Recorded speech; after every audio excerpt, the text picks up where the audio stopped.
What a finish! What a man! The drum roll finishes, and the target is hit. And it comes on finals night, and it's a knockout. Dirty Harrison! Van Velzen!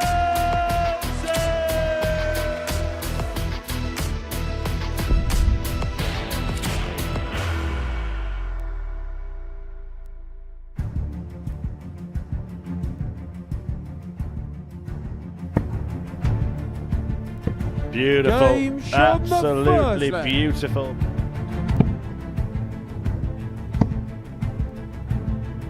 And that is the end. Shot. And he produced the best finishes of his game so far. Bullseye. And Yay! Ryan Bradley. This to see it through. Double 11 for the match. Double 11 for Game 3-0 shot of the win.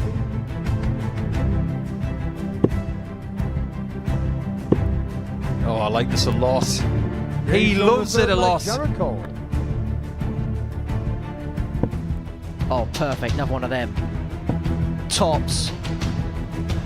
The Highlander shot hits the the first height. leg.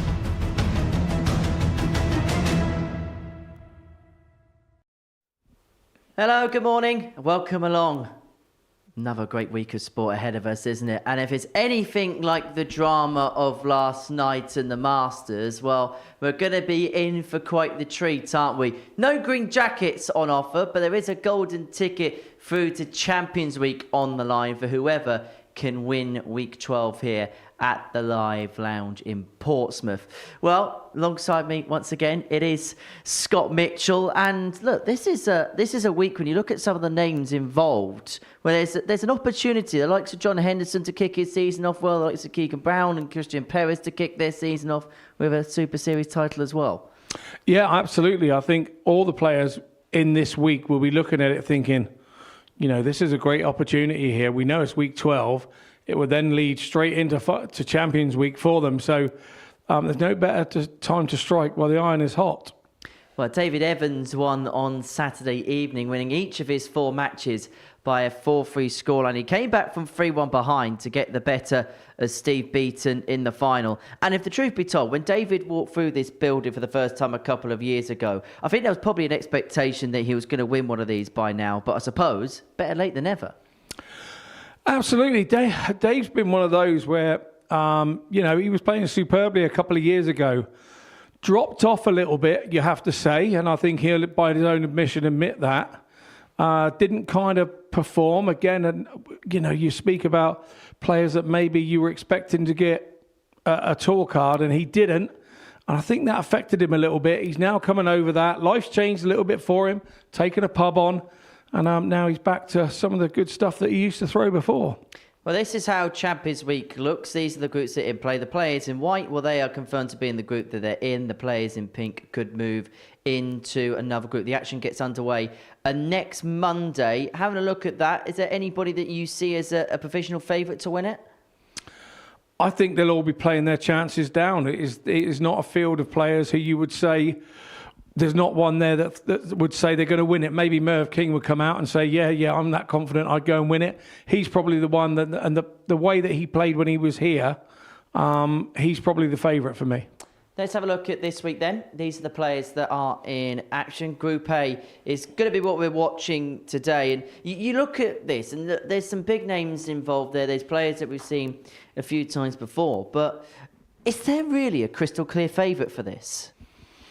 No, but what you do have in this bunch, you have players that are playing sort of well. Obviously, being England captain, I've just been around Jared Cole, Lewis Gurney, Charles Barstow and Peter Jakes. They're all playing a good, steady game. Hendo's always going to be the one that stands out on the paper. You know, he's a seniors world champion, picked up everything in the seniors world. So he's just like, it's like an in-between stage for him, and he's waiting to go again, isn't he? And back to the Pro Tours. So I would say that he'd probably be the favourite for this week. Well, in terms of the odds, there's perhaps no surprises that John Henderson goes off favourite. But is there anybody there that perhaps could represent a little bit of value? I'm a big fan of the young man, Ryan Branley. I've seen him play. I've seen him throw. I think he's a little bit under the radar here this week, and I think that will suit him. As long as he feels that way and thinks that way, I fancy him as an outsider for the week. 18 plus, gambleaware.org if you're going to have a flutter on the Super Series. Right, let's get into our first game of the week. It's a meeting between John Henderson and Johan Gildenhuys. And earlier on this morning, I caught up with both players. John, great to see you again here at the Super Series. How much are you looking forward to the next few days? I'm looking forward to it. Haven't been here for a while, so I can't wait to get going again. It's good competitive practice for me, as I've always said in interviews here. Looking forward to it. A good bunch of guys in the practice room, so hopefully it'll be a good week for me. Johan, great to see you here at the Modus Super Series. How much are you looking forward to this week? A lot. It was a long trip for me here. For me personally, I feel it's long overdue. I'm happy to be here, confident to be here, and I'm ready for a week of darts. It's been some good darts, yes. It's been very competitive. I don't watch much darts when I'm not competing in it, but no, it's been good. Obviously, I like to watch my mate Steve Beaton playing, so he was unlucky last week. But no, it's been some good darts. Modus does bring the good in a lot of people, so hopefully it brings my best game out this week, and hopefully we can progress. I've watched Devon won this competition. So it'll be nice to have two African players in the finals. Obviously, I'm here to win, so I'll go in with a winning mentality, and hopefully I can come through it by the end of the week. I get the sense there's a real spring in the step and a real fire in the belly. There is, as I say, I've not been here for a while. I missed a couple of times, so I'm hungry for it again. So I'm trying new equipment as well. Same darts, but just different stems, flights. So hopefully I can, hopefully they work out for me and I can progress and we can do some damage this week. We all here come for the same goal. For me, it's just play the darts that I know I can play, focus on my game, and make sure I make it to Saturday. And then from there, we take it on further. And so it's going to be Johan and John to get us underway. The final week worth of qualification ahead of Champions Week, which gets underway next Monday morning, Bank Holiday Monday morning. It's a 9:30 start here on Pluto TV for that. John Henderson has previously won a Week 12 in the past, and he'll be hoping that those memories of a couple of years ago render relevant again here. And actually, Jared Cole was involved in that particular week, lost out in the semi-finals. But let's have a look at Johan Gildenhuys, the 25-year-old from Gunsbal in South Africa, nicknamed the Hitman, and he'll be hoping to be a hit here at the Live Lounge this week. He takes on John Henderson, the 51-year-old from Huntly in Scotland. As you can see, winner of Series 2, Week 12. He did win another week. He won a week in the previous series, but was unable to play at Champions Week due to other prior commitments. That Champions Week which fell just before Christmas, where there was a number of different events on at the same time, although that this year will not be a problem. A meeting of Scotland and South Africa, which in a sporting sense is more acclimatised to rugby than it is darts. And I would say that these two would be a mean unit in the scrum. Jack Garwood I'd have a bit more as a flanker than anything else, but we're underway. First game of the week. Scott Mitchell's alongside me in commentary for Group A, and for Johan Gildenhuys, the perfect start. Yeah, the perfect start indeed. I would imagine they'd be second row in a scrum, Henry, if they're a bit too tall for props. So 140. yeah, I'm looking forward to this week. I think there's a lots of questions to be answered. 60. And yeah, as Johan has just found, once you hit a 180 first three darts of the week, there's only one way, and that's slightly down from there. 60.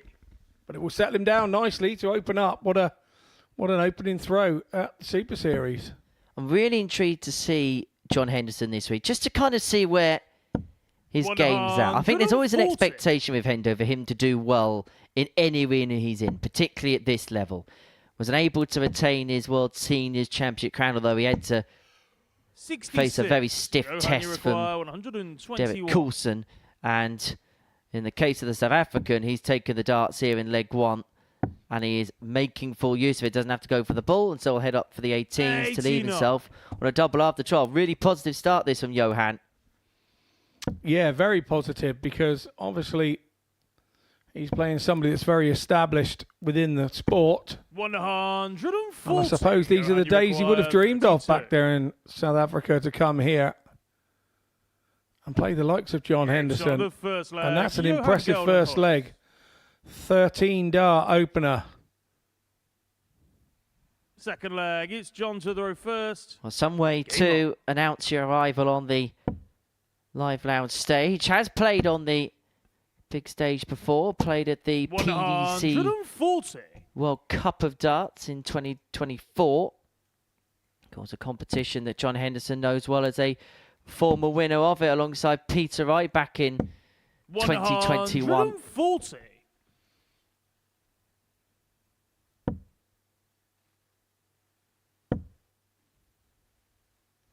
Depends on how Johan got on in that particular tournament. South Africa would be eliminated in the group stages. They beat Switzerland by 4-2 in their second match of the group, but they'd lose out 4-1 in the opening match against Northern Ireland, and ultimately it was that defeat which put pay to their chances of 57. making it through the competition. Johan was partnered with Cameron Cavalis, and it was the first time that Devon Peterson had missed out on the World Cup. But Johan could join Devon Peterson 97. into Champions Week if he was successful come Saturday night. Yeah, and he seems quite happy about doing that as well. He said he'd like that to happen. So obviously the two get on very well, and Devon is somebody that Johan would have looked up to on his darting career.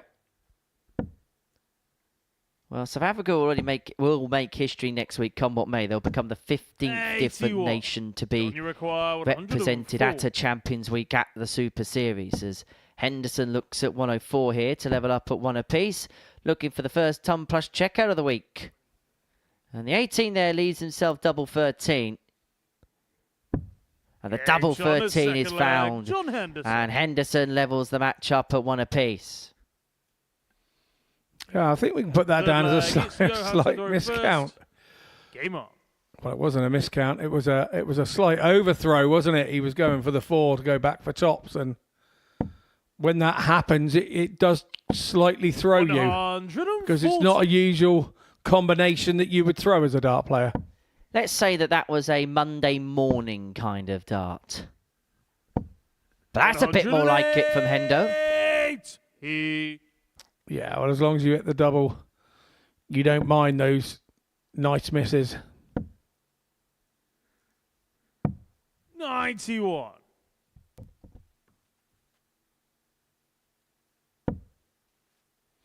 It's ball management, really, because had he hit a 13, he'd left himself nothing. So 40. He knew to go high on the 4s rather than low, because you would miss an opportunity at a dart or a double. More of a speculative dart than anything else. Well, this is a really good start to the contest. 45. Both players averaging in excess of a ton as you reach the midway point of the third leg of this match.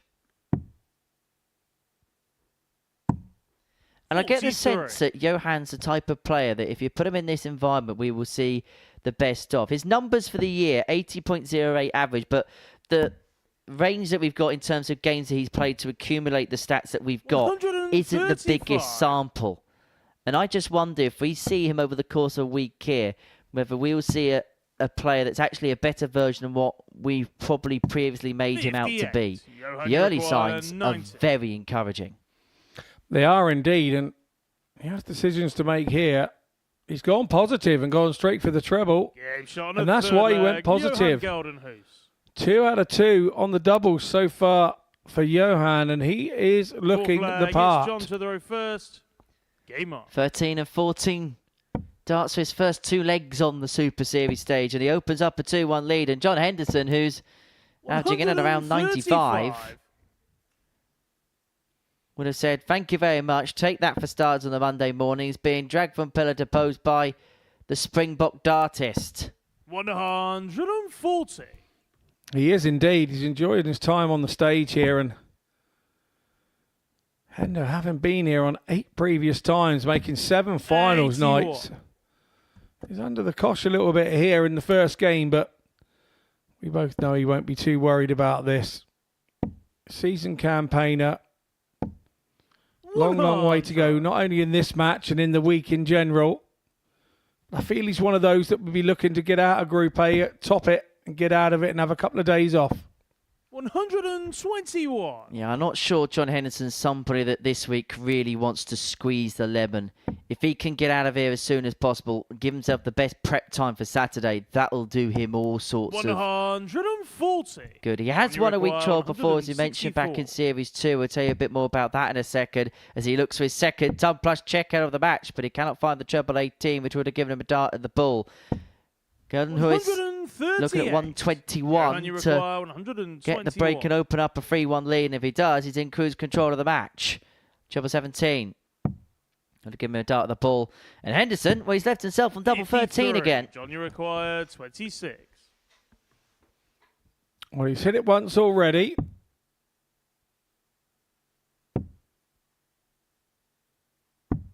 Game shot on a 4 And that could have been a little John dangerous Henderson. there. You could see that dart in the 13 standing up to attention, and Fifth leg. Hendo It's slid it Johan round to the go outside of first. that. Nicely done Game by on. him.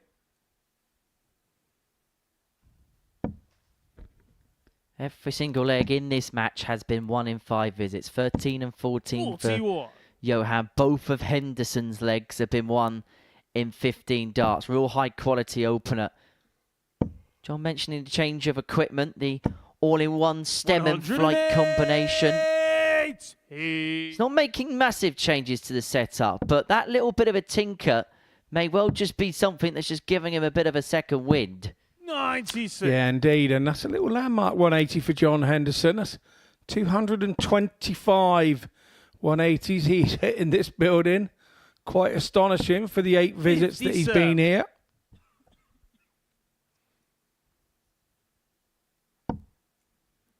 And he averages in and around 90 when he is here, John Henderson, which is why he's always there or thereabouts. But at this present moment in time, those numbers are just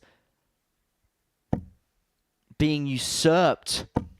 140.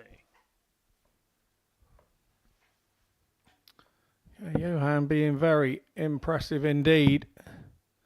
But he's up against it here. His throw is under pressure. 56. John, you require 124. Really needed a treble visit there.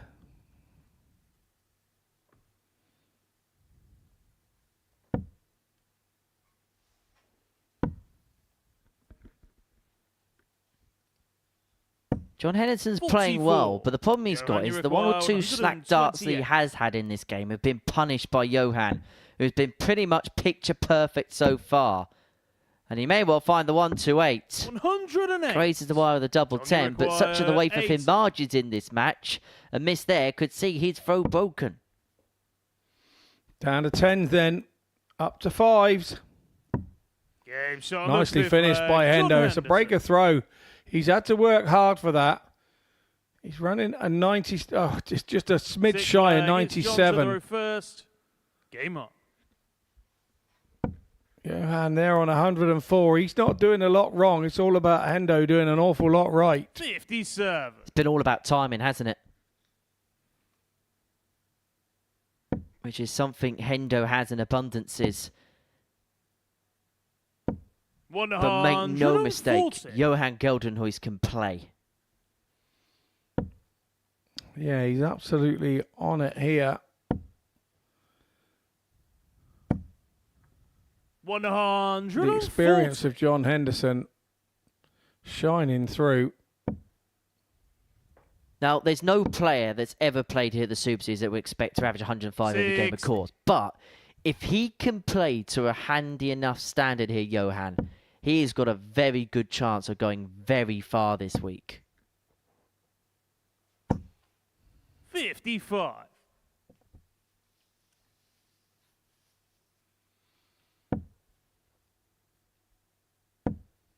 You mentioned it's a long time coming to be here at the Super Series. He was actually qualified for the ADC Global Championship, but visa problems and visa issues meant that he was unable to participate in that particular competition, and maybe it felt like a case of what could have been, seeing his compatriot Devon Peterson lift the title.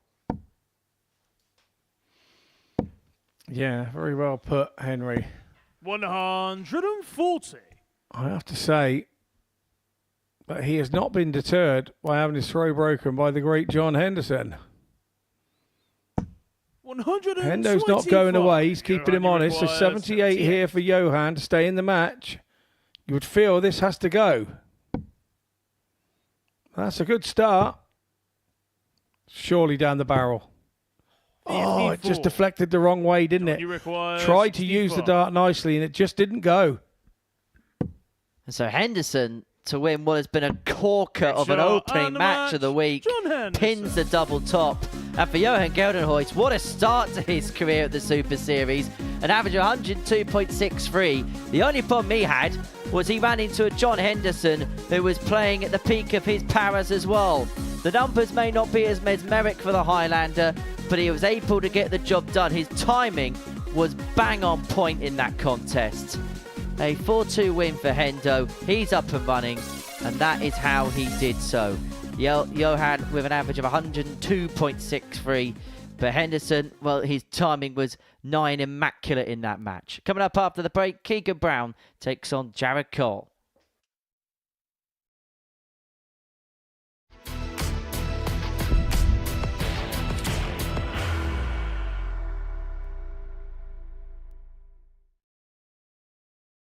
Are you ready to lift that trophy, Darius?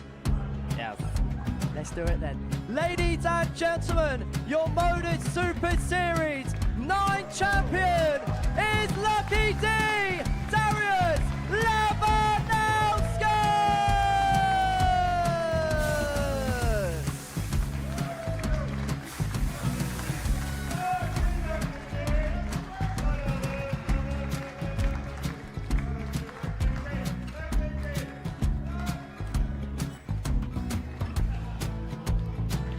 Well, what a wonderful night of darts we have seen, and we are ready. Our champion is ready, and it's trophy time. So receive the trophy. £25,000. The new Modus Super Series champion, the Terminator, Marvin Van Velzen.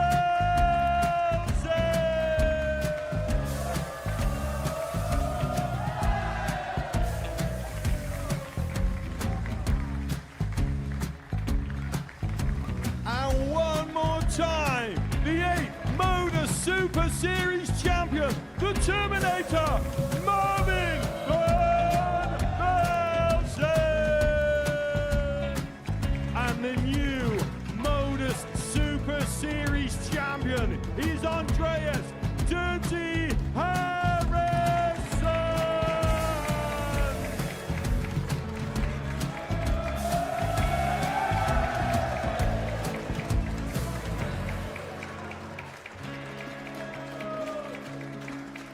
And one more time, the 7th Modus Super Series champion. Give it up for Andreas Dirty Harrison. The moment we've all been waiting for. Would you please show your appreciation for your Series 6 Modus Super Series champion, Scott Taylor.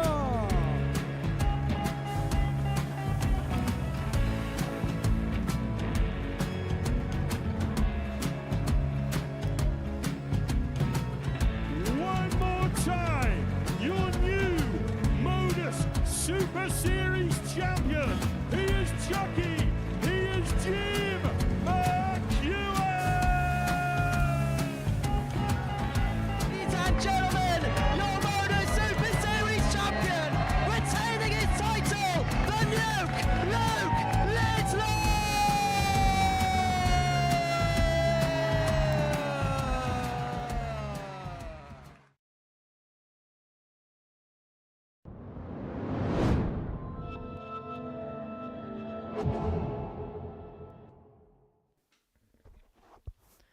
Welcome back to the Modus Super Series, where week 12 is kicked off with a superb match between John Henderson and Johan Gildenhuys. The Highlander running off a 4-2 winner. The South African losing despite an average 102.63.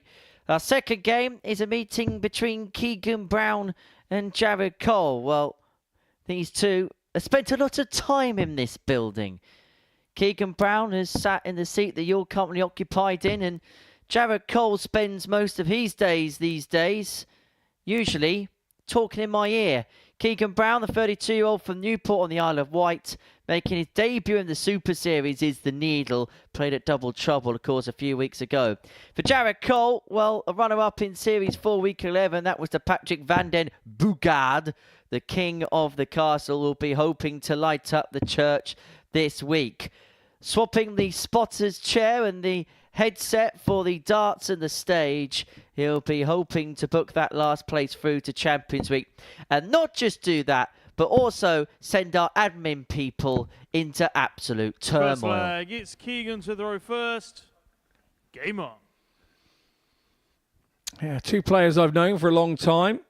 I've known Keegan so long that I actually used to call him Baby Keegs. 55. So, yeah, he's been around the scene a long time, obviously. On the Isle of Wight. 139. Being in Dorset, we would see him a lot. Family of darters.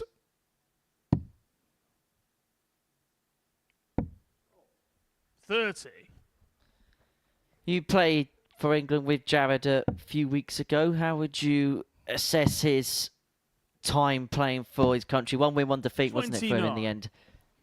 Yeah, I thought he played really well. It's a very difficult one to adjust to. You know, I do like to 59. let the guys know that England expects when you arrive to play in the red and white shirt, and I can. 60. Some people can handle that little chat, and some people don't. Sometimes people are a little bit like a rabbit in the headlights, but Jared is not one of those. It's the pinnacle of your 96. darting career is to play for your country, and particularly in the team sport. You can't get any higher than playing for your country. So, but he was one of those that 100. you know, don't worry about me, Skip. I'll do my job. He's that sort of confident character, and when he lost the other one, he 130. didn't dwell on it. Still got behind the team, and he's just a proper team player in that respect. Whereas some people, you have to leave them on their own, and 59. they have to do it as an individual to be able to perform as a team. And it's my job to try and spot which one is which. Keegan unable to locate the 65. couple of Jared, you triples require that he needed there to leave 114. himself the bullseye. So Cole looking at 114 to kick the week off with a ton topper. Treble 18 would have left double top, not to be 58. on this particular Keegan, you occasion. require So Brown 65. back for 65 to get an opening leg hold. Double 6. 53. It's not there, and so Jared has a break require opportunity 56. here.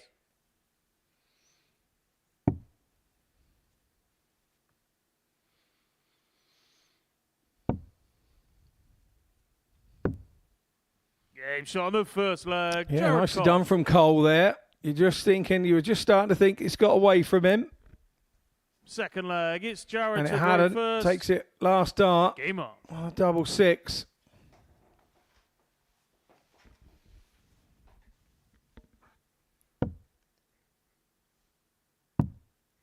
Well, Jared's somebody that originally was a 46. prolific player in terms of qualifying for Saturday nights here at the Live Lounge in Portsmouth, but hasn't made it through in his last couple.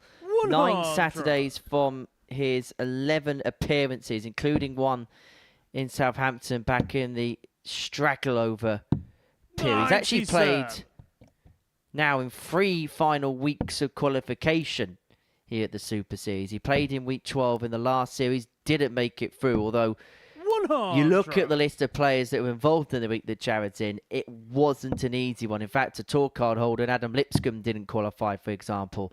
It was a week won by Jimmy Van Schie. Steve West lost the final. 96. The other players that made up the 6 on the finals night were Richie Howson, Conan Whitehead, Darryl Pilgrim, and Ted Evans.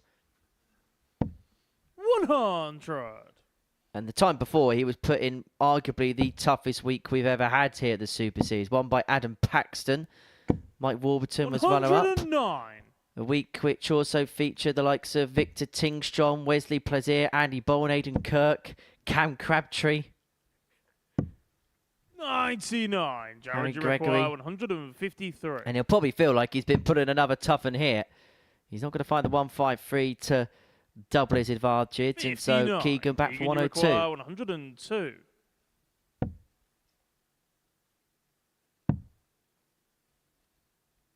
Double top. 82. Doesn't go. And Jared so Require, 94. Jared here looking to confirm the break.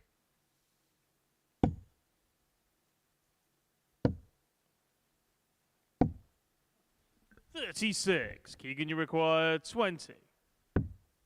Game shot on the second leg. Keegan Brown. So a break straight back from Keegan Brown. 16 dart Third breaker leg, throw. It's Keegan to throw first. Game up.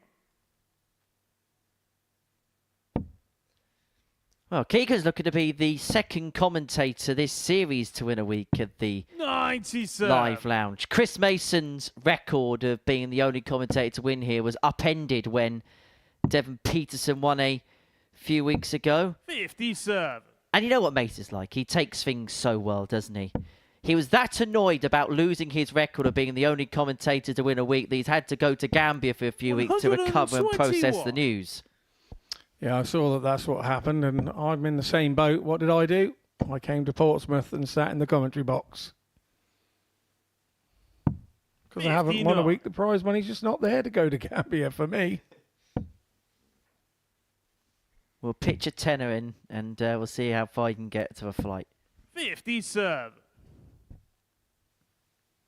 Yeah, we'll stick up a GoFundMe page. I probably won't get enough to get the fuel home. Struggling to get to the airport. Well, Jared Cole got off to a positive start in this game, but it's almost felt as if the wheels have fallen off to a certain extent. And Keegan Brown, who himself is only averaging 82.5, but is just being allowed to comfortably go through the gears 90. and just glide his way potentially into a 2-1 lead.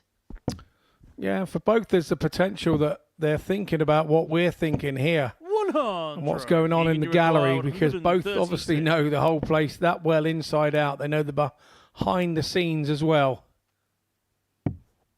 And that can make it difficult. Believe me, it can make it difficult. I know what it feels like up there. 46. Keegan, you require 8. Well, Keegan's got Shot on 6 the from here. third Only needs leg. the one Keegan to open Brown. up a 2-1 lead in this contest. Let's talk about that then, because Fourth flag. It's Jared to throw this first. ain't new for you, for Game on. example, playing and commentating at the same time. In fact, you're probably one of a rare breed that actually 100. played at the highest level, had success, and yet mixed media commitments with it, where a lot of the players that tend to do are kind of at the tail end of their career. How difficult is it, 57. particularly in Keegan's case, if you are stepping into a broadcast capacity to mix the pair together? It's very difficult, because what happens is 43. when you're throwing the darts, you start going through your head what you would be saying in the commentary box about the situation, particularly with a place like this where you know it so well and you've been 99. here so many times and you've sat in the seat up here and looked out the window. You do it goes through the back of your mind, and everybody says, you know, you've got to have a clear mind when you're playing darts, and it's sometimes very difficult to have that clear mind when you're thinking, wow, they love that up there. I'll just hit a treble here to leave a double, or a nice little 94 shot or whatever, and you think, yeah, they'll be raving about that up there. It's quite a strange thing to try and explain, but it's one of those that it's an enjoyable position to put yourself in. How did you deal with it at Lakeside, say, for example? Lakeside was always very difficult because there was always a bit of jealousy from other players. 39. They felt that you were there doing, you know, double bubble work, and you know, if the truth be known, you know, the money was in the playing, not the chatting about it. So I ended up having to kind of knock it on the head a little bit and say no on a couple of occasions, and next thing you know, I won it. So then I was getting asked even more again. So, but yeah, I had to step away from it for a couple of years while I was doing it at Lakeside, as I got to the forefront, because it was just taking my mind off it a little bit. 37. Keegan, you require 66. Well, Keegan here looking to get the break. Ball leads double 8. Game Double shot on 8 the found. fourth flag. Keegan Brown. And Keegan Brown's finding a steady level here. Average around 85, picking off 6 visit legs, and it's just Fifth been flag, more than it's good Keegan enough. to throw first. Game on. Jared knows that the camera's on him. Make no mistake about that, which is why he's looking away. 57. Yeah, it is indeed. For me, I think he's now just got to get his head down. One throw at a time. Concentrate on the throw. 59.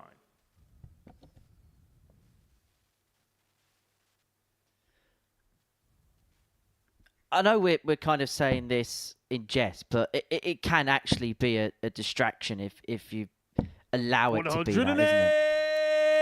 Yeah, very much so. Very much so. And it just starts making you try to put the darts in. And when you start trying to put the darts in, 59. you tend to take the beans off the power of the throw, and then you start dropping under, and then you're thinking, hang on a minute, I'm throwing these exactly the same as when they hit. But 122. Brown there, a lovely switch, which Jared Cole would appreciate, being a spotter here. 139. I don't think he'll appreciate the way that this game has gone. Got to an okay start, but it's just fallen by the wayside ever since. And in full fairness to Keegan Brown here, 58. he's incrementally getting better as the game goes along. He's left 84 after 12 to wrap up a 4-1 victory. Average at this present moment in time around about the 88 mark. I think he'll be more than happy with this for starters. And he'll be more than happy with the comfortability that he's had in terms of wrapping this match up. 52. I think you're right. I think he will. I think he would have been a little bit nervous about this one, this opening one. Keegan, you require And if you can get a win 32. under your belt, it really does settle you down.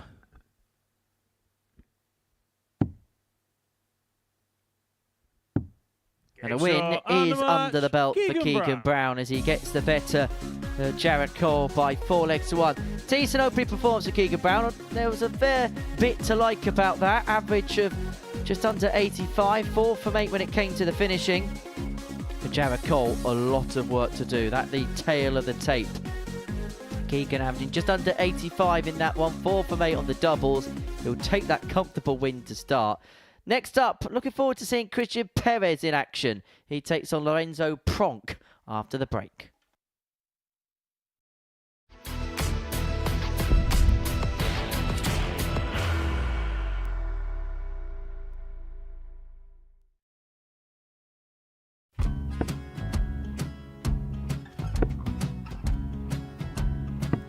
$54. Charlie McGuire, 164.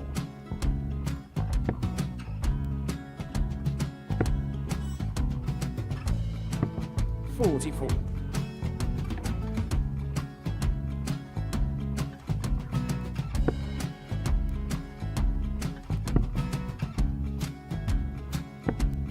$32. Charlie required 120.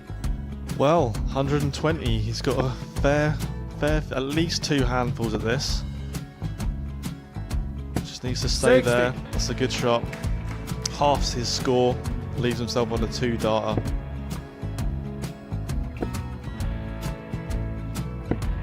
$26. Charlie Time on his required side 60.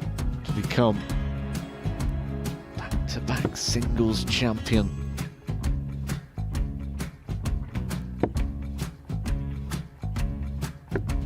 $40. Definitely a couple of nerves in those last 2 darts. But he'll be coming back. It's a moment he's been in before this situation. Standing at the back of the stage, Charlie approaching the required Yoki with 20. a chance to win the title.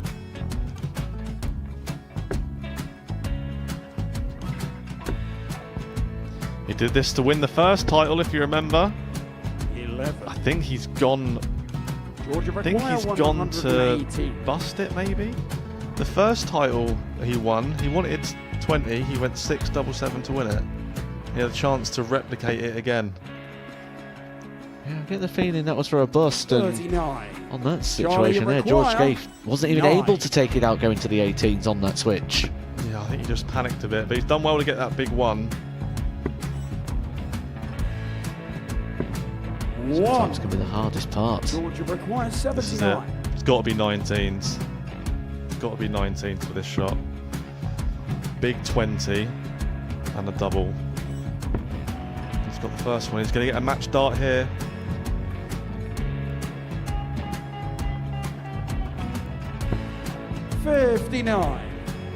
Charlie Threw the entire body into that one. Just didn't want to let go of the dart.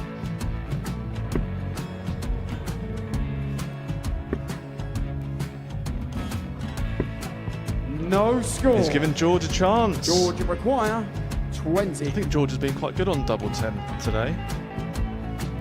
So many opportunities for Charlie Murphy. Couldn't get the job done. The match! And the Red Dragon George Modus Scaife. Super Series Influencers Champion, George Scaife!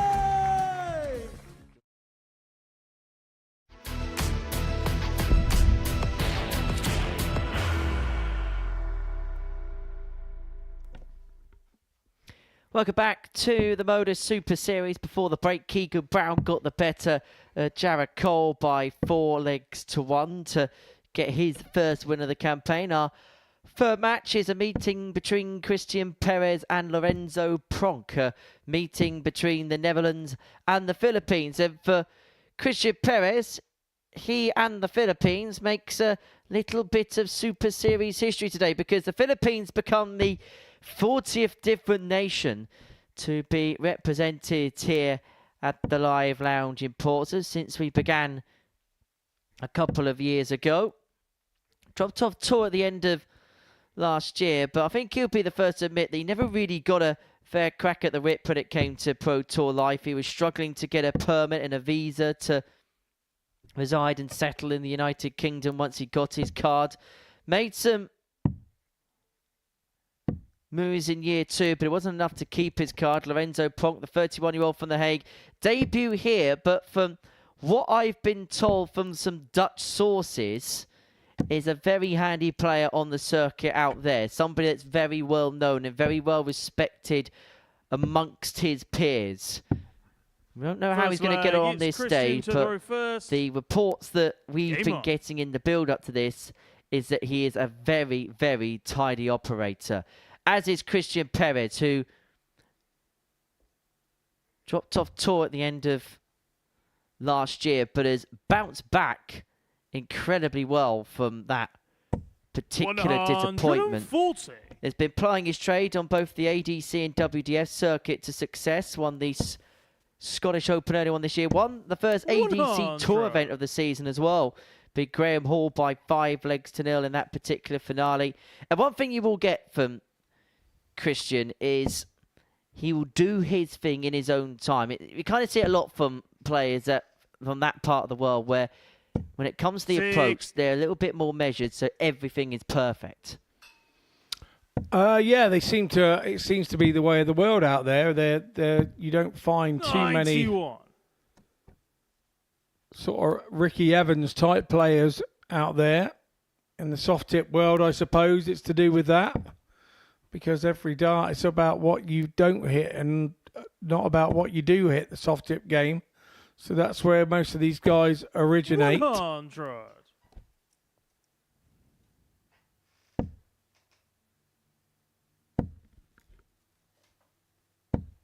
$83.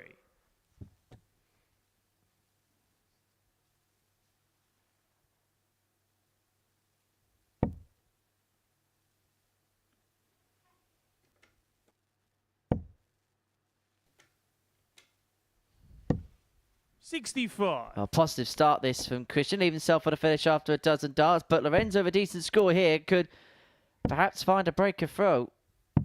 139. Very good setup. Leaves himself on a 2-darter, forcing the 136 of Perez to go here.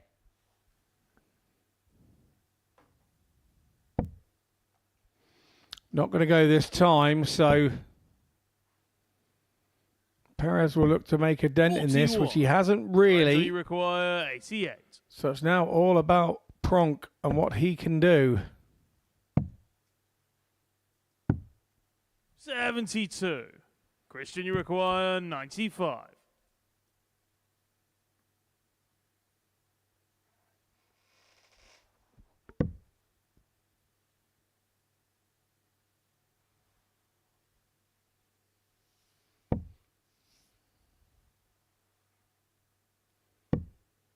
Lorenzo, Almost completed. 16.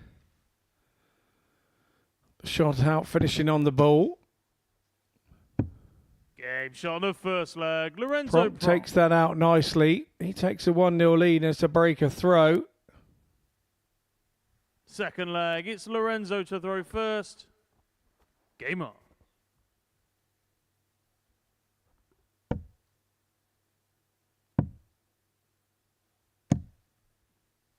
$46.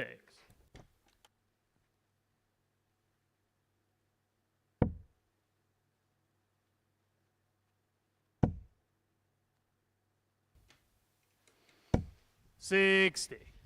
Pronk gets the break in the opening leg. Just having a look at Christian Perez's career. 4 World Championship appearances. 93. He's not got past the last 64. Hasn't actually won a game at the World Championships. Lost in the first round in 2010 to Robert Thornton by 3-1. 2 years later, lost to Alan Taburn by that same 41. scoreline. Lost in the preliminary round back in the days of them in 2015. 4-0 in legs to Cristo Reyes, who'd then go on to beat Wes Newton. 41. And his last World Championship appearance came in 2023. That was after he won the Asian Championship back in 2022. That also gave an invitation to that year's Grand Slam. He lost in a last set decider to a man we've seen here a couple of times 45. in Series 10 in Simon Whitlock by 3-2. He won the PDC Asian Championship 3 years ago. Was the top player out of 48 in that particular competition. He beat fellow Filipino Paulo Nebreda in the final 7-5. Now, he's a player I wouldn't mind seeing here at some point, Paulo, because he can play. Yeah, very much so. I'm impressed, didn't he, Ali Pali?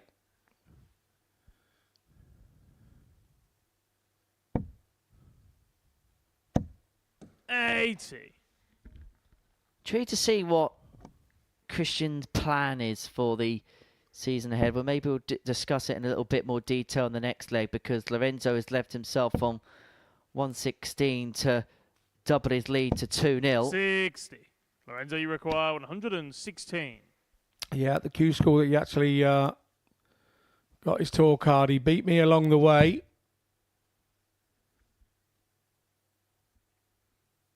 And I can tell you now, he's thrown fairly quickly today in what he did to when he played me. I feel sorry for the poor chalker for that game. 170. Yeah, I think he beat me 5-3, and I think it took about an hour. Perez looking at the fish. Not to be this time. And so Pronk looking for a 2-0 lead. 58. And I wonder if he'll go directly for the double 17 here.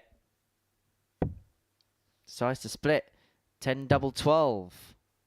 Now double 6. 28. Not to be, and so Perez looks at 112. 112 to get the break back and to level this contest up at 1 apiece. Yeah, the Pronk throw is very robotic, and he was a fair way away from both of those doubles, wasn't he?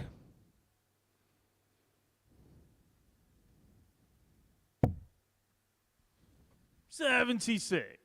Lorenzo, you require 6. So the trapdoor for Lorenzo Pronk.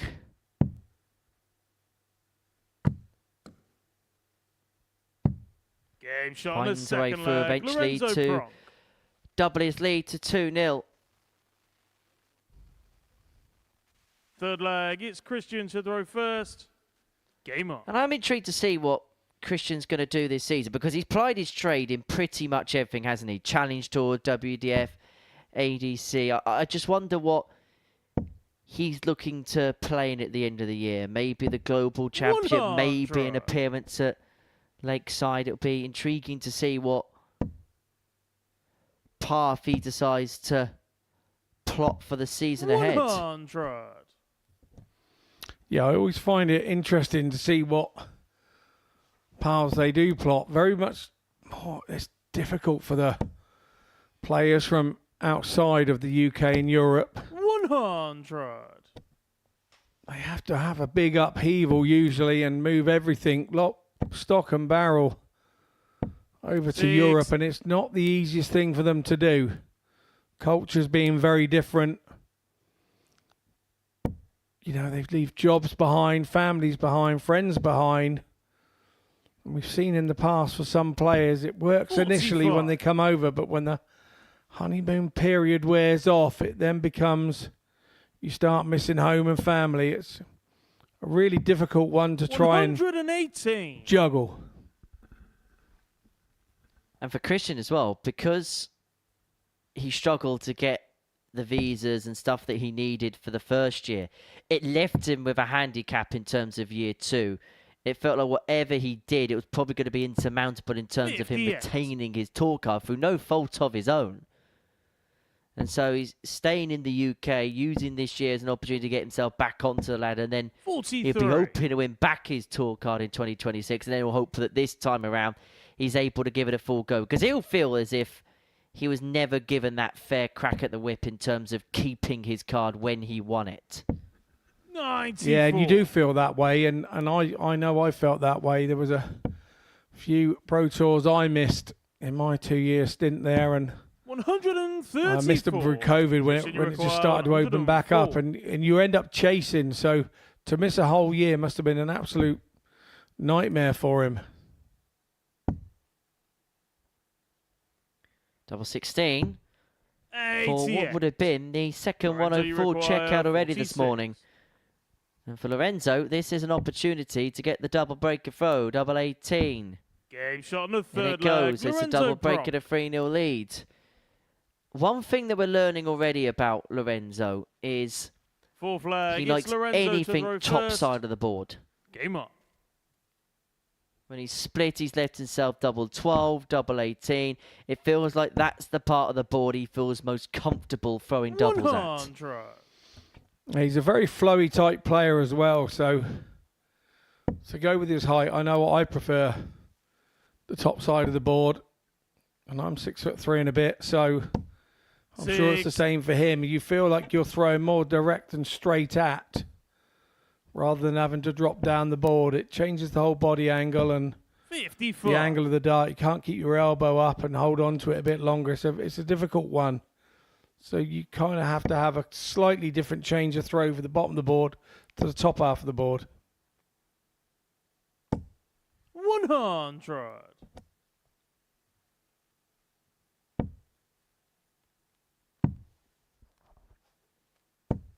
$59.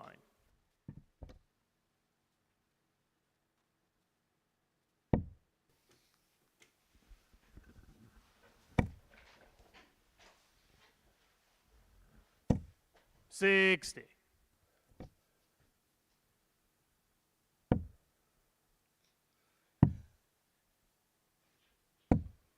57.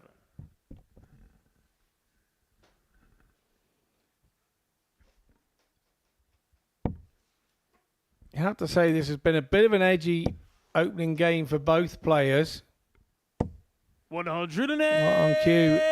Perez drops in his first 180 here in the live lounge. 135. Christian, you require 101. Well, Perez here looking at 101 to get the break back and to get his first leg on the board here in the live lounge. He's been restricted to these kinds of gilt-edged chances all game long. He's unable to take out the double 16 there. He had the double 16 at the back of the 104 in the previous leg. Lorenzo Pronk, who was looking at double-double there to get the job done. And so Perez has got 3 more in his hand at double 8 to bring it back to 3-1. And I suppose any great comeback has to start somewhere. And that's a beautiful guide. Can he work a way in? No, he can't. And as a consequence, the game could be up. Pronk wants tops. 20. Christian, you require 16. He wanted tops, but he's going to have to go and get it.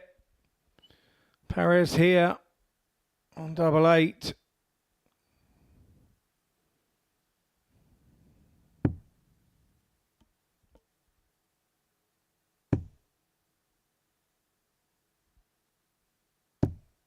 No score. Lorenzo, you require... Well, misses underneath, and that, you have to say, is a bad dart. So Pronk's back in. Game shot. And back in it he is. Takes Lorenzo his chance. It wasn't a classic by any means or imagination. But it's a 4-0 win and opening points for Lorenzo Pronk on his league table.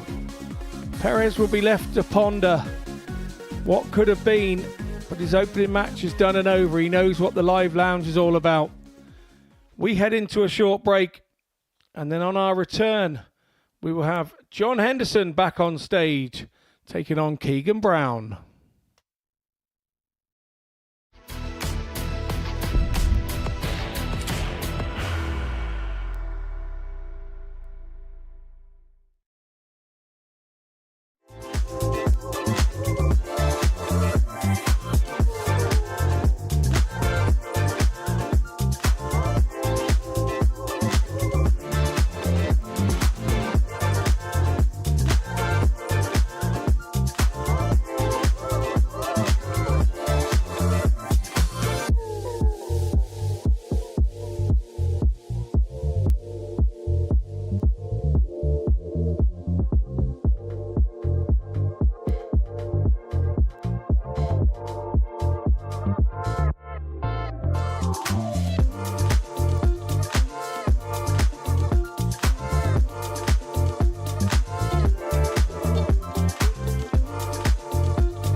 Welcome back to the Modus Super Series. Before the break, Lorenzo Pronk got the better of Christian Perez 4-0.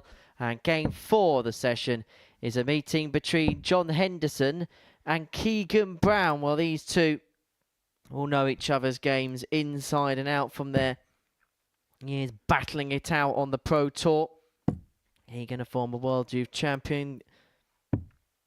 John Henderson, a former World Seniors Champion. both with stars on the shirts in different ways, shapes and forms. But who's going to win out in this particular battle? In terms of their Pro Tour career, interestingly, the 4 meetings that they've had have only come in the last 4 years. First leg, it's John to throw first. Henderson Game on. winning all 4 games, all 4 head-to-heads between the pair and recorded matches that we have. A 6-5 win in Players' Championship 6 in 2020. A couple of wins on the Pro Tour in 2022. And there was one last year as well when John Henderson was a top-up player on the Pro Tour. Players' Championship 19. 43. Where John Henderson got a 6-3 win over the Needle. So Hendo has Keegan's number. And both of these players already have points on the board. Henderson won that superb match against Johan Gildenhuys at the beginning of the session 4-2. Whilst Keegan Brown had spells in his game against Jared Cole in sealing a 4-1 victory. But there was a lot, wasn't there, Scott, about John Henderson's performance in that opening game, which would leave him encouraged for the battles ahead. 90. Yeah, well, considering when you think he started sort of like with a slight change of equipment to what we usually see him with, and he said all about that in the interview before we started. 45. I think he'll be super pleased with that opener because he was pushed, the questions were asked of him, and he answered the questions. So he'll be starting to feel 41. that maybe it's a good day, but he knows it's always difficult to replicate 2 on the trot. There's a kind of feel when you play 44. here that you kind of ignore your opponent to a certain extent, especially the first day or two, and you just try and get on and get up there and get your rhythm going and do your thing. 43. But it's a little bit different when you're playing somebody of Keegan's stature in the game. So you do target people as well at the start of the week, and I do, and 140. I look at the group and go, oh, yeah, he's going to be a threat, or he's going to be a threat. And you try to make sure you beat those guys 2 out of 3 and hope you're on the right end come the end of the week. 140. Keegan, you require superb setup there from 130. Hendo, leaving himself on tops. Brown needing just the one trouble to give himself a dart at the ball. Another one of them leaves him double 5. 2 5s. For the perfect start for Keegan Brown, pinching that first leg under the nose of John Henderson. He's got the break, and he's got the perfect start as Keegan Brown. Game on. You also have to remember when you're an opponent of John Henderson, you do tend to target Hendo as well. And I'm sure that's something Keegan would have done. Looking at 41. the lineups, the players don't find out the lineups until they go live here at the Super Series, do they? So it's usually on Thursday. 78. The lineup for the next week comes out. That's when all the players will be trying to find out and checking out who's in their group and what week. Although we both know, Scott, that a lot of players fish around, don't they? They swim for information. At challenge tours, ADCs. Oh, what week are you in? Oh, what week are you in? Oh, so-and-so's in this week.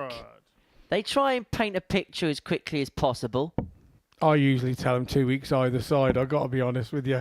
It's my little fun 55. game that I have. What do you want? If you got a date? Yeah, I got a date. When's your date? Oh, mine's not for ages yet. And then I tell them 3 weeks before theirs. And they go, no, I'm in soon. Oh, well, no, I must have got my dates wrong. I don't know what's going on. I do like to have a bit of fun with that. Just giving the game away. I know, it doesn't matter. 100. Keegan, It's Monday morning. Half the people that will be asking me aren't up yet.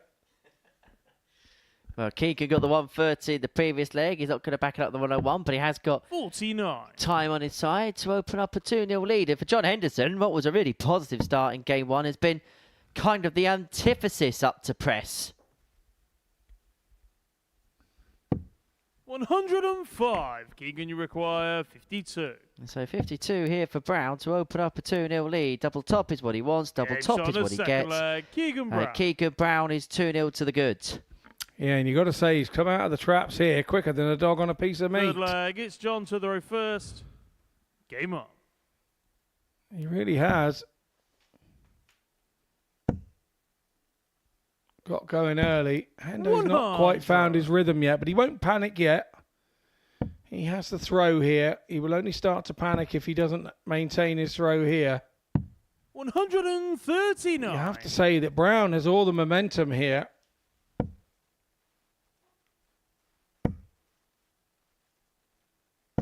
$100.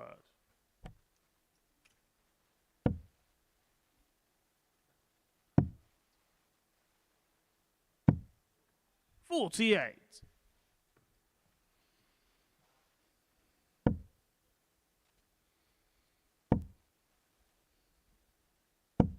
60.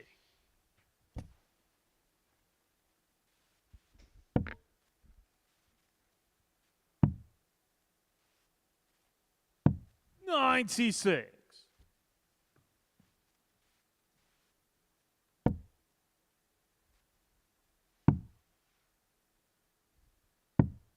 98. Gotta say, this has been a really useful start for Keegan. Now, he was quoted at 15-2, fourth favourite of all the players to go on and win this particular Group 58. A. John, you require 143. Saying what he was saying over the last few weeks, there was a couple of question marks as to what kind of nick he was going to be in ahead of this week. He has made a final on the Challenge Tour this year. Keegan, you require But this has been really 106. encouraging thus far from the Needle. I'm going to find a second ton plus check out of the match. But Henderson will come back for the ton here to 63. turn the game back You to require 2-1. 100.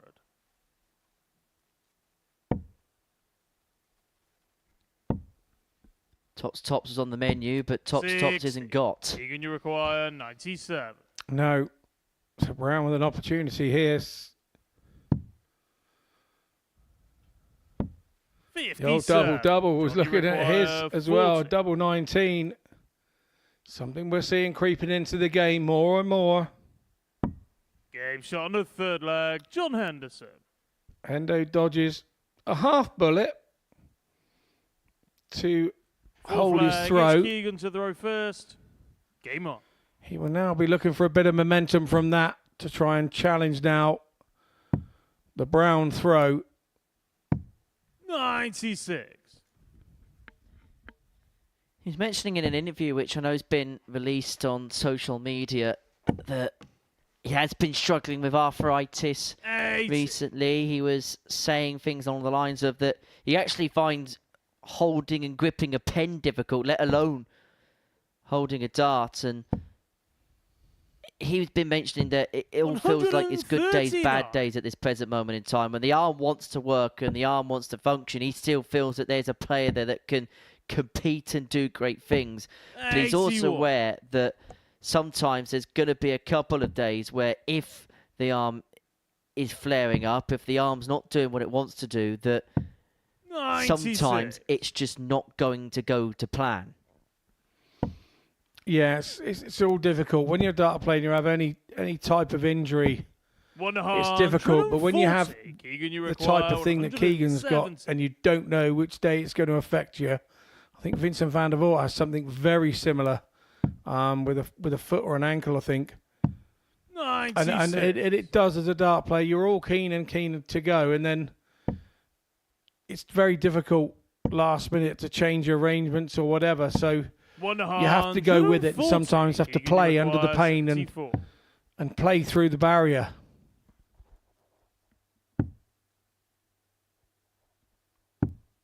Well, the only person feeling pain at this present moment in time is John Henderson, because Keegan Brown has opened up a 3-1 lead. He's opened up daylight Fifth between the leg, pair. it's John to And the Hendo reverse. here throwing to stay Game in on. the contest.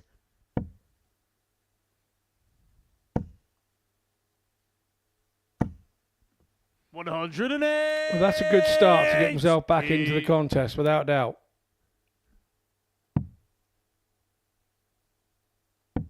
$93.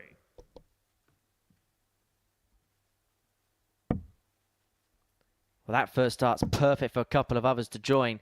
Now, John Henderson 83. was very, very close a couple of double troubles ago of hitting the first ever double start 9 darter here at the Modus Super Series. Missed the bullseye, if memory serves me rightly. Had a 102 average, that particular week. Everybody knows that when Hendo gets going, there is still a very high level of performance there. But I think he'll be the first to admit that that consistency, which has been one of his key mantras for so many years, is not quite there at this present moment in time. And that's probably the thing more than anything else that he's searching for this season.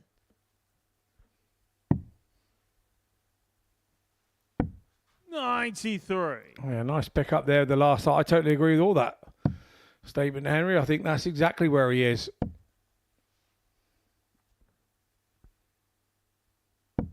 $59. John, you require 24. Well, he's got the luxury of time in this particular leg. Game shot 13 on the darts fifth are leg. pinned on John double Henderson. 12, back to 3-2, and Henderson forcing Keegan Brown to serve this match out. Sixth leg, it's Keegan to throw first. Game on. Yes, we saw that, Hendo. We saw that. Tipping a little bit of Keegan's water in his glass. 140. I mean, I wouldn't want to start accusations, but he was caught red-handed.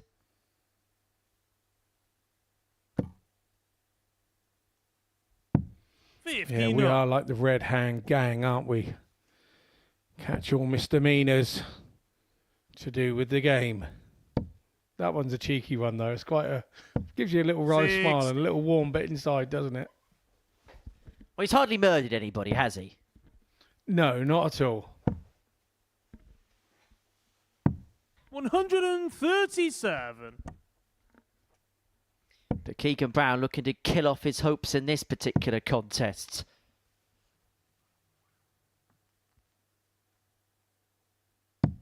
$134. Picks off a couple of trebles there to eke himself ever closer.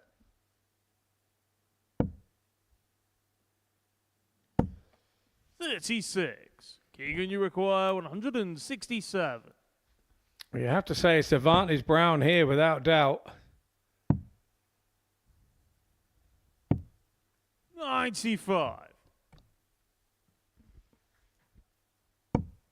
He's going to come back for 72 to seal a 4-2 victory.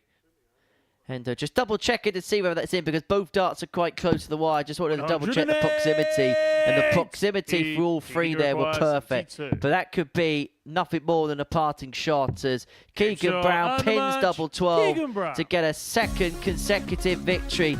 And for the first time in his career, he's beaten John Henderson.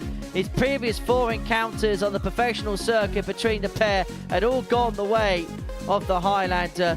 But on the live lounge stage, it's Keegan Brown that's the victor. Aided and abetted by the 130 checker. His doubling really good. 4 from 6. His doubling's been a real key strength today. A 4-2 win against John Henderson. Next up, Lorenzo Pronk against Johan Gildenhuys.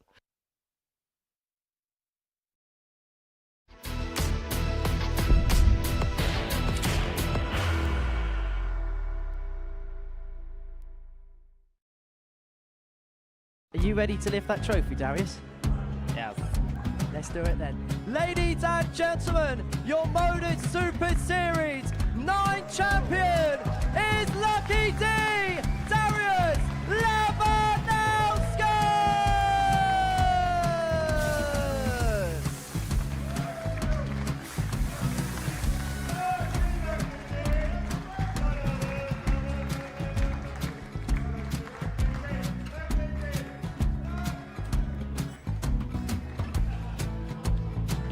Well, what a wonderful night of darts we have seen, and we are ready.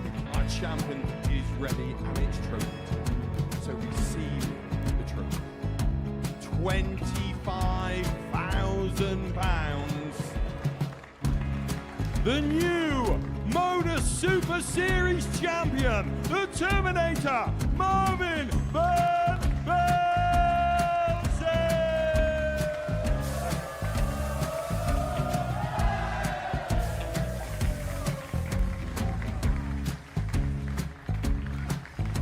And one more time, the 8th Modus Super Series champion, the Terminator, Marvin Van Velzen.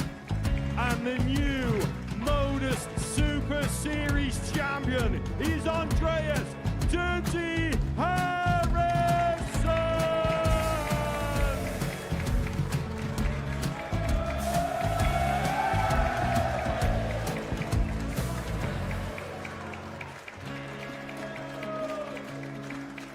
And one more time, the 7th Modus Super Series champion. Give it up for Andreas Dirty Harrison! The moment we've all been waiting for. Would you please show your appreciation for your Series 6 Modus Super Series champion, Scott Taylor!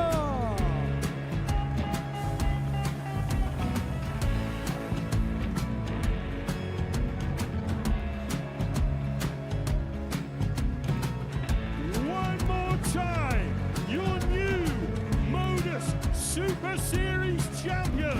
He is Chucky. He is Jim McEwen.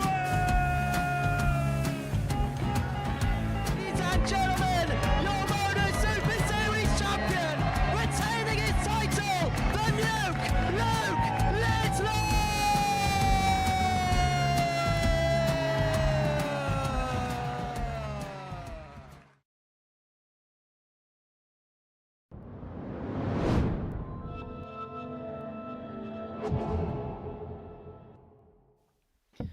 Welcome back to the live lounge in Portsmouth for the Modus Super Series. Before the break, Keegan Brown got the better of John Henderson by 4 legs to 2 to double up his win tally for the day.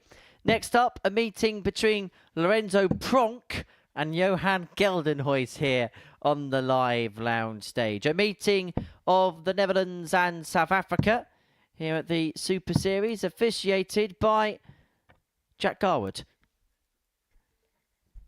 The Netherlands against South Africa with the England captain alongside me in Scott Mitchell. And for Johan, he averaged 102.63, played really well, but was just upended by John Henderson, whose timing was just bang on in that contest, wasn't it? Yeah, it was, Dave. No, absolutely. He was impressive, wasn't he? I have to say, and here we go again. 108. Opened both of his matches today with a 180.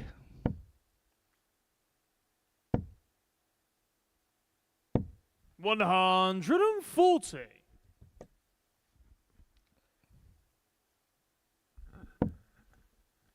He can seriously play. And there was a almost calm confidence about him. When I spoke to him earlier on this morning, he just looked like somebody that's very assured of himself, that's 55. confident in his ability, but not to be confused with an arrogance in terms of his ability. He knows that he's got levels and he's got skills, but he also likes to keep things within himself, I get the sense. Yeah, very much so. But what he is also doing is actually sort of laying his cards on the table for the others that, like us, haven't seen a lot of him, don't know a lot about him. And if you're seeing him this morning for the first time, you're starting to think, hang on a minute here. 44. This guy's got something. And I'm sure as this week goes on, if he can continue to play in the vein that he has, which is always very difficult, by the way, Johan, you require 94. he may be getting a few phone calls and some bit of door knocking, I feel, from people who would be interested in getting him over here a little more often. 25. Well, double 12 here for Lorenzo. 13. Not to be, and so Johan's going to get a couple of darts here for the breaker throw in the opening leg, having already missed a dart at the bull to win leg one. Double 16. Game shot No on the mistake. first leg. Johan Gildenhuys. Johan Gildenhuys takes the first leg against the throw, and I suppose with Second leg the is Johan African to throw first. darts group program we have on. here, the ADG qualifying program that we have here, we've seen the likes of Kendrick Cordom here. We saw Hilton Klein of Botswana. We've seen Peter 45. Achuri of Kenya. We're actually going to see him back for the international pairs week in a few weeks' time. I suppose the natural next step is to build a player from that system that becomes a regular, somebody that then becomes a bit of a name, a bit of a star. And for Johan, he could be the player that breaks that particular mould. Yeah, we have our co-commentator Devon saying there's more guys out there like me. There's just more guys out there needing an opportunity. Well, it seems now that the Super Series is providing an opportunity for players out there, and we will be seeing more of the likes of Johan coming over. And it's all about them being on the stage in the limelight and showing everybody what they've got. Well, we saw it when we introduced ADC European qualifiers. I mean, I get the landscape is completely different. That it took a little while maybe for one or two of those qualifiers to make an impact. But you look at the likes of Andreas Harrison, who kept coming and coming and coming again. Took him a few goes to get it right. And then once he got it right, well, he's a former series champion. Marvin van Velzen, perhaps another example. Jimmy van Schie. If you keep giving players the opportunity and the infrastructure improves around, 40. Serious things can happen, and for Johan, he'll be hoping that that's the case here this week, and for him, hopefully subsequent appearances. 58. Yes, indeed. So you require 102.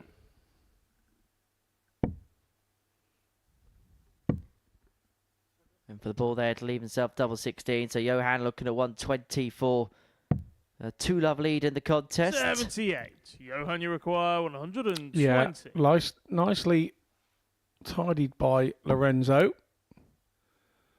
Now the fear here is don't hit another treble.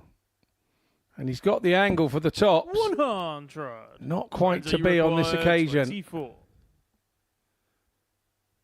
So Pronk gets another go. Second leg, Lorenzo Pronk. And takes it out nicely. 16 dart. Leg. It's a break of throw. Third leg. It's Lorenzo to throw first. Game on. Does that now give Lorenzo a little bit of momentum?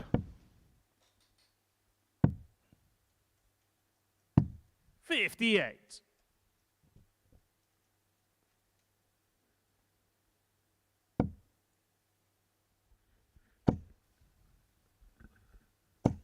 $140.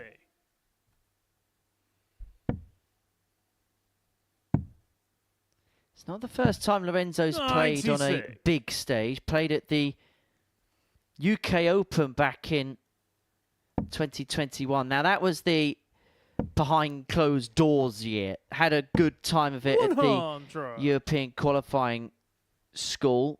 And so was given an invitation to play. Actually lost out in the first round 46. to a player that we saw here last week make it through to the semi-finals, Jason Heaver.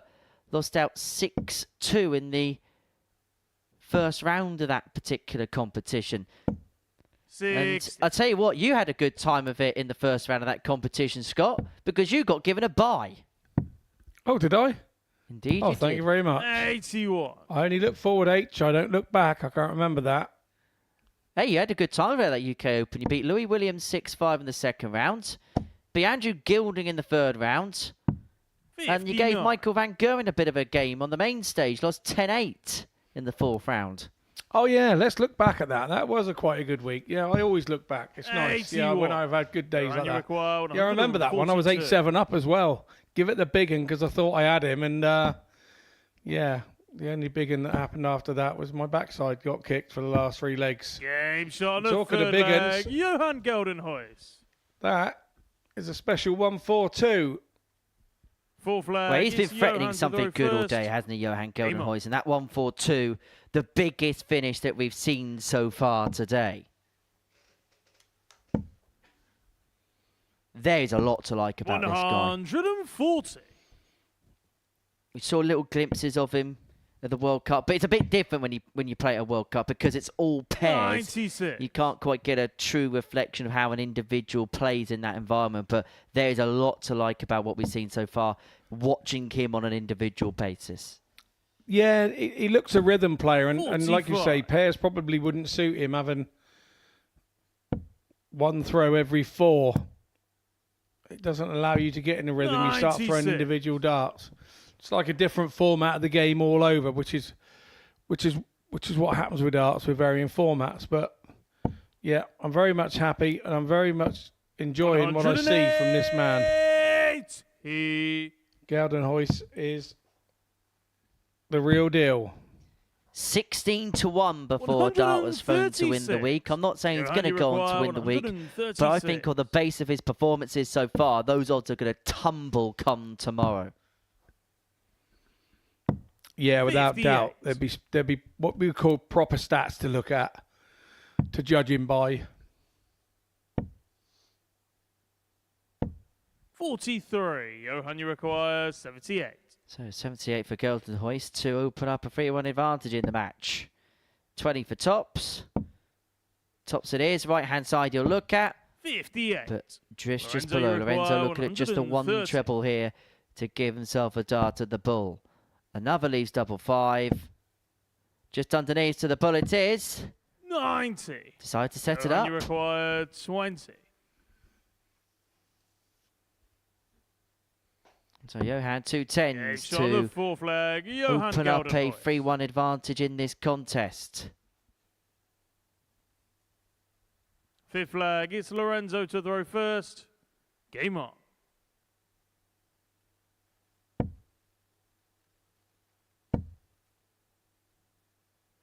$125.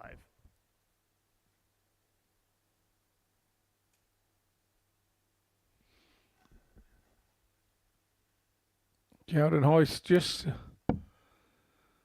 resets himself. The balance wasn't right, so does the right thing. 100. Don't want to be throwing darts off balance because you don't kind of hold them right and throw them correctly. And that can begin 100. A negative thought in your head, so you don't want to be doing that.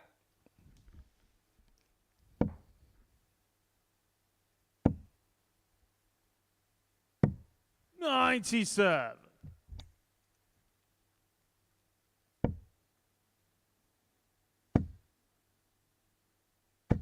$140.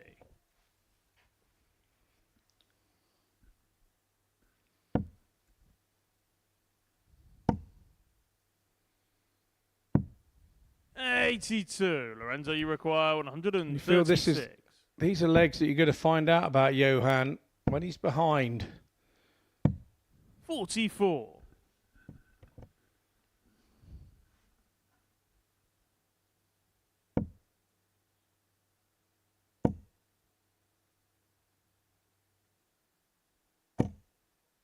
$135. The last, but leaves himself on a 2 darts nonetheless, and so Lorenzo looking at 92 to bring it back to 3-2. Treble 17 couldn't recover, and so Gildenhuys may just get a dart at the bull, but should get a dart for the match from this 87.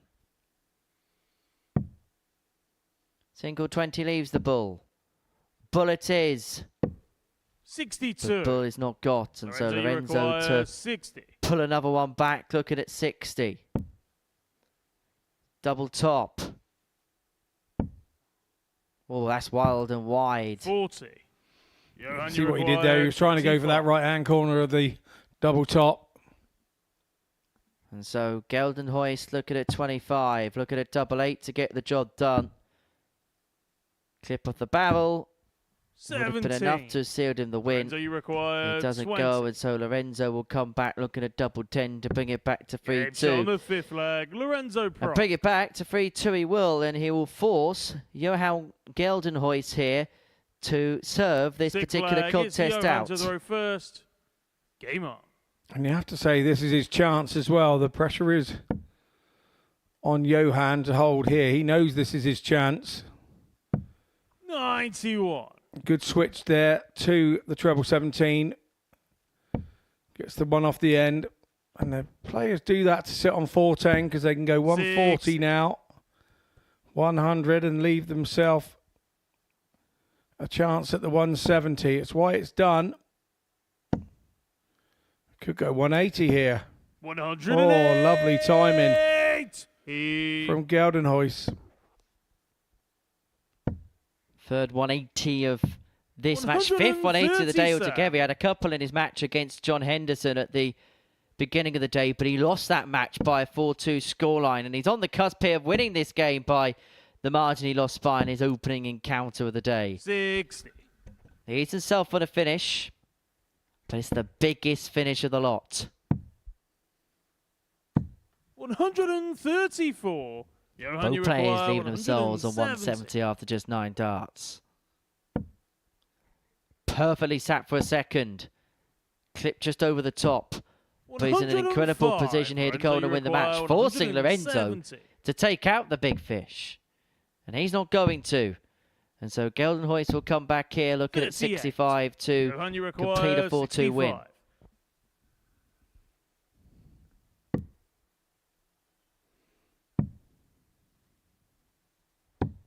53. Lorenzo, you Well, require if he had fatter points there, that would have been in. But he is going to come back for 3 more at double 12. 42. Johan, you require 12. 2 sixes to complete a 4-2 victory. 2 sixes found for Johan Gildenhuys to complete a 4-2 victory against Lorenzo Pronk. And for Johan, a victory to his name. He played really well in his opening match, over 102 and lost. Average just under 90 there, but the important thing, the points in his hands. The 1-4-2 was the highlight for him. Coming up after the break, Jared Cole takes on Christian Perez.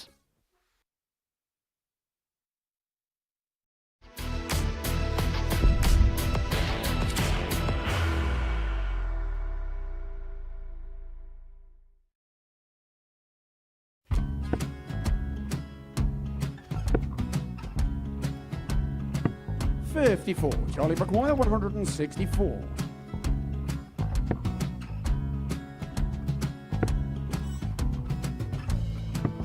$44.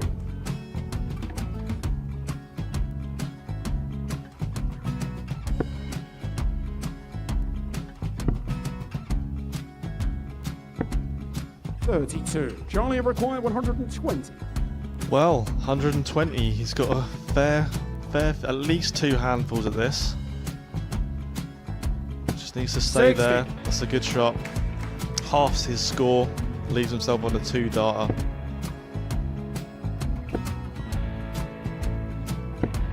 $26. Charlie Time on his require side 60. to become back-to-back singles champion.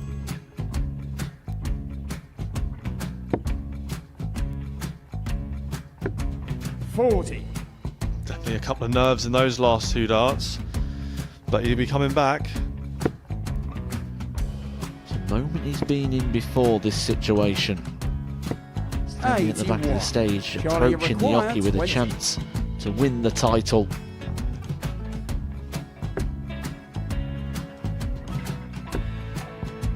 He did this to win the first title, if you remember. 11. I think he's gone. Georgia I think require he's gone to 180. bust it, maybe. The first title he won, he wanted 20. He went 6 7 to win it. He had a chance to replicate it again. Yeah, I get the feeling that was for a bust, and 39. on that situation there, George Scaife wasn't even 9. able to take it out going to the 18s on that switch. Yeah, I think he just panicked a bit, but he's done well to get that big one. Sometimes can be the hardest part. Georgia requires This is it. 79. It's got to be 19s. It's got to be 19s for this shot. Big 20 and a double. He's got the first one. He's going to get a match dart here.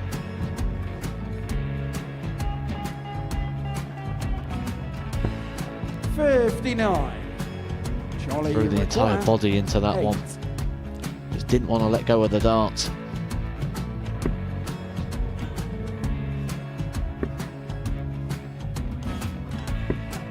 No score. He's given George a chance. Georgia require 20. I think George has been quite good on double 10 today.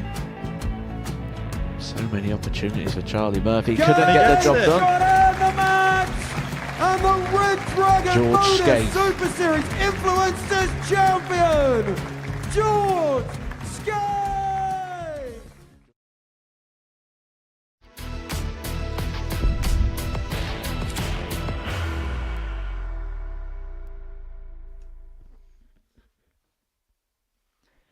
Welcome back to the Modus Super Series. Before the break, Johan Gildenhuys got the better of Lorenzo Pronk by 4 legs to 2.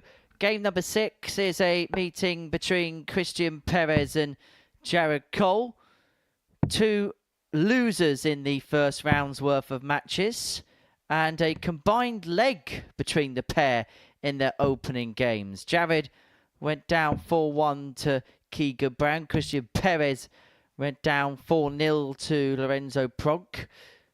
And as far as the league table is concerned, Keegan Brown, the only player to keep hold of a winning record, 100% winning record after a couple of games.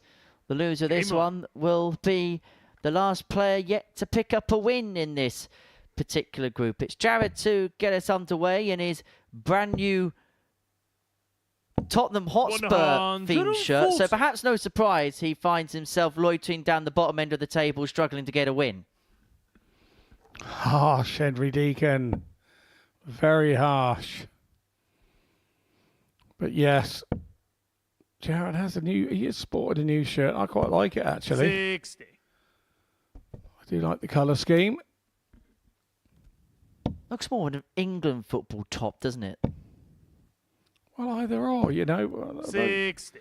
The Dart people do play in red and white, but yes, we do have blue or a tinge of blue in some of the England shirts in previous years. On the football front, obviously. 100. And just like that famous England song, it's Arriva Dirty 1-on-1 in this particular contest. 96. Well, Jared Cole's never quite had the world in motion, but he picked up the inaugural ADC Global belt back in 2021, beating the then reigning BDO world champion, Wayne Warren, 11-2 to pick up that particular championship. 43. How did Wayne Warren get it? Well, he beat me 11-9 for the inaugural belt holding. 125. Knowledge is the bomb, Henry. And it just always happens if you happen to be there at the time as well. It's very good. Yeah, you tend to remember it if you lose, don't you? Yeah, I remember it like it was yesterday. A brand new darts arrived that morning. I thought I had a quick throw with them. I thought I'll be all right with these. 100. Jared, you require 80. Well, Jared's here. Has got a very awkward first start. Had to get out of the way of that, but now he's got a lot of tungsten in the way. 40. And all things considered, that wasn't a bad dart.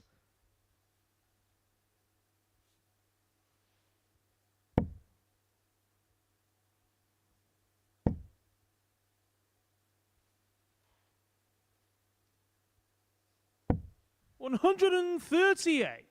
Jared, you require 40. So Jared Cole looking at Tots to take the opening leg. Game shot And on it the goes first 16 leg. times. A little Jared bit more Cole. like it from Jared. Yeah, much more like Second it. leg, it's Christian to the row first. Little raise to the eyebrows there to the cameras. He knows where all the cameras are in this place. We were kind of mentioning it earlier on, and we were doing an interview with Jared, which you'll see on Pluto TV in due course. I just get the sense that there's a real crossroads about his career at this present moment in time. First year of the development tour.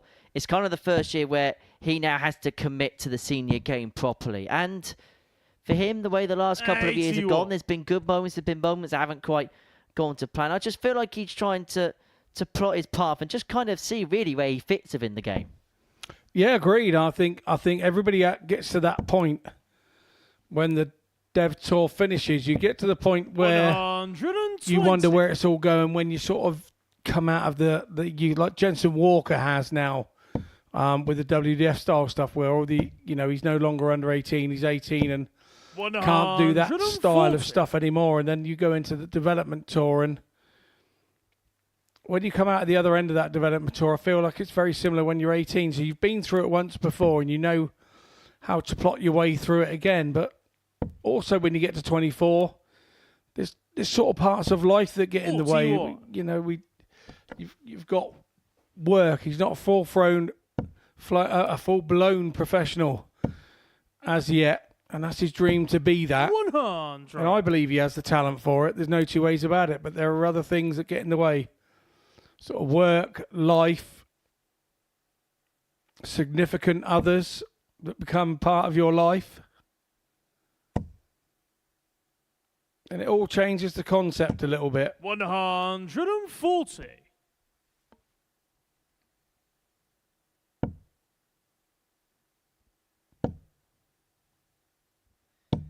100. Christian, you require Perez here 100. looking at a ton to level this game up at 1 apiece.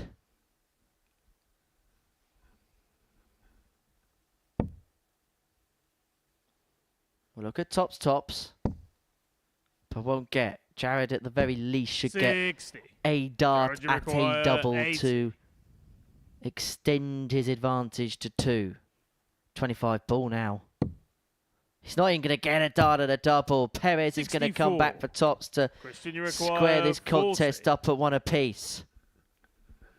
And the whole problem came there where he went full bore at that treble 20 to leave the double 10.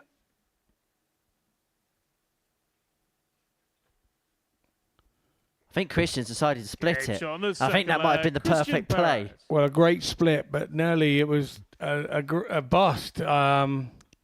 Third leg, yeah, it's Jared to throw first. Game on. Yeah, I don't think there's any more left to say about that. I think it's left Jared Cole in a bit of a 81. spin.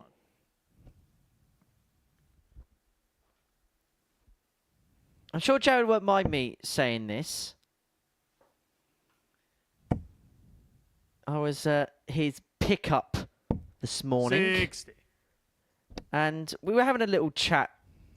We were having a little bit of a chat in the car on the way into the building this morning. And we were just talking about the week ahead. And he was talking about some of the players that he was up against. And he was mentioning, he feels like one of the areas of his game that he's improved so much in recent years is dealing with players of Christian's pace.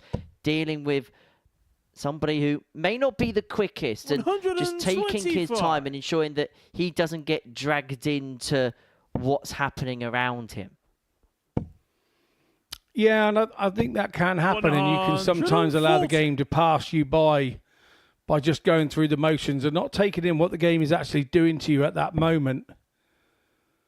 And again, that's a transitional period. It's one of those things that when you're a youth player and you're at the top end of the youth game, you know, everything's very easy and not too difficult for you. When you come out of that and just start coming into the adults, it changes. 130. Nicely done by Jarrett, leaving 16. Perez back on 176.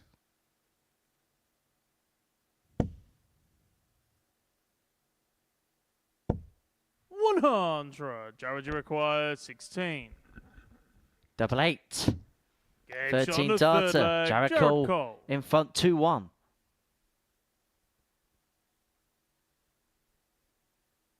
Fourth leg, it's Christian to throw first. And we have the other thing that we haven't mentioned yet for Jared is that he's playing in what is now his workplace, one of our spotters here. And he knows everybody within the building wants to see him do well as well. And that's another pressure that, or weight 140. that sits on your shoulders. Well, everybody in the building except you, Henry. But yeah, that's the kind of pressure that comes under. You're part of the team here. You're part of the furniture. And nobody wants to see anybody that are part of the team do badly. And he has that pressure as well.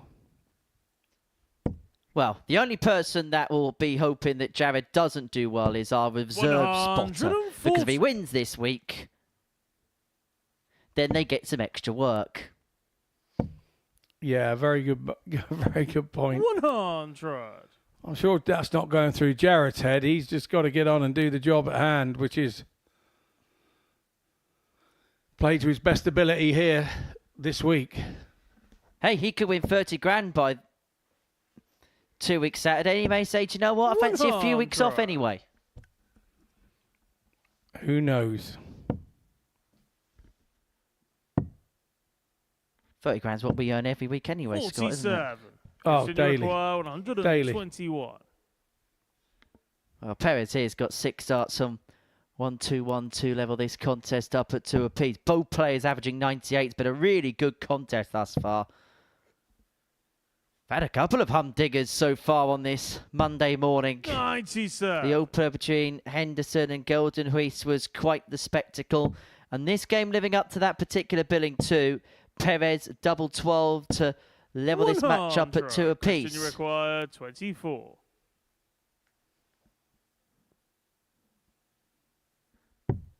Game shot on the 4th leg. Christian Perez. That is exactly what has happened. 5th leg, it's Jared to throw first. Game on. Jared Cole 40. was born 24 years, 9 months and 16 days ago. Born in the year of the dragon. And when he was born, the #1 song in the UK charts, have a guess, Scott. 100. What year did you say? 28th of June 2000. And you're a Neighbours fan, so you should get this. 97. Oh, yeah. Could well be. Natalie Imbruglia. No, it's Kylie Minogue with Spinning Around. Oh, that's what you were doing donuts on your chair. Oh, you were trying to give me a clue. I thought you'd lost the plot. 140.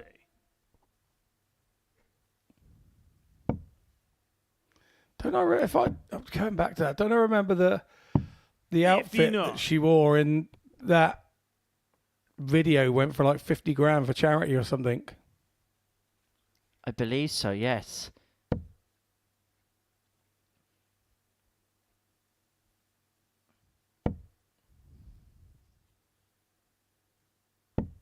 $85. Well, Jared Cole finds himself in a little bit of a pickle. It looked like he was in control of this game when he led 2-1. Christian Perez 58. responding with 13 darts in the previous leg, and he's taken the darts off the king of the castle here.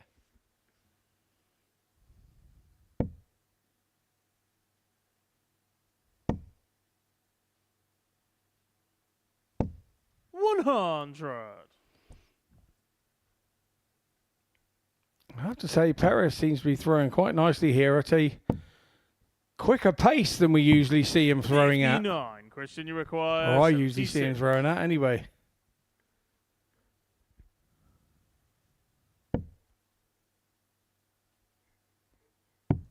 $16 leaves double top for Christian Perez. 36. Doesn't go, but it didn't have to go on that particular occasion.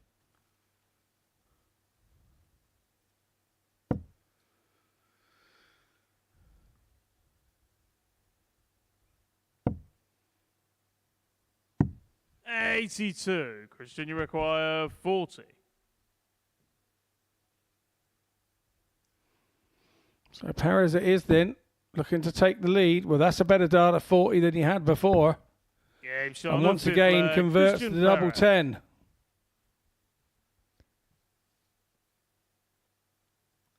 Sixth flag, it's Christian Perez to with throw the first. darts then to Game on. complete a 4-2 win against the king of the castle and to get his first win on the board here at the Live Lounge in Portsmouth. Now, just having a little look at the year Jared was born, it was actually the same year I was born. 60. And perhaps this is quite appropriate when you consider the news of the last 12 hours and Rory McIlroy picking up the green jacket to complete the 59. career Grand Slam. Well, within a month of Jared Cole being born, Tiger Woods beat Thomas Bjorn and Ernie Els by 8 shots to win the Open Championship. And at the age of 24, which is the same age that Jared Cole is, became the youngest player to complete the career Grand Slam and win all 4 major titles. He'd also win the PGA Championship that year, Tiger, at Valhalla. 100. He won it courtesy of a 3-hole playoff against Bob May to become the first player to win 3 majors in the calendar year since Ben Hogan in 1953. And to complete the factoid of facts of 2000, October the 7th, the last ever competitive football match was played at the old Wembley. England were beaten 1-0 by Germany with a goal scored by Liverpool's Didi Hamann. Am I right in saying that was the night that Kevin Keegan resigned down the tunnel? I have a feeling it is. And I think that was the year I went to see Bon Jovi, actually, at Wembley Stadium, just before it closed. They did a 3-night. They did 3 nights at Wembley Stadium. And, yeah, before they pulled the old place down. It's rumoured that John Bon Jovi actually has one of the seats as part of his memorabilia at home, back in the good old US of A. Well, Perez here looking at 106 to get the job done and to complete a 4-2 victory. Treble 18 leaves double 16 for the match. Treble 18 not gotten, so Cole will come back looking at 62 to required 62. Peg back and take us all the way.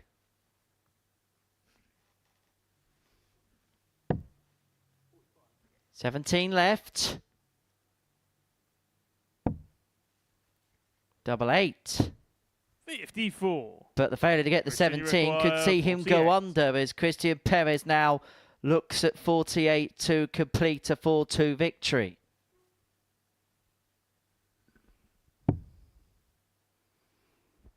Not so sure he didn't go for an 8 there. Big bounce out. Game shot. And a big bounce in. Christian Perez. It's a win for Christian Perez. He beats Jared Cole 4-2. Both averaging in the 90s. A good old contest that. 93.59 for Perez. And the unlucky loser, Jared Cole, 91.75. 50% for both on the checkouts. They go off to ponder what's next for them. We head into an advert. What's next for us? It's John Henderson taking on Lorenzo Pronk.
Welcome back to the Modus Super Series, where we've completed 2 rounds worth of fixtures on this Monday morning. Before the break, Christian Perez got the better of Jared Cole by 4 legs to 2.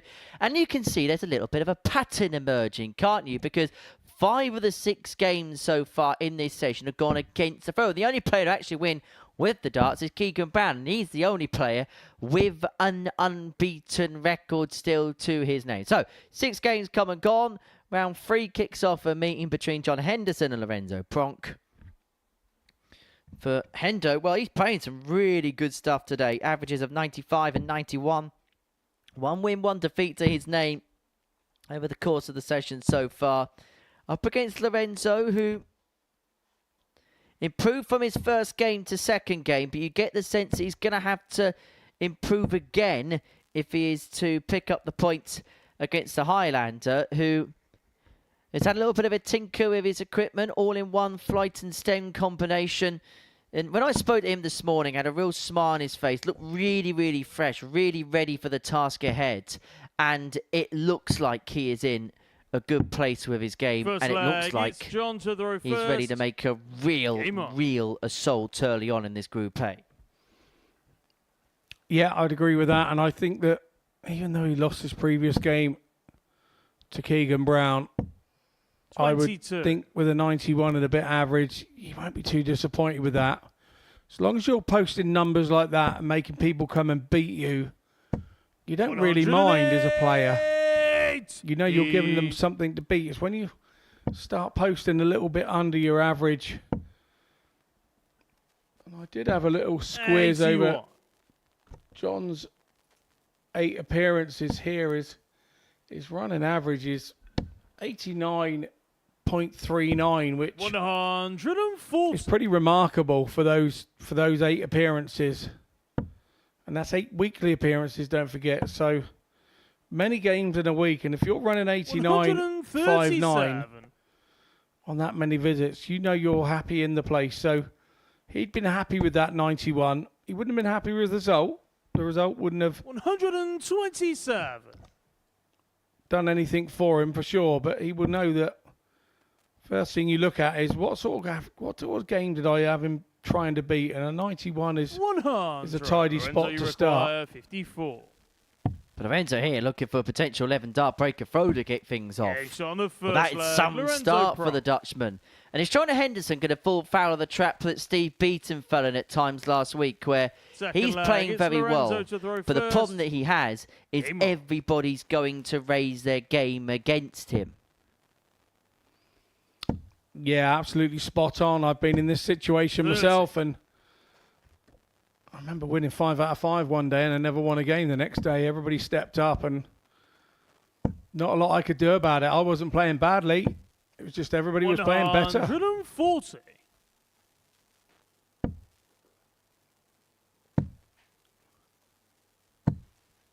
$77. Those are the days you get up off the floor, dust yourself down, and go again tomorrow. 26. Well, John will know that this is a long week. Day 1 doesn't really tell you anything. It's just a guide as to where the form is at this present moment in time. And as you say, yes, he'll want to win Group A. He'll want to have a couple of days off, but he would have prepared himself for the long call. Almost 140. Expect the worst case scenario and then hope for the best case scenario, if you get what I mean. Yeah, I totally do, mate. Yeah, I get that. 81.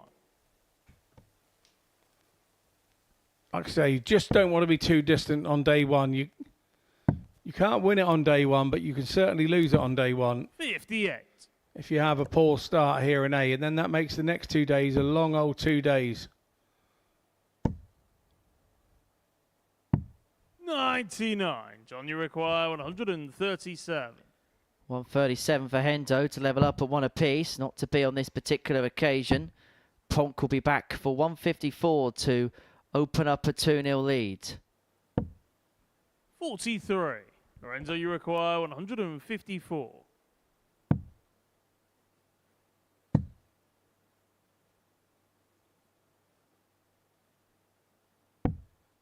80. John, you require 94. So Henderson looking at 94 here to level this contest up at 1 apiece. Looks at double top, couple in hand. 74. Doesn't go, and so Lorenzo, you Lorenzo require has 74. a chance to back the break-up that he got in the previous leg with a hold in this. But to do so, it's the bull, and the 41. bull's not got. John, you require 20. Got scrappy all of a sudden, this contest, on but the Henderson second levels leg, us up John at 1-1. Henderson. He's got the break back. Yeah, and that'll suit him just fine. If it's got a bit Third scrappy leg, and it's John to throw first. he's got that break back, he'll feel that that's Game on. now starting to go in his direction.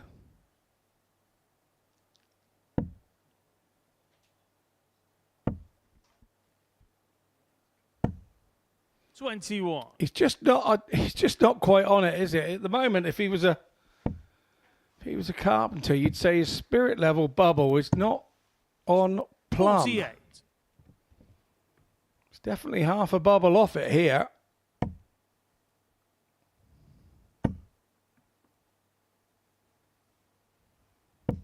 $140. Well, that's leveled it a little better.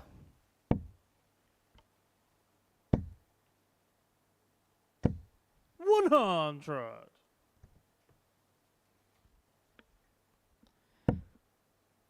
Busy day of action on the Pro Tour, which gets underway in Rosmalen in the Netherlands. 93. Two players that are playing at Champions Week will be involved in the action there. Scott Campbell, who was seeing Group A, that was confirmed a couple of weeks ago as Lorenzo Pronk hits his second 180 of the match. He takes on Chris Doby. Mervyn King is also in action in the Pro Tour. 108. John Henderson hits a max. He... And Mervyn taken on a once former regular here at the Live Lounge in Portsmouth. Former series finalist. 95. John, you require 67. Henderson looking at 67 to open up a 2-1 lead. The treble 7 leads double 8. That much more like it. If the last leg was one scrappily, that was one with a bit more panache. Henderson 2-1 up. Yeah, 15 dart. Hold a throw, meaning Pronk needed to go out in 12, and that's a little bit more like it from Hendo. 100.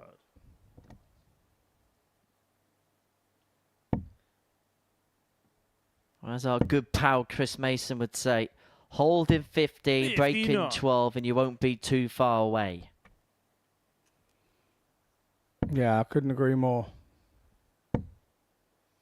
Yeah, Mervyn King taking on 100. Cam Crabtree. That's easy for you to say. Cam, another one of my roommates, and we did have a little chuckle back in our England days about you and your pronunciation of his name, or lack of pronunciation of his name. Problem is, Scott, Cam's got too many R's in his name. Why do you think I've shortened it from Cameroon? It's a very good point. But yeah, super proud of him to go on and get a tour card this year, and now he's on the Pro Tours. He's really learning. 140. Doing very well on tour as well is Cam. As too is his good pal Owen Bates. Really good second year. Yeah, it's like Owen needed Cam back around him, didn't it, at the moment? They're really good mates, and he had a year on the tour without him and struggled a little bit, and now Cam is back around. Owen seems to be kicking into gear again. What's the saying? What goes around comes around? Exactly right. Pronk here looking at 74 59. to Lorenzo, you require 74. level this contest back up at 2 apiece. 20 leads tops. Tops for 2-2. 54. Just underneath. John, you require Yeah, moved across and opened up the 147. target. He'll be thinking he'll get back, but this is John Henderson we're talking about. And on this occasion, he will get back. But there'll be a certain amount of pressure on it. Lorenzo, you require 20. Double 10 Yeah, to shot on the level this fourth leg, contest up Lorenzo at 2 Pronk. apiece. Incredibly, Andreas Harrison's playing on the Pro Tour for the first Fifth time leg, it's ever John to the today. first.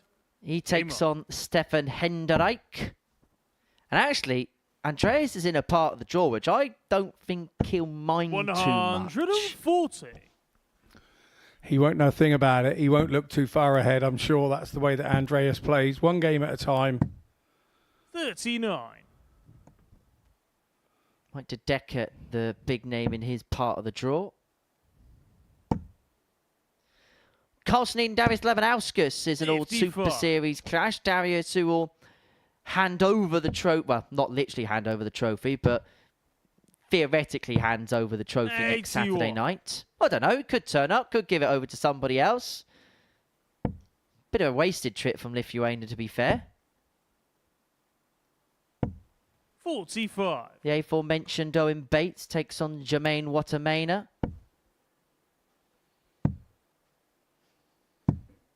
96.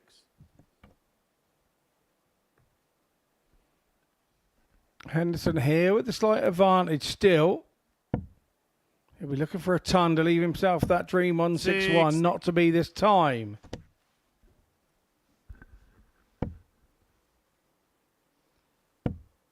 You get the sense a lot to do with 99. this leg depend on that visit for Lorenzo, and the fact he couldn't find a second power treble there means that Henderson's got 6 on this 201 to open up a 3-2 advantage in the match. 100.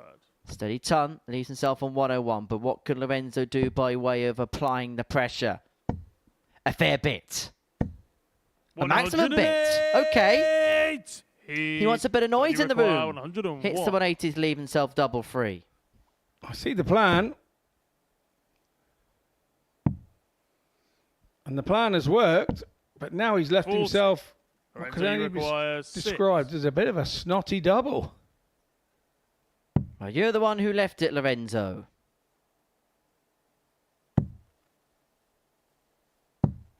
No score. Well, it seemed a good idea in the first place, didn't it? When you hit the 180 and think, well, you're pressuring the man that is John Henderson. And then he goes and says, oh, young man. John Henderson. Treble 7 double top.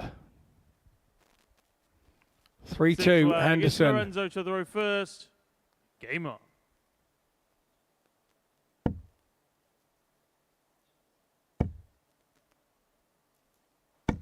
Well, that last one just about stayed in. In fact, the first two was just giving it the grip to hang to the wire. 81.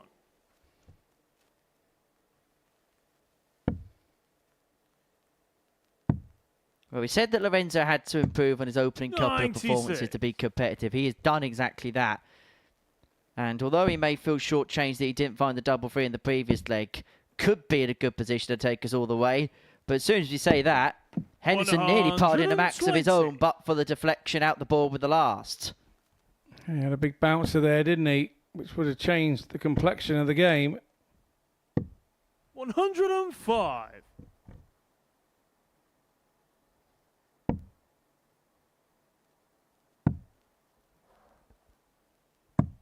$115. Lorenzo, you require 120. So Pronk 120 to take us all the way. He's got 6 darts from here. He's going to need the full quota, but should get a couple of darts at tops upon his return.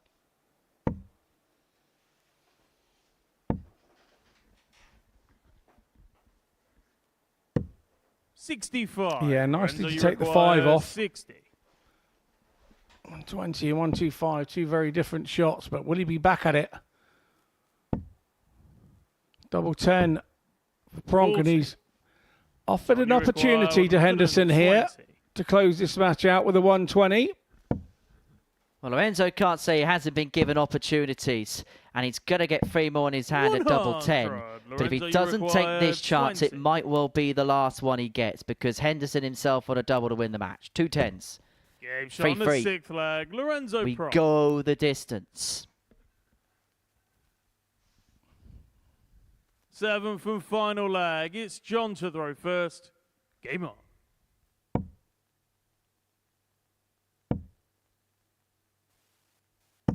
$60.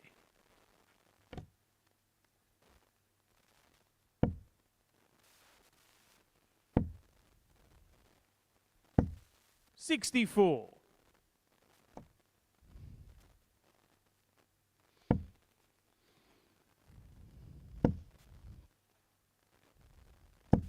$81. Started well there, Henderson, and he'll be more concerned that he wasn't able to follow that first start up.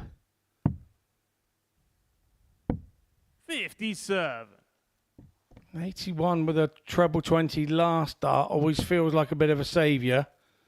And 81 with it first start always feels like a bit of a failure. 125.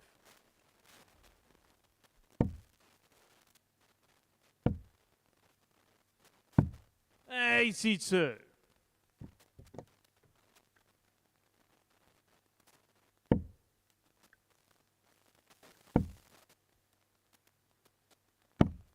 $41.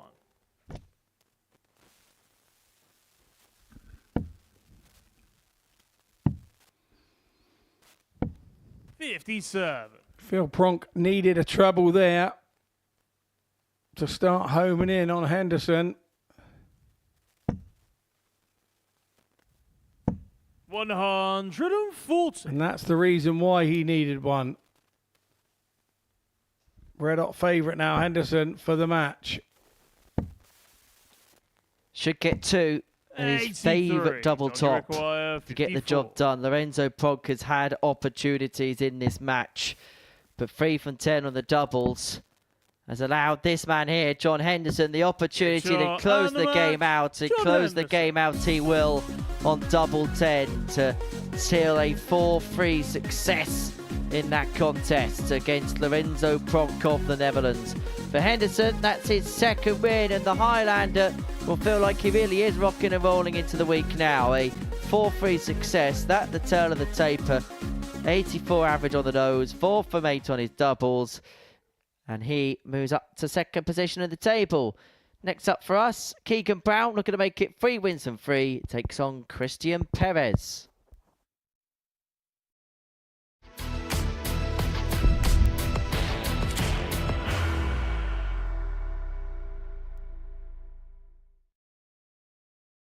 Are you ready to lift that trophy, Darius? Yes. Let's do it then. Ladies and gentlemen, your Modus Super Series 9 champion is Lucky D, Darius Labanowski!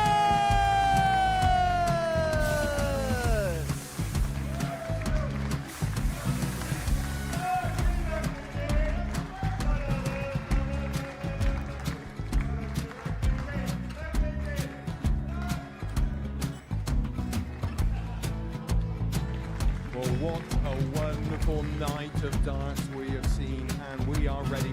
Our champion is ready, and it's trophy. So receive the trophy. £25,000. The new Modus Super Series champion, the Terminator, Marvin Van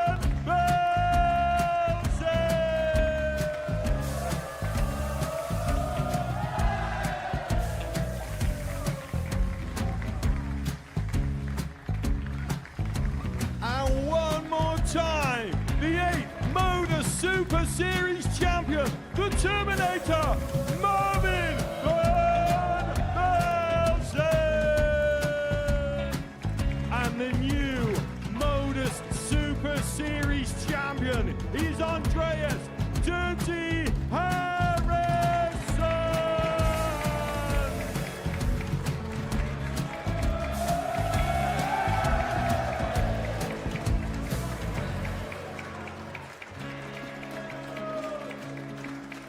And one more time, the 7th Modus Super Series champion. Give it up for Andreas Dirty Harrison! The moment we've all been waiting for. Would you please show your appreciation for your Series 6 Modus Super Series champion, Scott Taylor.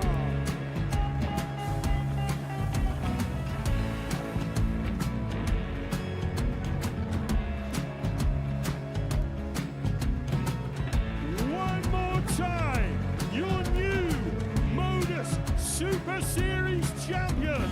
He is Chucky. He is Jim McEwen. Ladies and gentlemen, your Modus Super Series champion, retaining his title, the Nuke, Luke Littler!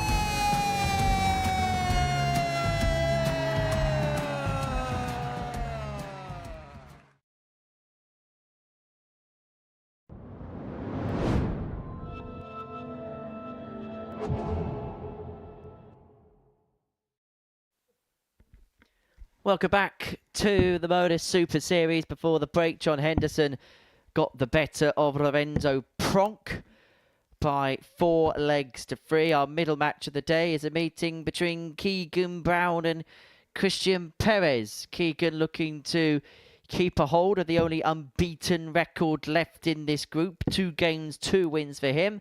Christian Perez, a big improvement from first performance to the second. Best part, well, there was in excess of 20 points between the averages in his first and second game. Average 73.5, missed 9 darts at a double and a 4-0 defeat to Lorenzo.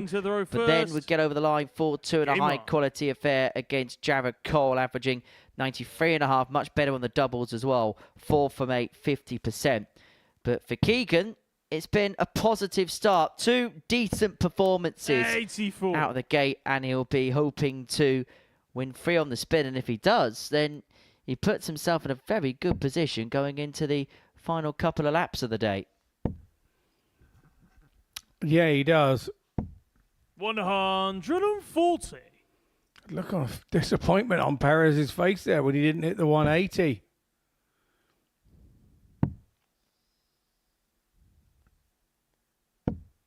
$59.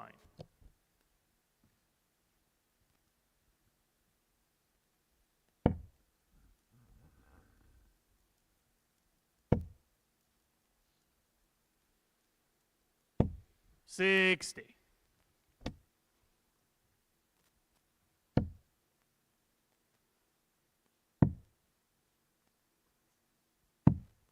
$81.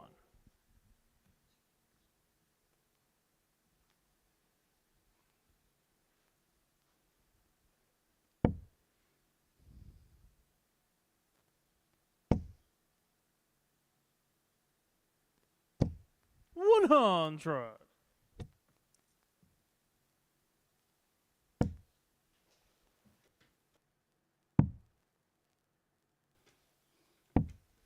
$57.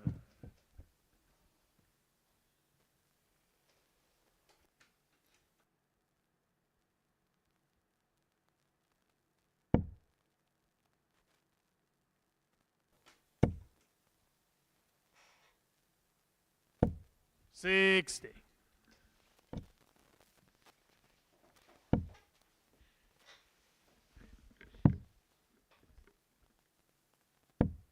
$59. Christian, you require 141. Perez looking at 141 here to take the opening leg of the contest. Not to be on this particular occasion. Brown back for 161. 45. Keegan, you require 161. Triple 18.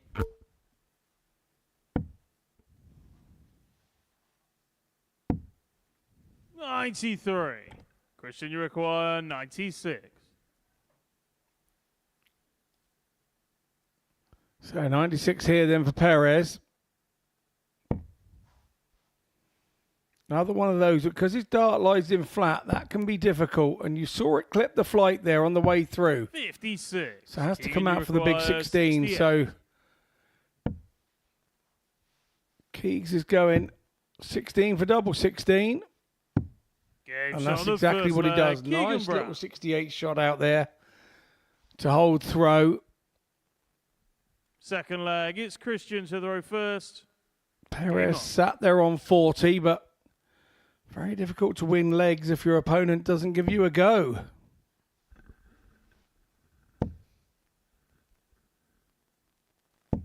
$140.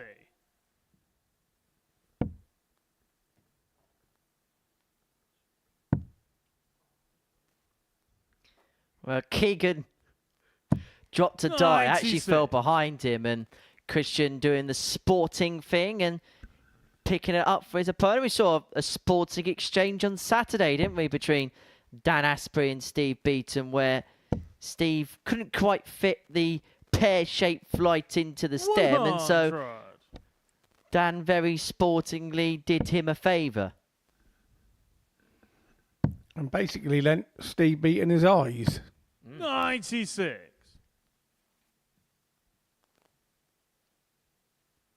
Holding Steve Beaton's darts was the closest he got to a victory on Saturday night for Dan.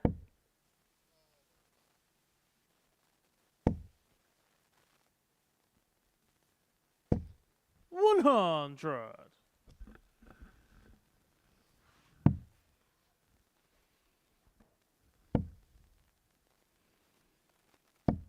$99. Christian, you require 160. Perez here doesn't have to go for the ball should he hit the right numbers, but he's not thinking that way around now. 47. And that is an opening and an opportunity for Keegan Brown here.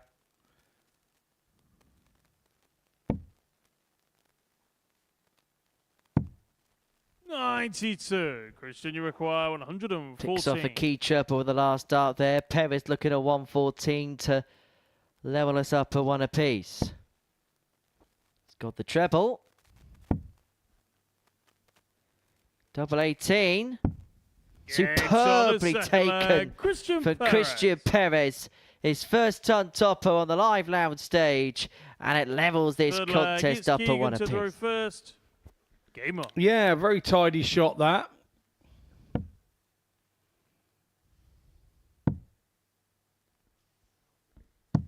$96. Mentioned earlier, Keegan made it through to the final of Challenge Tour 7. Only played the second block of Challenge Tours so far this year in Germany. Lost out very early on in the first one to Graham Hall. Got through to the final, beat some decent players en route to that particular title. Beat the likes of Anton Ersland, Scott Campbell, Andreas Harrison, Kevin Burnett, Adam Mould. Did then lose out in the final to Darius Labanauskas. Was beaten 140 by 5 legs to 2. It was a mid-match burst from Darius, which saw the game past Keegan, who just looking at that game maybe just ran out of steam a little bit as the final approached. It was the second event of what was a challenging day on the Challenge Tour, but it was a step in the right direction. In terms of the order of merit, not quite enough to give himself Pro Tour invites as of yet, because of the fact he didn't play in the first 5. It's just scuppered his chances a little bit of that. 140. Finds himself 45th in that particular order of merit. Christian Perez here on for a potential 11 dart breaker throw in this leg. Double top for it. Double top got, that's an 11 dart, so that's 2-1 Christian Perez, and he really is trending in the right direction, and Keegan Brown acknowledges the brilliance of the Filipino. To throw first. Yeah, tidy stuff from Christian there.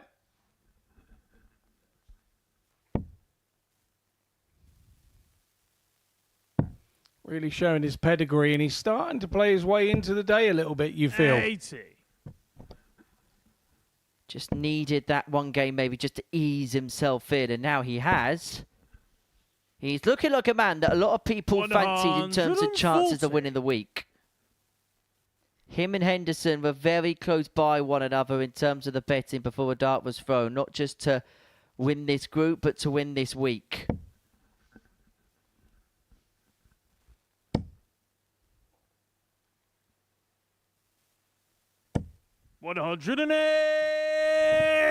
80.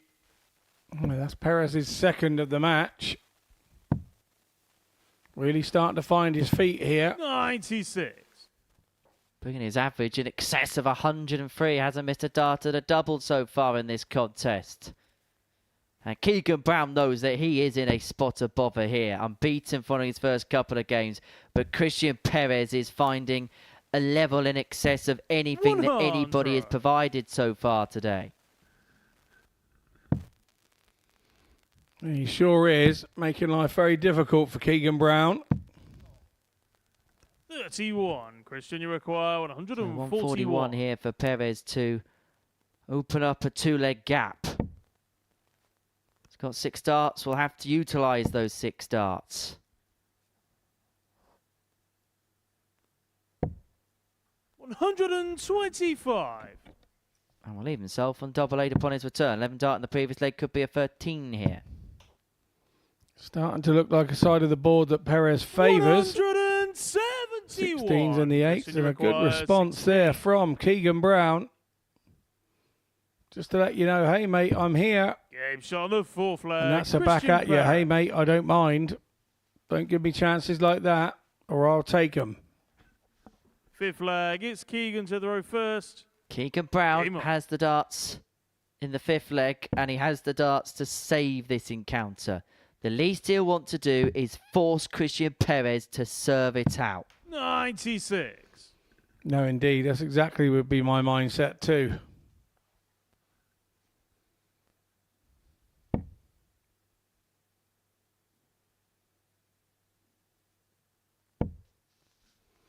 See, there's that dart that's very flat in the board. It's very difficult to get by. He has to give himself an angle on it.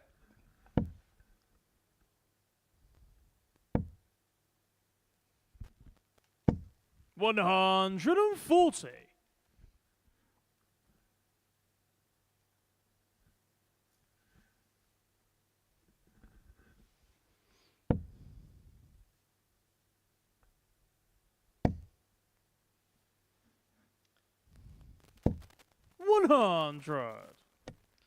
Well, Brown here, 6 darts on 265 to reduce the gap back down to 3-2. Himself a couple of trebles, effectively halving the score.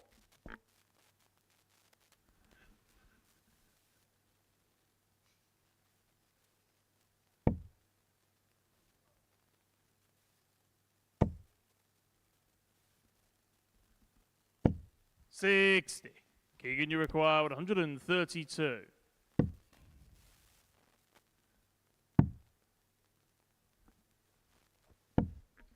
$64. Well, we haven't seen a missed dart at a double so far in this game. Christian Perez 3 from 3 on the outer ring. Keegan Brown 1 from 1 when he's had an opportunity at a double, and he's going to come back here looking at 68 to reduce the gap back down to 3-2. We said at the beginning of the leg, the least Keegan Brown wants to do is force his opponent to serve it out. He's got an opportunity here to make Christian Perez do exactly that. 36. But that's the first missed dart at a double in this contest. Is it the last dart he throws in it? We saw a 1 for 2 earlier from Johan. We're not going to see anything similar from Perez on this occasion. Keegan, you require 32. So Keegan Brown returns to 32 to bring it back to 3-2. No mistake on the double 16, and Keegan Brown at least forces Christian Perez to win this match on his throw. Now, it's been quite a sporting game, this. There's been a lot of reciprocation for what the other has done. Yeah, nobody taking each other's water, none of those shenanigans. I've had some intel on that from Jack Garwood. 100. In fact, we've kind of slandered John Henderson a little bit, because actually 27. The act that John Henderson was caught in was actually him giving some of his water to Keegan Brown, as opposed to it being the other way around. We were being a little bit presumptuous in the commentary box. Sorry, Veronica and Hendo. 108. Really sorry for that. He. I am sure Hendo will have his right to reply, whether it be on air or off air. Perez, though, with his third max of the match, averaging 102.46, 6 starts away from a 4-2 success against Keegan Brown, and it would inflict a first defeat of the day to the man in pink. 80. Well, you take the trade, wouldn't you? 60 in one hand for the 5 taken off in the other.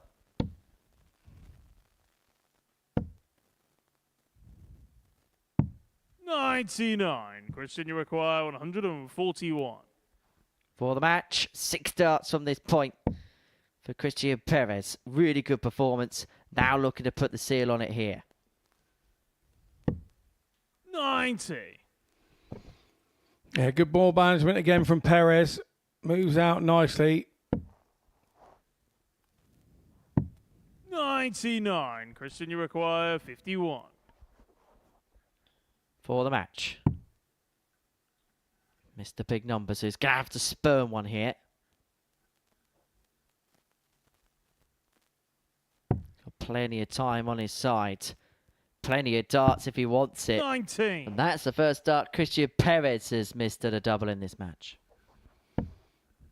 Well, let's try and throw with a bit of freedom here and put him under pressure, and another one of those would do exactly that. 108. Is it a case of dead cattery from Keegs, or is it the beginning of something bigger? Double 16 for Perez to eventually finish the job off. Game shot. And double 16 is found, and Christian Perez gets his second win in as many matches. And for Keegan Brown, that's his first defeat of the day. A game played in great spirit between the pair there. For Christian, a 4-2 win, averaging the end of 19.25. For the most part of the contest, he was actually averaging in excess of a ton. Keegan kind of playing around that level, isn't he? Around about the 90 for the most part of the day. Next up, Johan Gildenhuys takes on Jared Cole.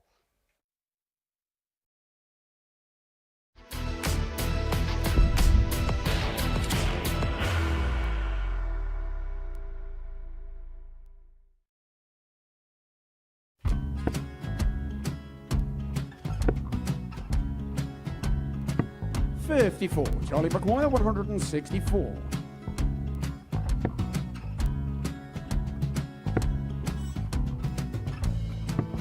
$44.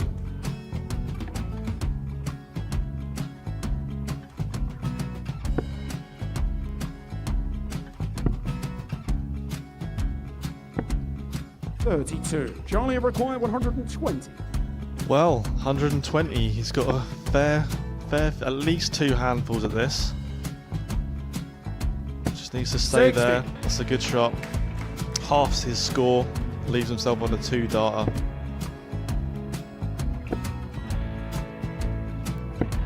$26. Charlie Time on his require side 60. to become back-to-back singles champion.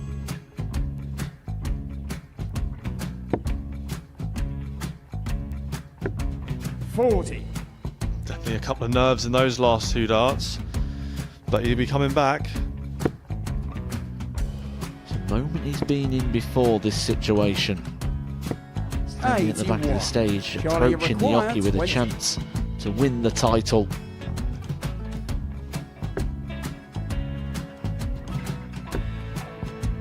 He did this to win the first title, if you remember. 11. I think he's gone. I think he's gone to bust it, maybe. The first title he won, he wanted 20. He went 6 double-7 to win it. He had a chance to replicate it again.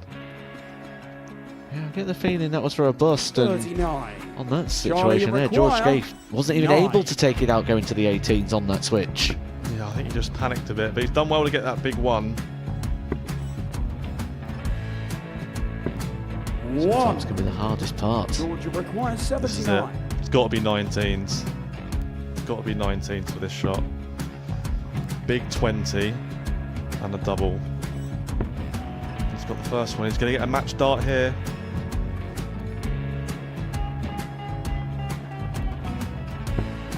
$59. Charlie Threw the entire body into that one. Just didn't want to let go of the dart.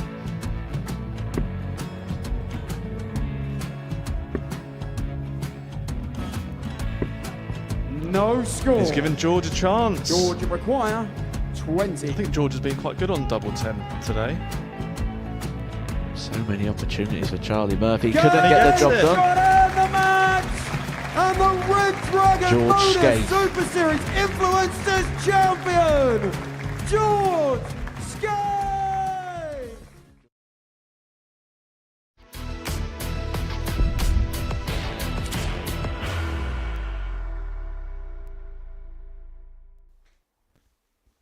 Welcome back to the Modus Super Series, where before the break, Christian Perez got the better Keegan Brown by a 4-2 scoreline.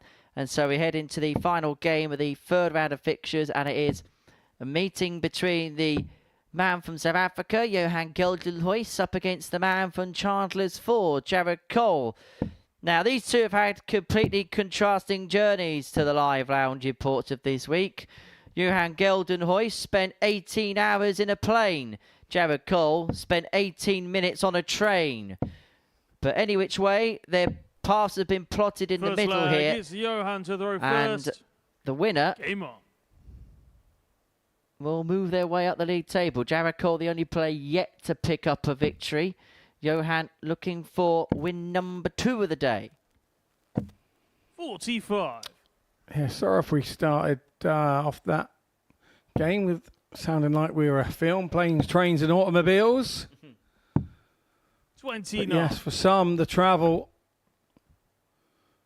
is very difficult, and I think it explained the other side of the coin was 18 minutes for Jared Cole to get here, and 108. I'm going to start saying that Johan's a bit of a 180 machine, isn't he? It's his 6th of the day. 60.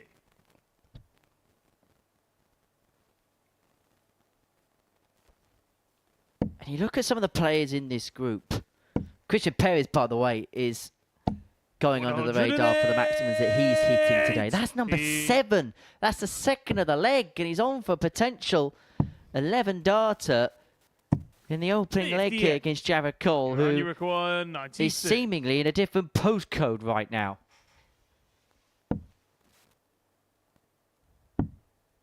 Double-double. Oh, that's delightful. And the more you watch him, the more you're impressed by Johan Gildenhuys. It's respected by Jared Cole. It's Jared to throw first. Yeah, you have to say there's a lot of love in this group. There's a lot of respect between the players. Seen a bit of that this morning. 108. And here comes Cole.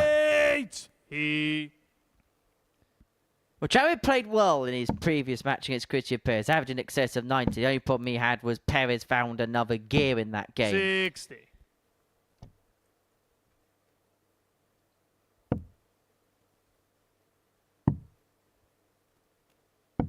$93. I think the thing I'm looking to see from Jared more than anything else this week is consistency. 91.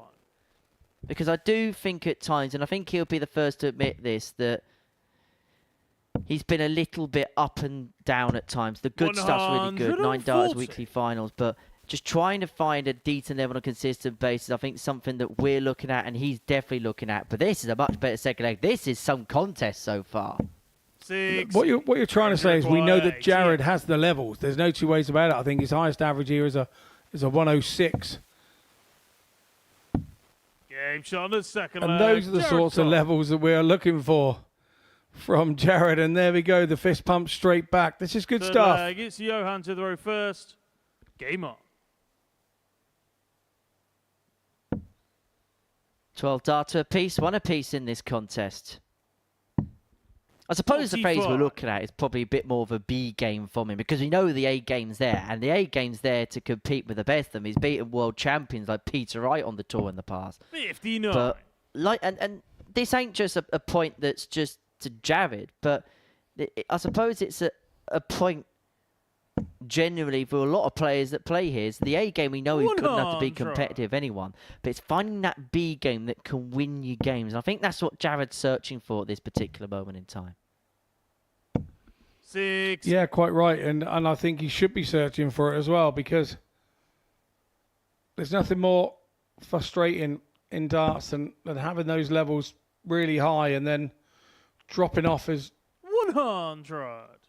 as quickly as a toaster on stop.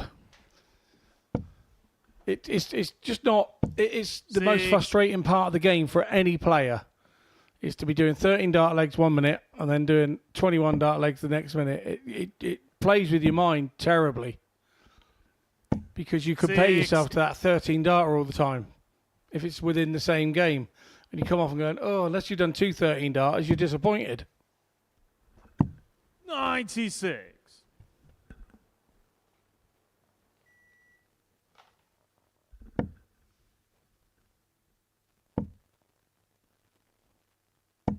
$85. Johan leaves himself on 111 to open up a 2-1 lead. 56. Johan, you require 111. On the fish if this does not go.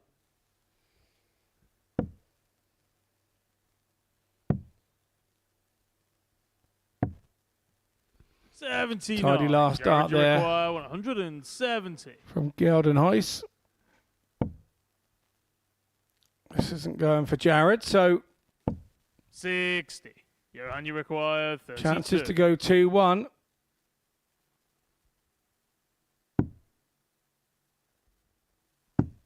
Game shot. Chance taken. Johan Gildenhuys.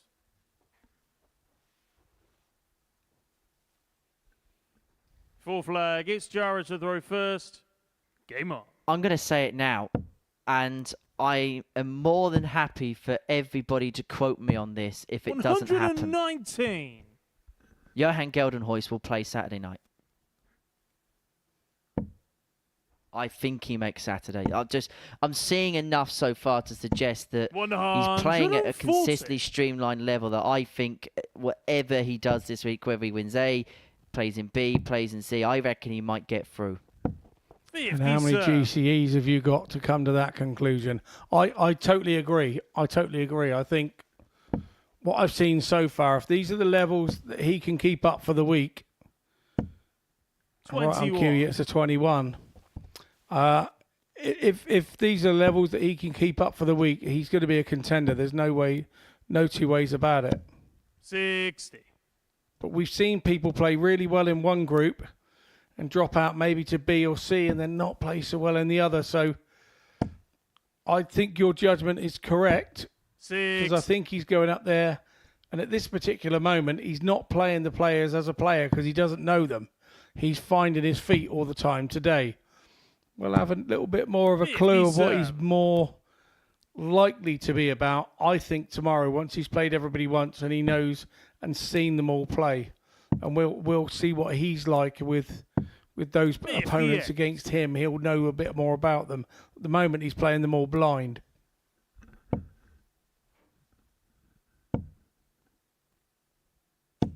$140. Well, Jared leaves himself on 68 to square this contest up at 2-2. 121. Jared, you require 68. It's only going to be one in his hand. And that's going to be a double 16. And he gets 2 darts at a double, 2 darts hit at a double. And we are back all square at 2-2.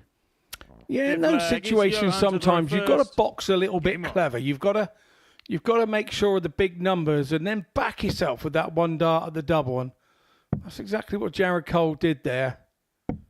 91. Didn't go too risky on the treble for the treble 20. Good big number. Got the right one that he wanted. And then headed into the 32. 108. Like a hot knife through butter.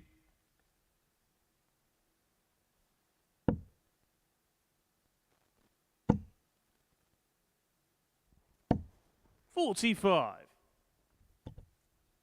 Well, Jared already has a 9 darter in this building. And we saw Conor Heenahan repeat the trick last week. Is Jared Cole going to do something similar here?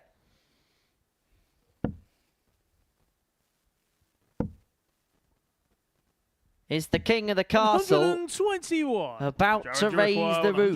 141. Treble 19. Treble 15 leads double 80. Game Jared shot, fifth Cole leg. has done Jared it Cole. again. The king of the castle has pinned perfection at the live lounge. Sixth leg. It's Jared to throw first. If only you Game guys on. could hear the roar from the gallery. We were all over the moon with that one. Right, I'm going to tell you this now because he told me not to say this, but I don't care. I'm going to say it. Jared Cole said something in jest to me a couple of days ago. He said, calm your voice down. In case I hit a 9 darter, it'll be in tatters. Well, he's just gone and hit the 9. The second in as many weeks. They've come like London buses. We didn't have one this year until this time last week when Conor Heenahan hit one. 100. That was a cracking moment. And Jared Cole's given us another one. Oh, it really was, wasn't it? Brilliant. Love it. 125.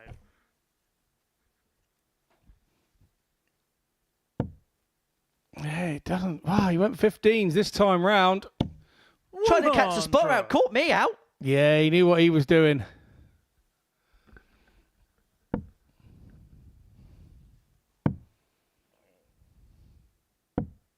$95. By the way, there's a that for me, and I'm going to make it about me for a second. Really? Yeah. The only annoying thing about this 57. is I've got to take Jared Cole home tonight, and I am not going to hear the end of it. To be fair, he'll probably upgrade and come home with me. 140. Earplugs at the ready. Jared, you require Anyway, Jared Cole to 148. finish this game off. 148. Another. To finish off with 2-ton plus It's your checkouts. 4 from unmatched 4 on the doubles. Jared Cole. What a performance from the king of the castle. And beneath the church, he has come up with brilliance, with perfection. And he even gets a hug off of Jack Garwood. He enjoyed that. A historic day for Jared Cole, his second 9 darter in the build. And that's his first win of the day.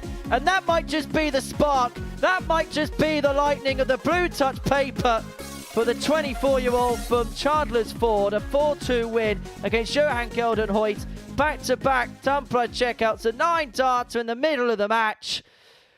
Coming up after the break, Lorenzo Pronk up against Keegan Brown.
the treble 20.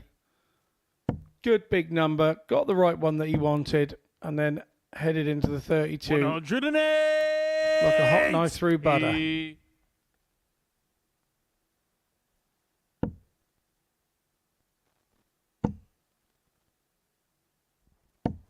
45. Well, Jared already has a 9-darter in this building. And we saw Conor Heenahan repeat the trick last week. Is Jared Cole going to do something similar here?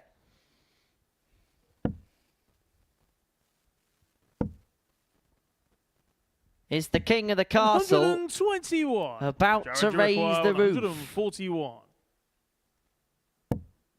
Treble 19. Treble 15 leads double 18. Jared Cole has done it again. The king of the castle has pinned perfection at the live lounge. Indeed he has. And before the break, Jared Cole sealed a 4-2 win against Johan Gildenhuys. Elsewhere in that round of fixtures, Christian Perez got the better of Keegan Brown 4-2. And John Henderson beat Lorenzo Pronk by 4 legs to 3. Right, let's have a look at the table then for the first time in this group. 3 players on 4, 3 players on 2. Brown, Henderson and Perez with 2 wins from 3. Pronk, Gildenhuys and Cole with 2 defeats from 3. So that's how the land lies. We go into Game 10, the penultimate round of fixtures for the day. And Lorenzo Pronk takes on Keegan Brown. Now, I don't know what's going on the stage, but have one of the players got a pre-prepared sign there? Because there's a 180 placard next to the drinks table.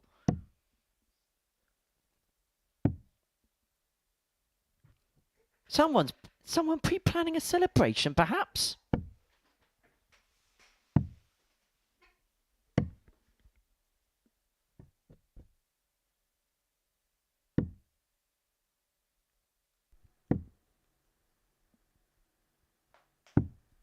First leg, it's Lorenzo to throw first. Game on. Anyway, Pronk and Brown, game 10. And me and Scott just got our breath back. Yeah, we have indeed. Could be happier for the young 99. man.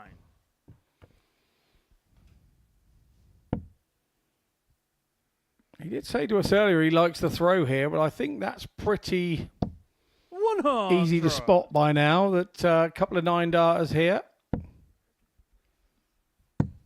And a pleasure to call another one home with you, my friend.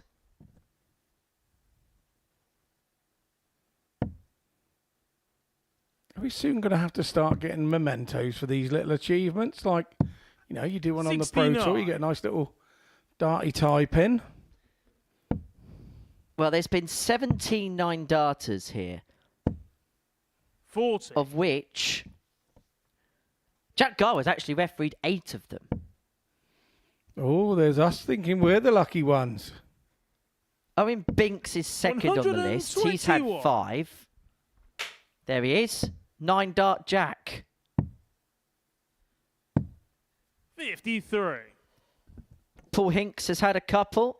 Charlie Corsvin only ever had the 1 on this stage.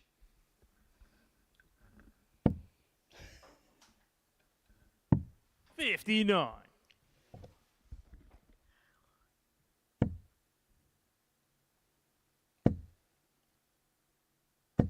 140. This is actually, Scott, the 4th one we've done together.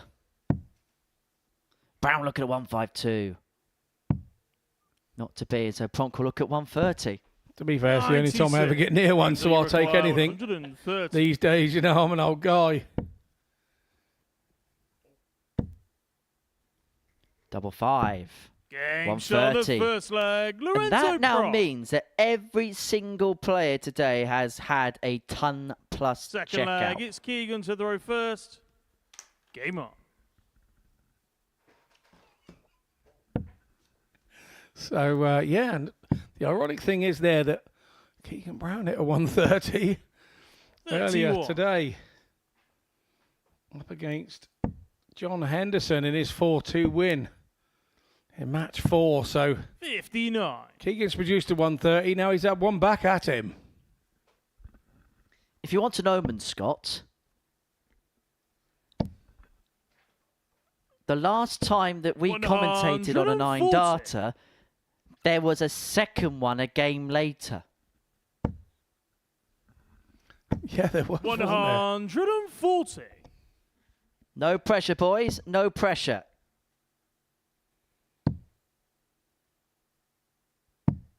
96.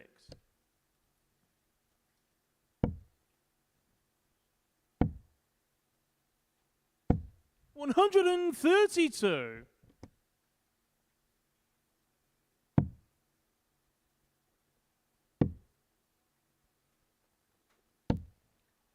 47. We've seen the 9-darter today. Pronk doesn't have to go for the big fish, but it'd be good to see nonetheless.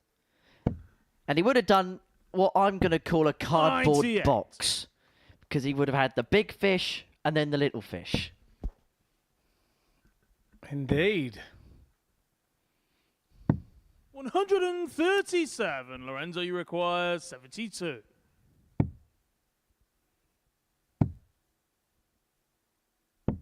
52.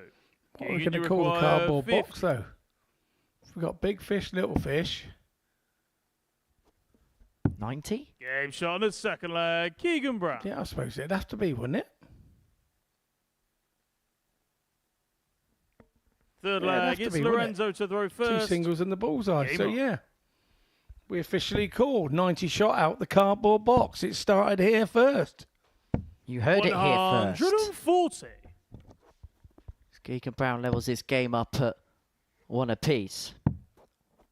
Got to say, by and large, the standard's been really good today. There was a couple of 97. early games where a couple of players needed to get going, but after that, it's been some really good stuff. We've seen some really good darts on this Monday morning here at the 43. Live Lounge in Portsmouth.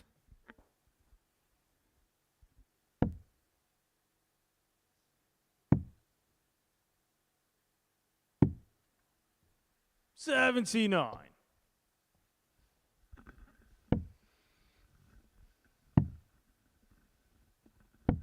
93.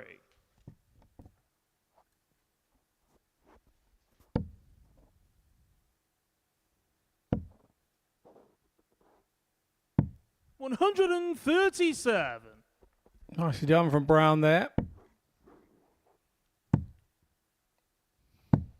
58. The whole game here has a different pace to it. It's a little bit quicker. And it's suiting them 52. both. Lorenzo, you require 167.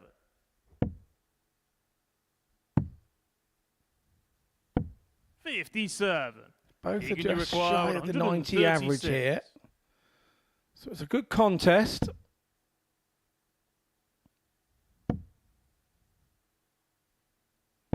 $60. Lorenzo, you require 110. So Pronk here looking at 110 to open up a 2-1 advantage. Got the treble that he needed to give himself a dart and a double. Double top it is. Double top he's got. That's his second ton plus checkout of the match to get his second leg of the match. And now we really are flying in the ton plus column. Flag. It's Keegan to throw first. That's Game the 8th for the session already.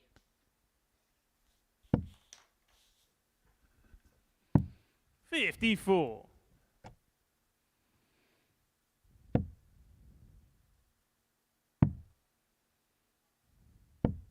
84.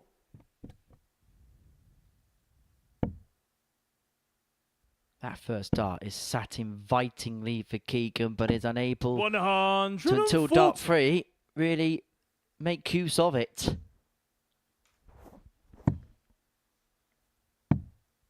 65.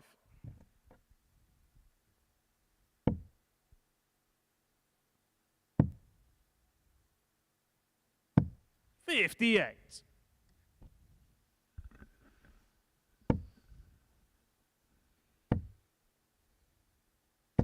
140.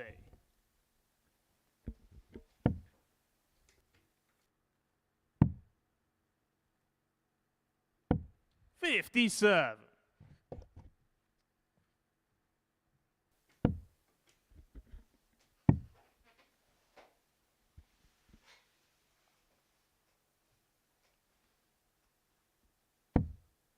81.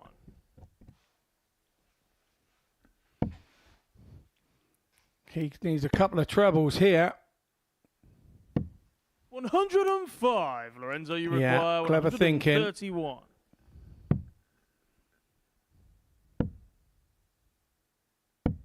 $91. Keegan, you require 87.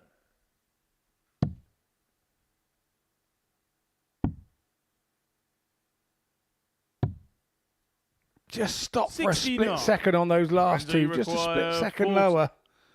It was a touch unfortunate there. They were nicely thrown darts. Didn't find the desired location.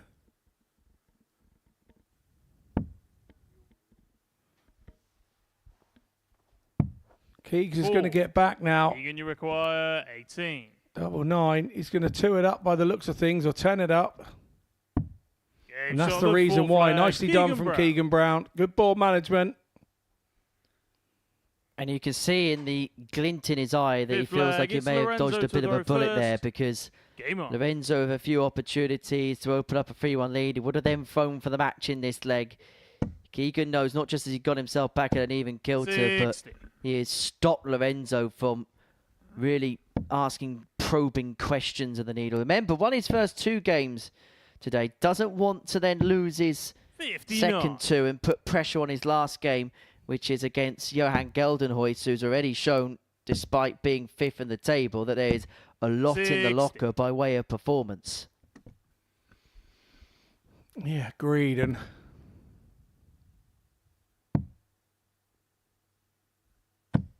96.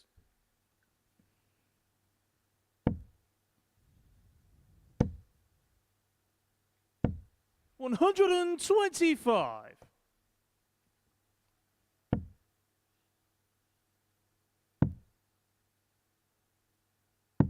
$96.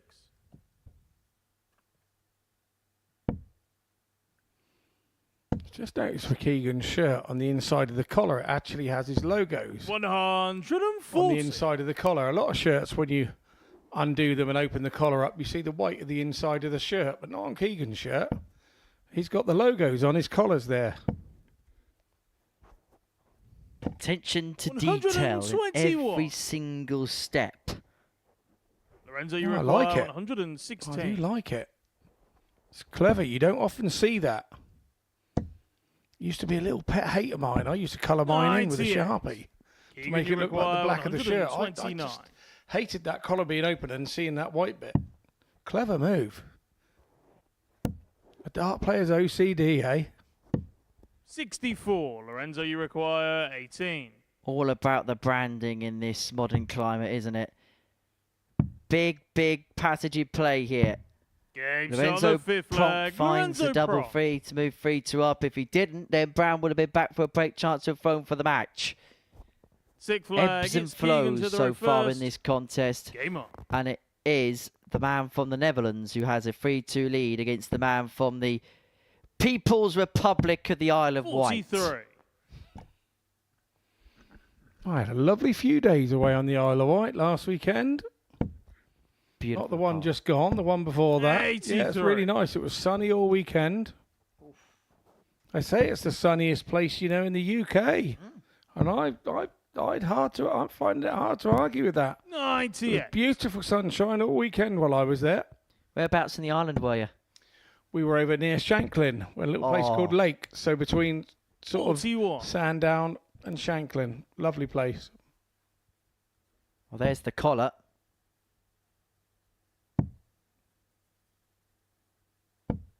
$59. And Keegan Brown will be hoping he's a little bit like Benjamin Button, the former World Youth Champion. He'll be hoping for an ageless 99. performance this week. And maybe just turn back the sands of time, a la Peter Pan. This isn't quite a Wendy house, it's a church. 134.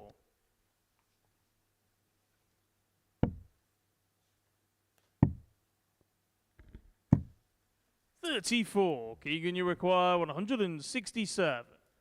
So 167 for Keegan to take us all the way to a last leg decider. It's down for treble 19. Didn't have to go for the bullseye if he had got. 99.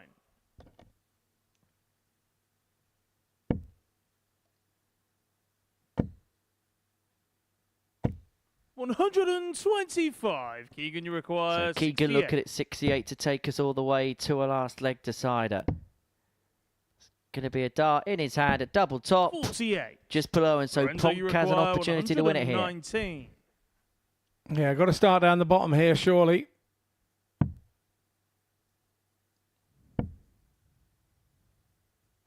Game shot. Oh, and what match. a finish. Lorenzo Pronk. What a finish from Lorenzo Pronk. That was 3-ton plus finishes from him in this match. So it's no wonder he won that one 4-2. Not a lot Keegan Brown could do about that. A really good contest. 84 and 83 the average is. Darts at a double. Just under 50% for both, but Lorenzo Pronk, very impressive with his 3-ton plus finishes. We'll head off into a short break, and on our return, we will return with 9-dart Jared Cole against John Henderson.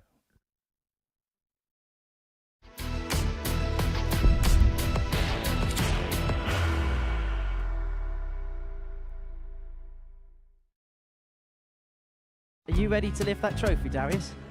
Yes. Let's do it then.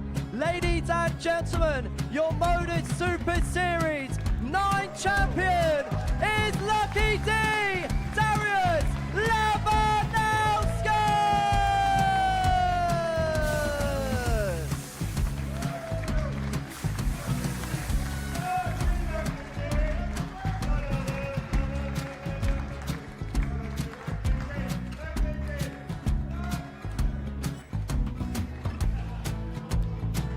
Well, what a wonderful night of darts we have seen, and we are ready. Our champion is ready, and it's trophy. So receive the trophy. £25,000. The new Modus Super Series champion, the Terminator, Marvin Van Velzen.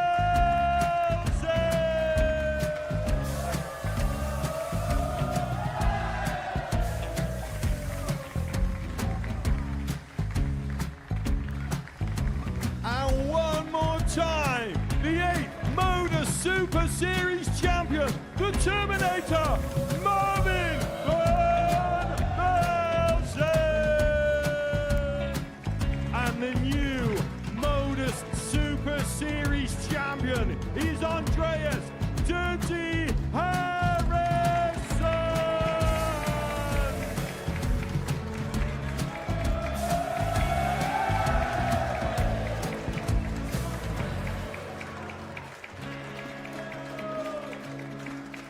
And one more time, the 7th Modus Super Series champion. Give it up for Andreas Dirty Harrison. The moment we've all been waiting for. Would you please show your appreciation for your Series 6 Modus Super Series champion, Scott Taylor?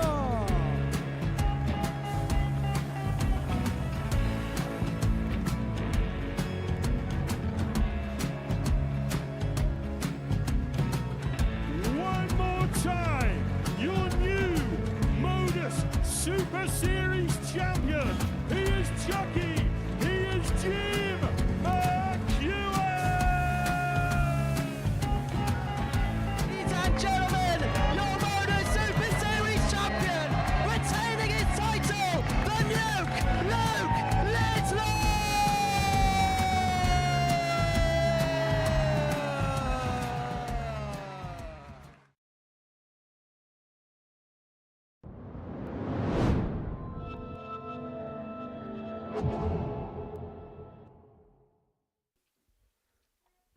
Welcome back to the Modus Super Series, where before the break, Lorenzo Pronk got the better of Keegan Brown by 4 legs to 2.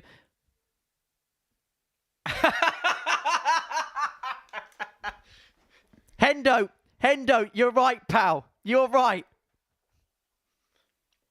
We got your version of events, and you're correct.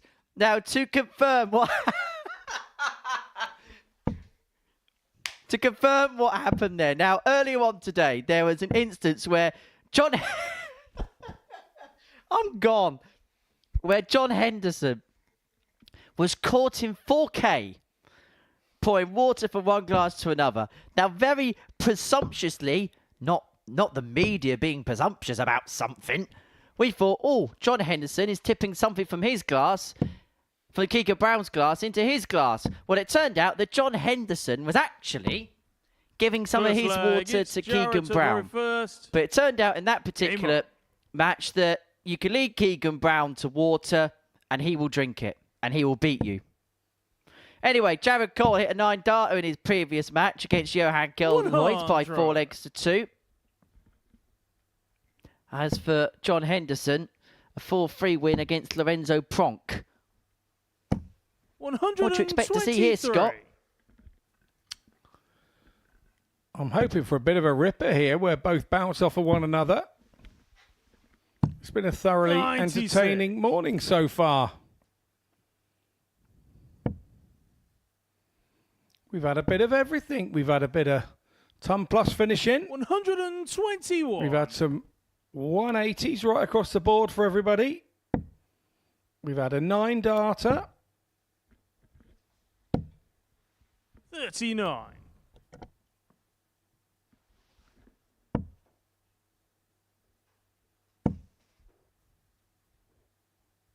59.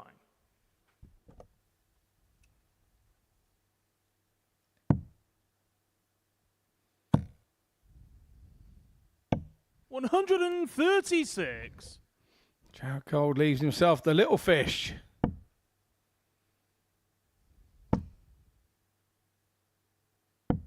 $98. Jared, you require 130. So Jared leaving himself 130 to take the opening leg. Treble leaves the ball.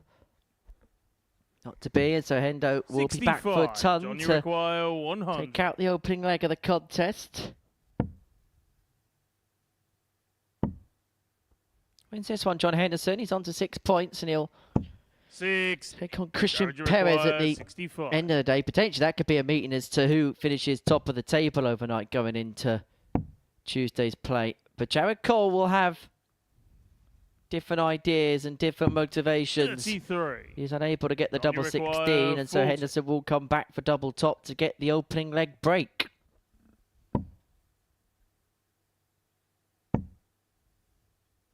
Double 10. And it goes. Henderson leg. breaks John and Henderson. leads by a leg to 0. Water off a duck's back. Second leg. It's John to throw first. Game on. Indeed it was. Nicely finishing from Hendo Nyatt there. 59. I wonder what his assumption is going to be of the new flight combo that he has. I will try and get a word with him later before he leaves. 140. Yeah, best you have a word because he might have more than a word to say to me tonight. I have a funny feeling he's going to try and drown you 108. with some of that water that you accused him of stealing.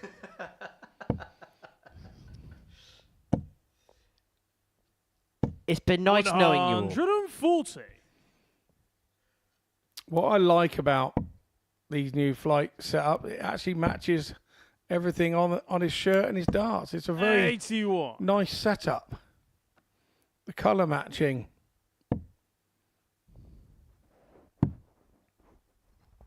Highlander all emblazoned in gold. But it was Jared Cole that treated us to the golden leg today. The 9-darter in the middle of his match against Johan Gildenhuys. 45. Jared, you require Definitely never going to 90. forget his debut day in a hurry. Well, here's the cardboard box. 78. John, you require 136. He's gone the crazy way about it. Surely it's only the cardboard box of his 2020 in the bullseye on the finish. Just ruining the illusion, isn't he? 45. Ruined it totally. Jared, you require Thought 12. he was one of the team when we're trying to make up these names for these shutouts. 3 o'clock double. Now double 3. And suddenly this will get a bit scrappy for Jared. 9. because a failure to find that require has allowed 91. Henderson back to the board. And if he can find this 91, he has a 2-leg lead and he has room to stretch his legs in this match. 51. So Jared comes back for the awkward 3.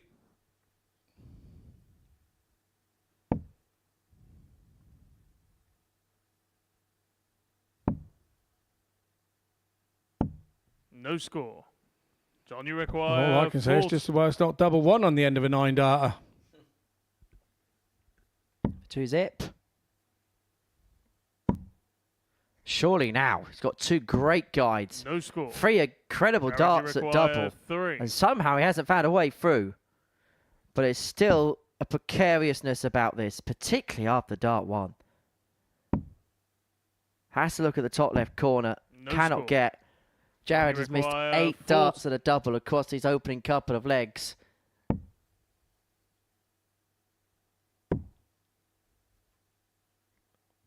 And eventually Henderson moves 2 clear. John Henderson. One of those situations for Hendo there. If you give me enough darts at it, I'll get it for you. And that's exactly what happened. For Hendo, his 6th dart drops in. How is that going to affect Jared? 140.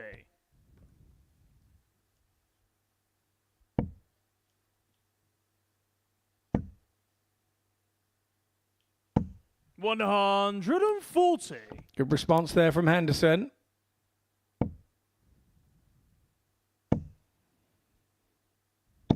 $60.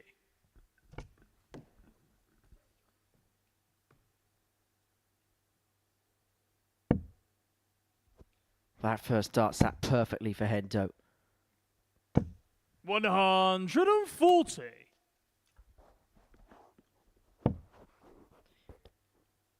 I think there's going to be a sense of flummoxedness about John Henderson in terms of this performance. Yes, he's 2-0 up and he looks really comfortable. He's taken the darts for a double break.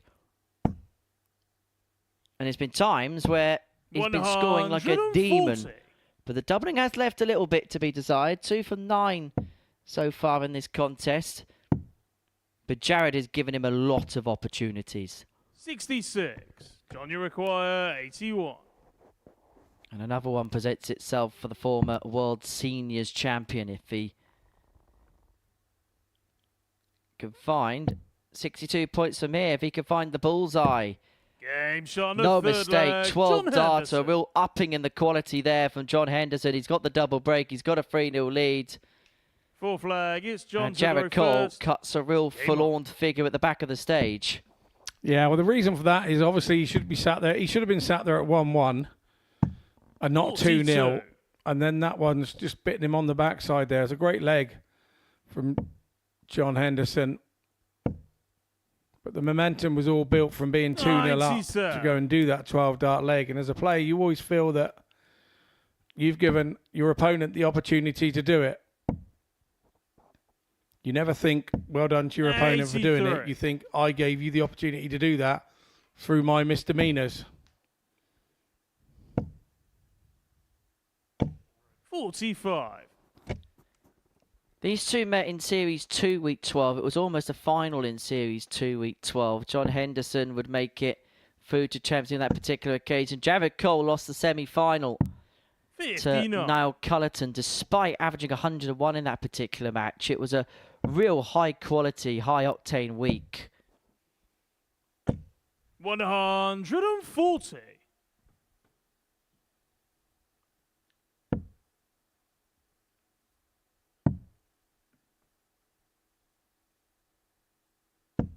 $97.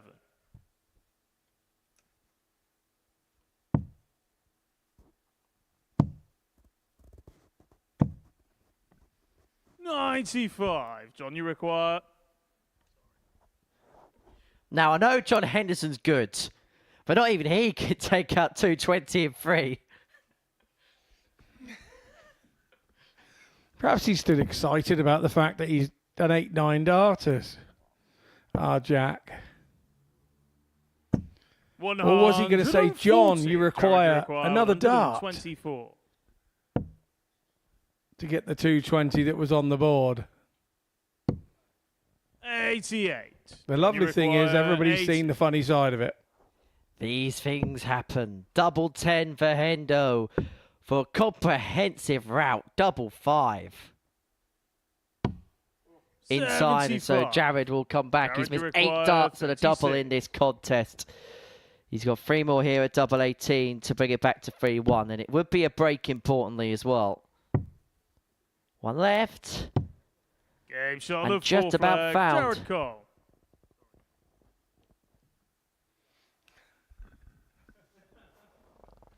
Fifth flag, it's Jared to throw first. Game on. As you can see, quite a jovial group that we have here 81 in the back room this week, and those smiles are not directed at anybody, just both seeing the funny side of it at the end of the leg. That's when to do it. 108. Well, these are 2 of the nicest guys that you could ever wish to meet in this sport. 125. That I can hold hand on heart and say, yes, I agree with you, Henry. Most definitely. But John Henderson, 140. for a second, looked as if he was going to do something that Jared Cole did earlier on today. But a look on Jared's face, you could see that he was thinking it going to be happening to him. 99. Highlander nearly stole Jared's thunder. But there's certainly rumblings of some good stuff here from John Henderson. Has really picked up the pace as the game's drawn towards a close. Potential 11-darter here to get the job done and to sweep aside the king of the castle with, in the end, very short order for the match. Double top. Completes a 4-1 win for the Highlander, an 11-darter to boot. John Henderson showed some really positive signs on this Monday. For Jared Cole, it was a 9th time in his previous match, but defeat there. And for these 2, we're having a laugh about a moment which happened in the middle of the match, and I think they're having a chat about the Watergate scandal as well. But John Henderson with an average in excess of 90, a 4-1 victory against Jared Cole. All smiles as the pair depart the stage. Next up, Christian Perez takes on Johan Gildenhuys.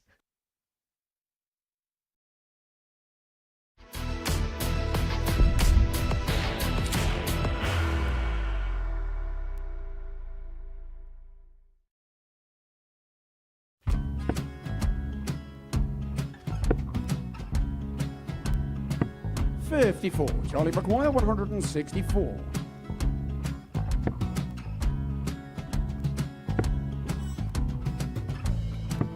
$44.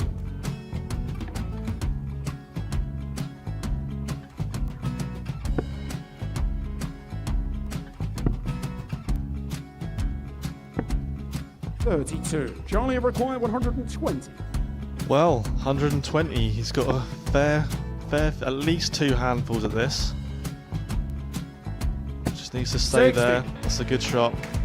Halves his score. Leaves himself on a 2-darter.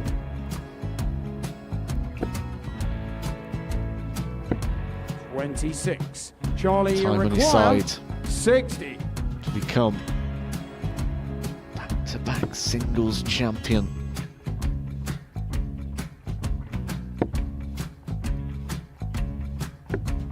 $40. Definitely a couple of nerves in those last 2 darts. But he'll be coming back.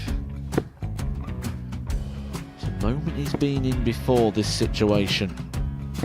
Standing at the back of the stage, Charlie approaching the required jockey with 20. a chance to win the title.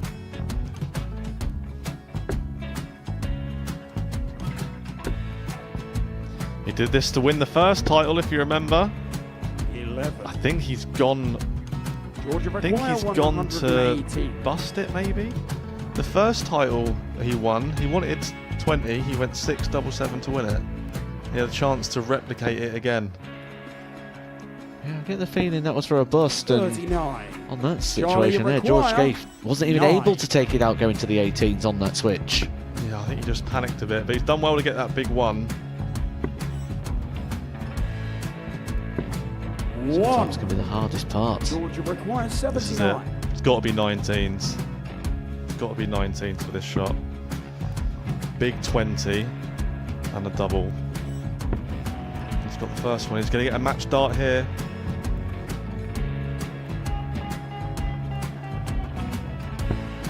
$59. Charlie Threw the entire require body into that 8. one. Just didn't want to let go of the dart.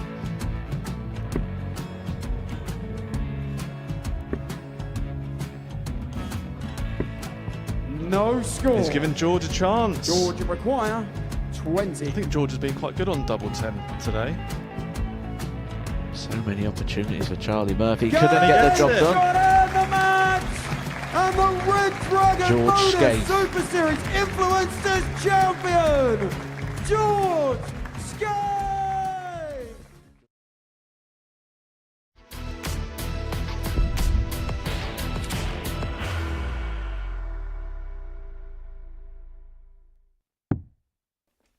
Welcome back to the live lounge in Portsmouth, where before the break, John Henderson got the better of Jared Cole by 4 legs to 1. Game number 12 is a meeting between Lorenzo Pronk and Johan Gildenhuys and Christian Perez. I'm looking at the wrong game. Perez and Gildenhuys, our 12th game of the session here at the live lounge in Portsmouth. And for Christian, opportunity to move on to 6 points in this group. First leg, it's Christian to throw first. Game on.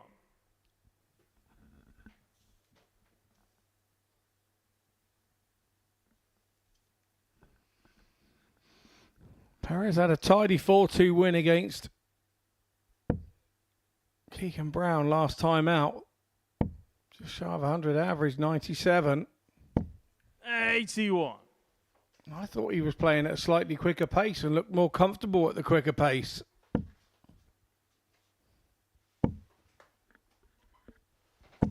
$140.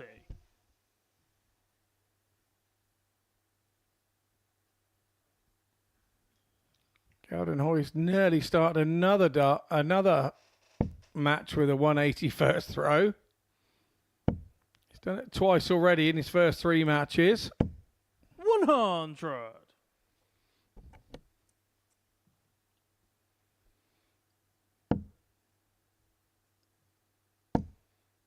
And another strange scenario looking down the score charts for today is that we've had 11 matches and only 3 have gone with throw. It's very unusual it's that way round. Particularly on day 1, and it just shows with the 4 debutants that we've got in, it does change the whole concept of how the group works. 100. Or how it would usually work for those who have been here before. Well, I know it is Crucible season, but there's been plenty of breaks so far today. 140. Maybe that's the week maybe that's the way this week will frame up. Could well be. It's Keegan Brown and John Henderson who have been the ones who held their throat alongside 60. Lorenzo. Johan, you require 161. So Gildenhuys 161 isn't going to go on this particular occasion, and so Perez is back for the 160. 57. Christian, you require 160.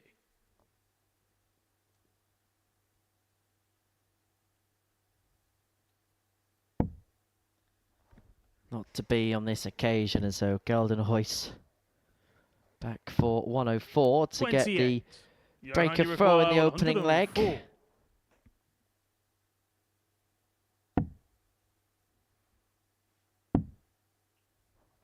Double 16. 72. Christian, you require 132. Not to be, and so Perez, who's already had the 114 today, is looking at the 132 to save his throw. He's got the perfect guide if he can find the treble. Unable to get, and so Gildenhuys 104. Johan, you for require double 16 32. for an opening leg breaker throw. Double 8. No score. Not there. Christian, you require. No, caught the 28. flight, didn't he? And he's disappointed with that attempt.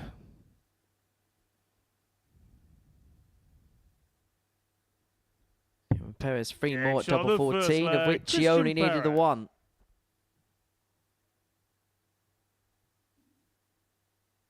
Second leg, it's Johan to throw first.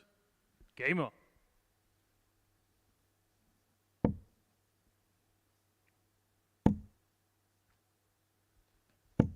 $60.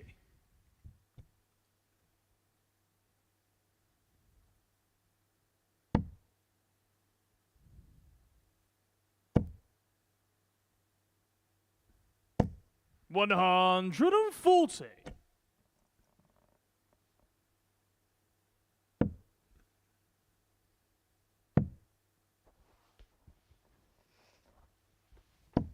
$131.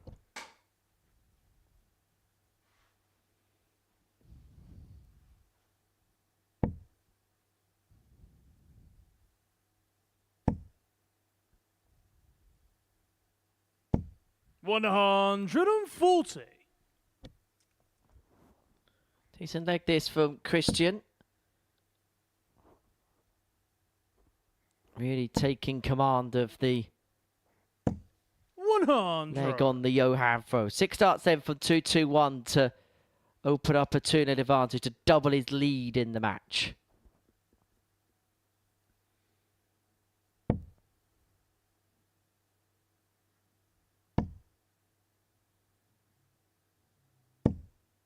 $85.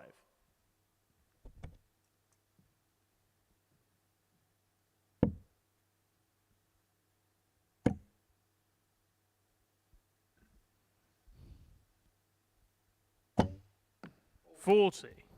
Christian, you require Yeah, that 136. last dart knocked one of the other darts clean out of the board, and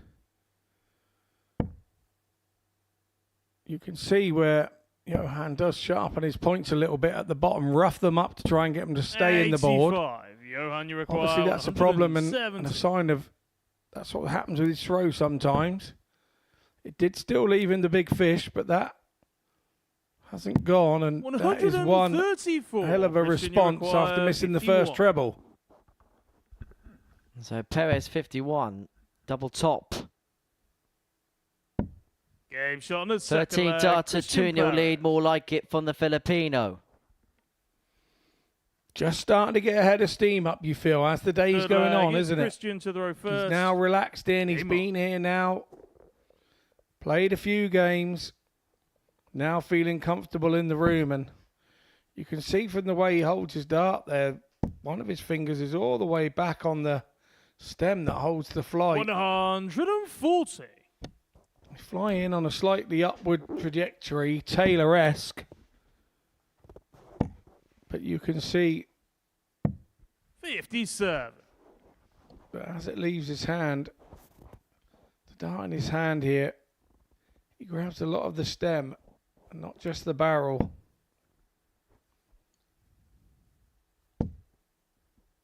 Interestingly, just having a look at my 100. notes, we've never had an Asian representative in a Champions Week before. We've had Raymond Smith of Australia, but that counts as Oceania. 59. Well, technically it's a continent within itself, but in a darting sense it belongs to Oceania.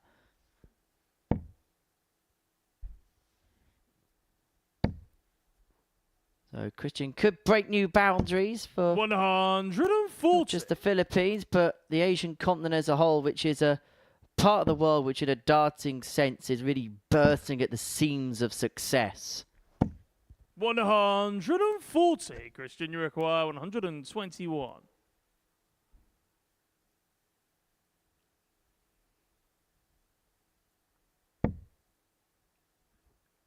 Down for treble 17. Not to be on this particular occasion. 57. He's got plenty of time on his side. Johan's playing okay. He's averaging 85, but Perez has just found another level in this contest. 140. Christian, you require 64. So 64 to go 3 up.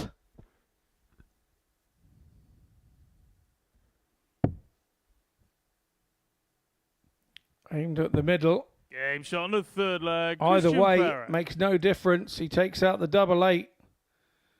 And as I said earlier, he's definitely getting Fourth up a wee leg, bit it's of a head Johan of to steam the here. first. A wee bit of confidence is coming into Perez's game. And we're now starting to see 43. how he obtained that tour card a couple of years back.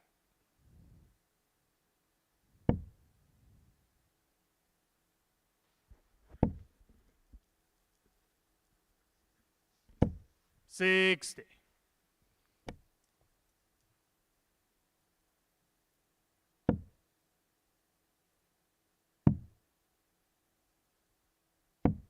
$57.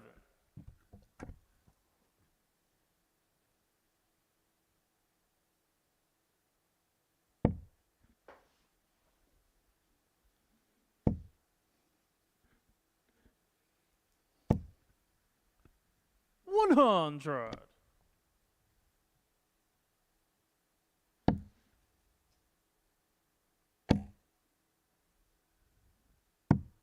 $59. We're now starting to see slight reactions from Johan when he's not quite doing what he's wanting to do. And Perez continues to hit that treble 20 and cause all sorts of problems the further in front he gets. Pull his average up now to just underneath the 97 mark. Hasn't missed a dart at a double so far in this contest. And it's the constant hitting of at least something at a visit. 5-2 treble scores, 5-1 treble scores. He's more often than not finding something when he comes to the board. And he's just providing too much here for 150. Johan Gildenhuys. Perez will come back for 51 to complete a comprehensive 4-0 win. 60. It would move him on to 6 points. It would mean that him and John Henderson will battle it out in the last game of the day to see who will finish on 8. It's going to be one dart in his hand at double 16. 19. And that is the first dart he's missed at a double in this contest. Yeah, he's been very tidy, hasn't he? Very tidy, very accomplished in this match. You feel these are just token darts for Johan. Christian, you require 32. Well, he's 4 from 6 in his previous match on the doubles, 4 from 8 in the game prior to that. Game shot And he's and 4 from 5 on the Christian doubles Perez. there as he seals a 4-0 victory against Johan Gildenhuys. And him and John Henderson will have a match in game number 15 of the day to see who's going to be the top dog for the day. He mops his brow. It's a 4-0 win, but Johan Gildenhuys did try and make it hard work. But the South African was comprehensively outplayed by the Filipino, who was excellent, wasn't he? 95.43 the average, 4 out of 5 when it came to his doubling. So Perez, a 4-0 victor against Johan Gildenhuys. We're going to take a short break, and when we return, we're going to kick off the final round of fixtures with a meeting between Jared Cole and Lorenzo Pronk.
Welcome back to the Modus Super Series, where we're about to enter the final round's worth of action on this Monday here at the Live Lounge in Portsmouth. And this is how the table looks going into it. John Henderson and Christian Perez, the top two, both with 6 points and 8. It's actually a fairly uniform table with Lorenzo, Pronk and Keegan Brown both on 4. Johan, Gildenhuys and Jared Cole both at the bottom with 2 points to their name. Henderson and Perez will go head-to-head for 8 points in match number 15. Jared Cole are going to move on to 4. Lorenzo Pronk will win, would move himself provisionally into first place on legs difference ahead of the meeting between Henderson and Perez. Although that will just be a standing position because he will not be able to stay there come the end of it. So, Cole and Pronk, game 13 of the session.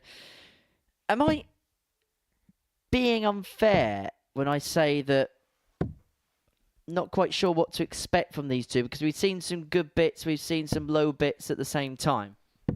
I think we've seen some of the very best bits from Jared First Cole. leg, it's Jared to throw first. Yeah, I just think they've been... Game on. I think they've both probably been dropping on the players at the wrong time more than anything.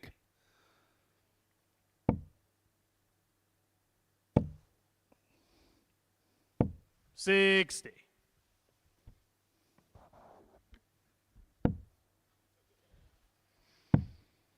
Jared earlier in the day had a 91 average, which is 77. good by anybody's imagination, but when he was playing Christian Perez, who had a 93, 85. he also did a mid-80s average, an 85 when Hendo did a 91. So he's kind of come up against the players at the wrong time. 140. Perez has been the standout player of the day since his first game where he had a 73. He's had a 93, a 97 and a 95. So we've seen a big upturn in Perez's form since game 1, but he is a debutant. So it's taken him a game to work it out. Sometimes it's better to judge debutants on day 2. 99. Lorenzo, you require 144. And they're not kind of in the bubble and the whole newness of it. When it comes a bit more of a regular thing, lots of people say, oh, it's much better when you're here and you've been here a few more times than somebody else. In fact, sometimes, unless they're really good experiences, it's not. You've got the bad memories the minute you walk back in the door. Require 44. I think Jared could attest to somebody that's been here a lot of the time and has got some scar tissue with this particular building and this particular competition. As Lorenzo Pronk finds a 14 darter by pinning the double top to get the break. He's had great memories, had a couple of 9 darters, but Lorenzo to throw first. There's also a lot of Game on. disappointment which has probably come twinged with the highs that he's had here. The final defeats, the close shaves with other 140. big moments. Yeah, and he's also seen other people experience some bad moments here as well. 58. Being on the other side of the fence. And so you know it can happen here to anybody. 43.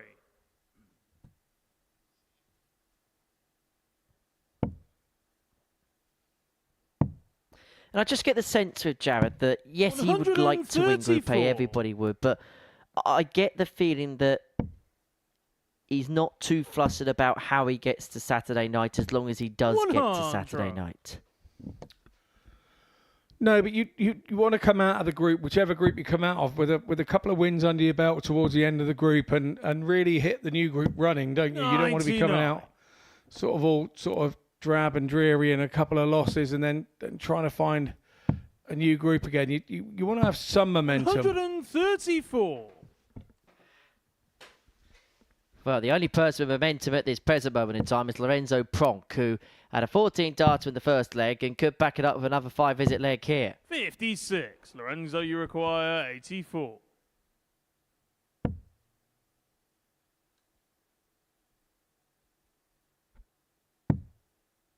Covers well with dart 2. Jumper 19 leads double 11, unable to get. Jared, you require so Cole 154. needs to find another pole driver of a finish here. But he's not going to find the 154. 118. Does Lorenzo, leave it you handy, require but it's all about 22. Pronk now in this double 11. Forces Game him to shot go on the at second it, leg, Lorenzo Pronk. and he takes it nicely. Third leg, it's Jared to throw first. Game on.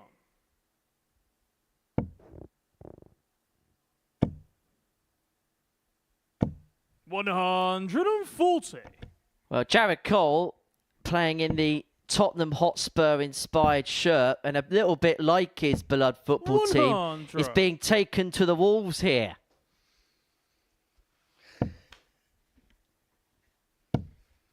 There's your football reference. 70.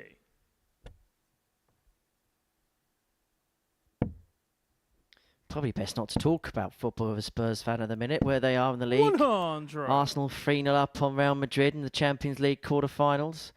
Going into the second leg of the Bernabeu. And they've got a tricky one on Thursday, and they have to go to Eintracht Frankfurt in the Europa League. 108. First max goes away at Jared Cole. I have a funny feeling there's more mileage in that Arsenal-Real Madrid game for me. 100. Jared, you require 111. Cole looking at the 111. Unable to get on this occasion, but he has got 6 darts on this 55. point to wrap up leg 3.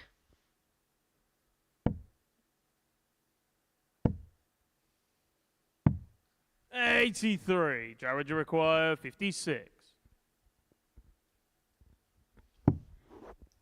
Double top for Cole to bring it back to 2-1. No mistake, much better 15 darter for the king of the castle. Fourth leg, it's Lorenzo to throw first. Game on.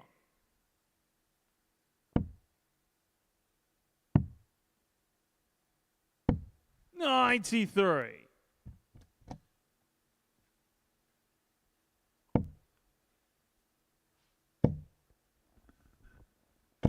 $140. There we go, a bit of momentum.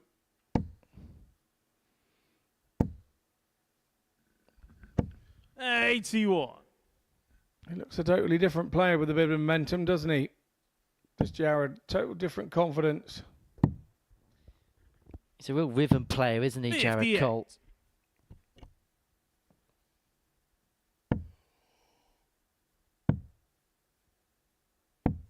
$57. But as we've been mentioning all day, I think he's trying to find that consistent rhythm a bit more. 59. You could perhaps label a little bit of an accusation that sometimes over the last year or so, Jared's ran a little bit hot and cold at times. 60. And I think he could do with a good week this week to boost his own morale, boost his own confidence, and to give him a real kickstart to the season. 100. I know the pride he had in representing England, winning the England Open as a result. Some of his exploits in 2024. And I feel like now he really wants to make that kick in this season. And he may well kick back here against Lorenzo Pronk, who opened up a 2-0 lead, but could be level at 2-2 if Jared finds double 16. 32. Lorenzo, you require 114. He had 3-ton plus checkouts in his previous match against Keegan Brown, but he's not going to get one here.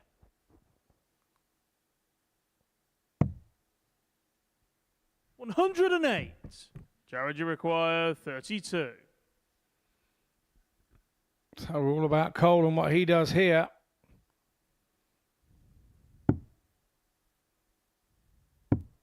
Game shot on the fourth leg. Nicely Jared done. Cole. Back in the game as his throw. Got the throw back. 2 apiece. Fifth leg, it's Jared to throw first. Game on.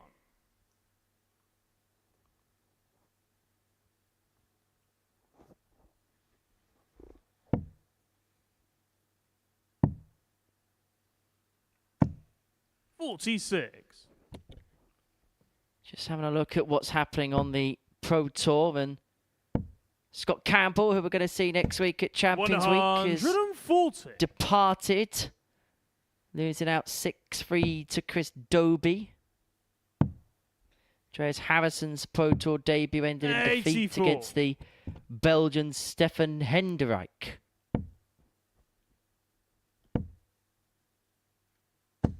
100. Tom Sykes lost out 6-5 to Luke Woodhouse. 100. Mervyn King currently level at 1 apiece. We'll see Mervyn here 95. next week at Champions Week. Can't be much better practice than being at the Pro Tours this week. 101. If you're coming into Champions Week next week. He's kind of getting the best of both worlds, isn't he, at the minute, Mervyn King, because he's so high up on the Challenge Tour order. Maybe he can play in this, play on the Challenge Tour, play seniors, and then get the Pro Tour top-ups. And Mervyn's the type of player that, because he's going to be here a lot in terms of the Pro Tour, could sneak into one of those positions for Minehead. Maybe, if there's more Pro Tour spots for the world, sneak into that as well. But that was not sneaky at all. That was quality from Lorenzo Pronk. 13 data, break of throw to open up a 3-2 lead. It's Lorenzo to throw first. Game on. Yeah, I agree with all what you say about Mervyn King, and a lot of people will say, oh yeah, it's better not to have a card, you can do this, you can do that. 135. It is. It's better not to have a card if you can manage to be in the top 3 of the Challenge Tour. That is when worth your while. Top 5, something like that. 50. Towards the end of the year, you're going to get a few goes at the Pro Tours, if that's what you want to do. 45. But you also, people forget, you're also relying on other people to drop out. Now, the way the Pro Tour system works is there's probably going to be a couple every event that drop out, but you're still relying on 81. certain factors that go your way to even get the phone call. For example, Connor Scutt last year kind of had that advantage in the fact that he knew Adrian Lewis wasn't going to be playing the tour at all, so being top of the Challenge Tour, he could make the necessary arrangements, but that is not exactly a cut and dry thing this year. I agree.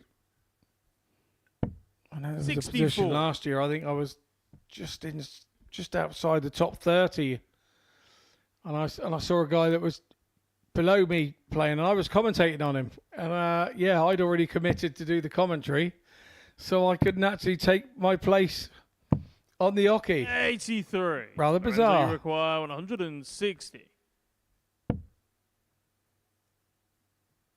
Yeah, but at least you made the final that day.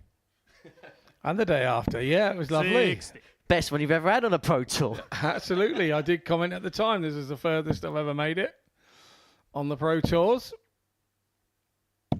108. Lorenzo here looking to finish off his day in some style. Looking for a 4th ton plus checkout with a ton on the nose.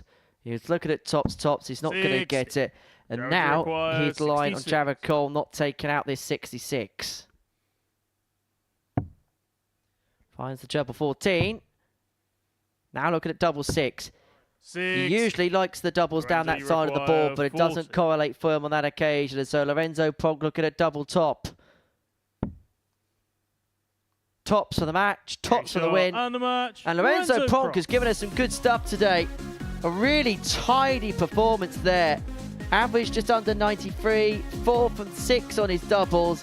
And for him, 6 points overnight. He's top of the group now, but that's going to change when Henderson and Perez go head-to-head.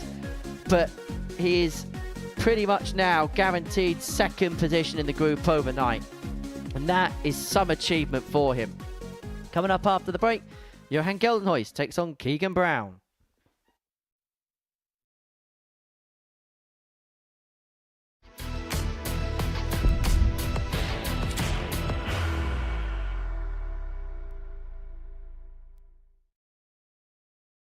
Are you ready to lift that trophy, Darius? Yes. Let's do it then. Ladies and gentlemen, your Modus Super Series 9 champion is Lucky D, Darius Labanowski!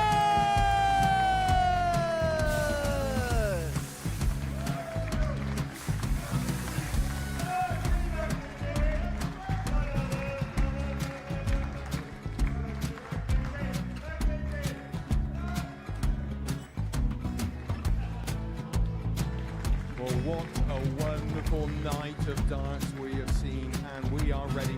Our champion is ready, and it's trophy. So receive the trophy. £25,000. The new Modus Super Series champion, the Terminator, Marvin Van Velzen.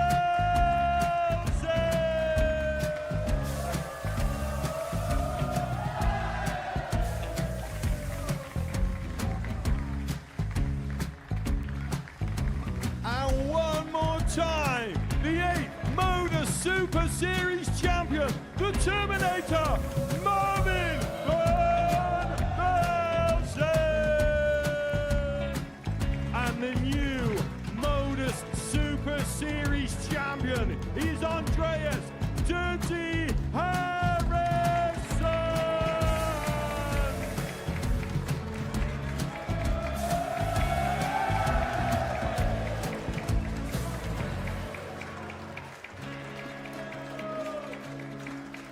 And one more time, the 7th Modus Super Series champion. Give it up for Andreas Dirty Harrison. The moment we've all been waiting for. Would you please show your appreciation for your Series 6 Modus Super Series champion, Scott Taylor.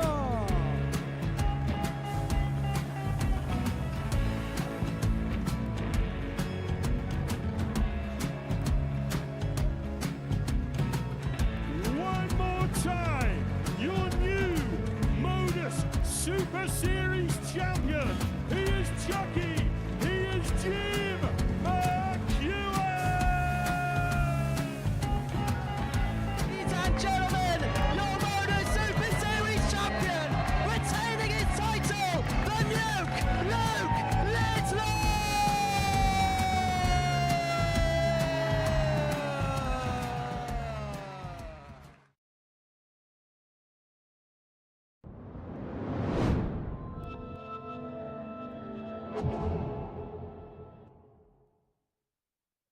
Welcome back to the Modus Super Series. Before the break, Lorenzo Pronk got the better of Jared Cole by 4 legs to 2.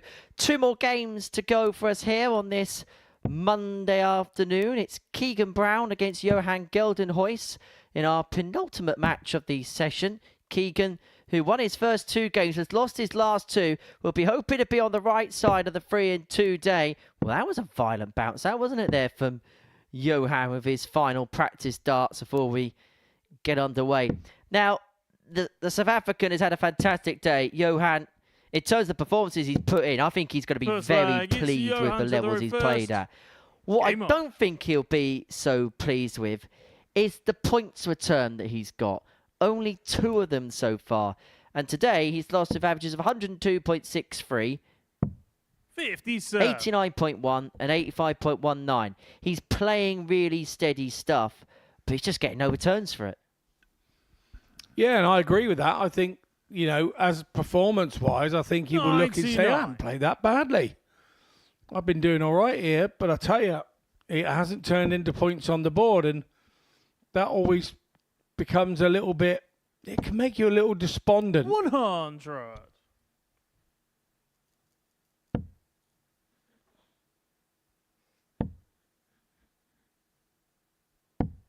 $94.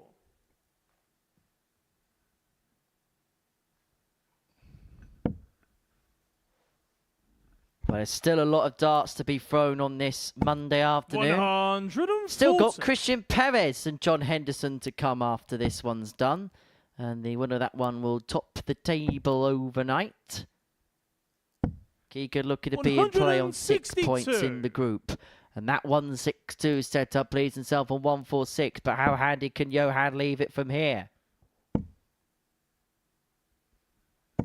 The answer to that is very, Keegan, you require 146. very handy indeed.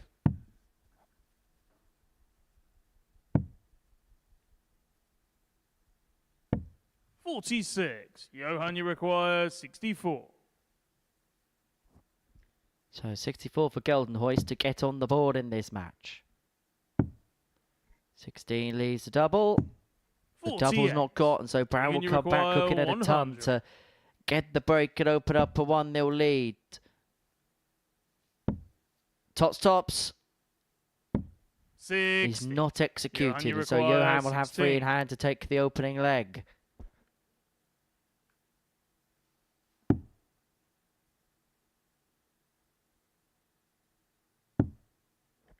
Double 4. 12. Keegan, Well, you can't say he require hasn't had 40. opportunities to put away this opening leg.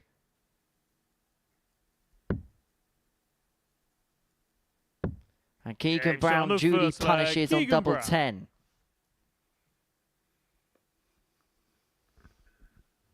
Second leg, it's Keegan to throw first. Just starting to see reactions from Johan. We haven't seen them. He's been very focused in the first 125. 2 or 3 games in particular. We started to see it creeping in game 4.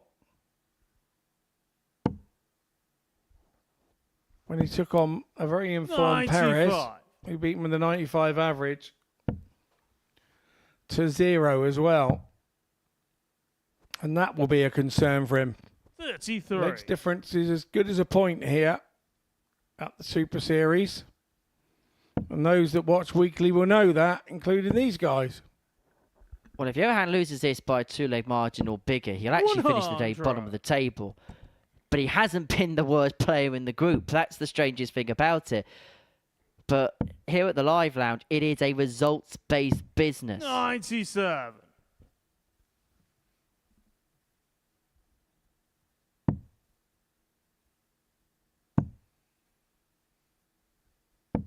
$96.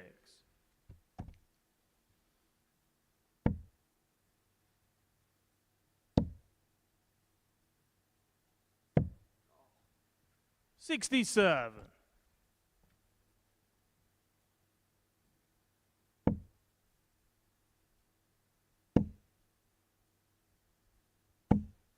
$100.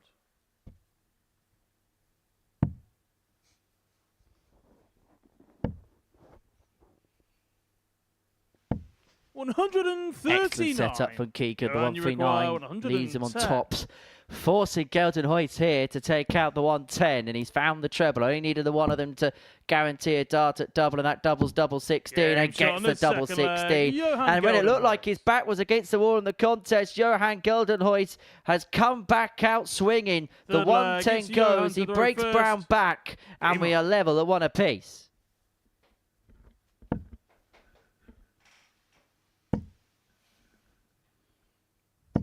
$140. And a good opener there for when you've got the throw. 6. Trying to clamp your authority back on the game.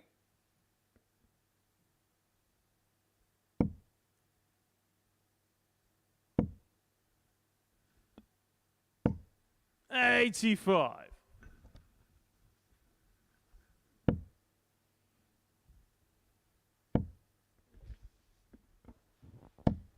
$140.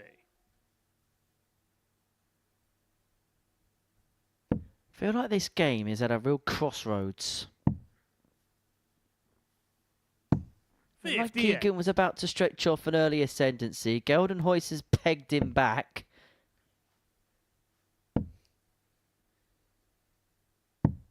And it just feels 84. like somebody's grappling to really take authority of the contest.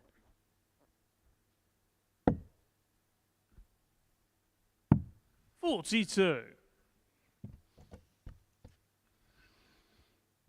Not a million miles away from his targets here, but you don't have to be in this game. 99.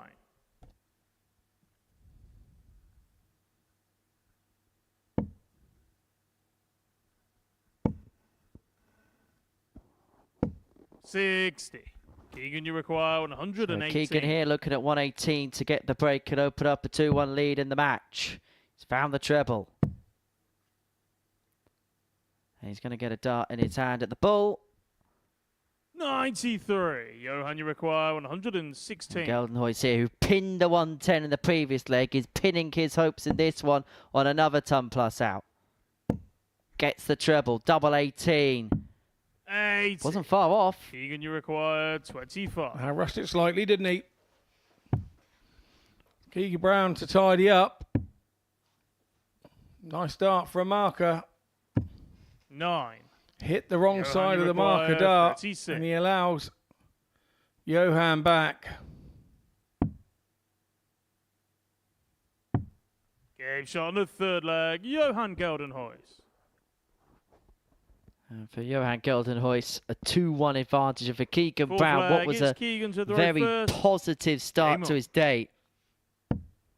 It's been slowly and slowly pulled beneath him like Aladdin's magic rug. 136.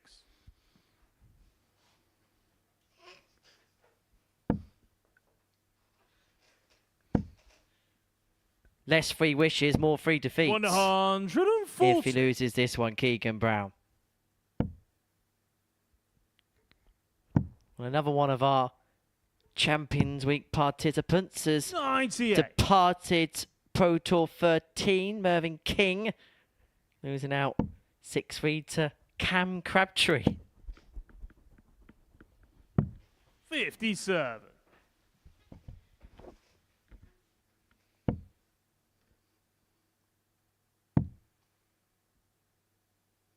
For one man pretty in pink to another man pretty in pink, and Keegan 177. Brown. And talking about people pretty in pink, Scott Mitchell's here as well. I am indeed. And I was the original.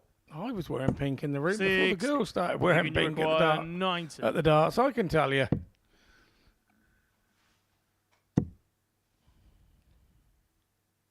Double top. Game shot on the 12 fourth leg. darter, Keegan Brown. 2-2. And as Keegan Brown just arrested what looked like was a bit of a slide for a moment. Fifth leg, it's Johan to throw Definitely first. took out the cardboard Game box on. 90 there.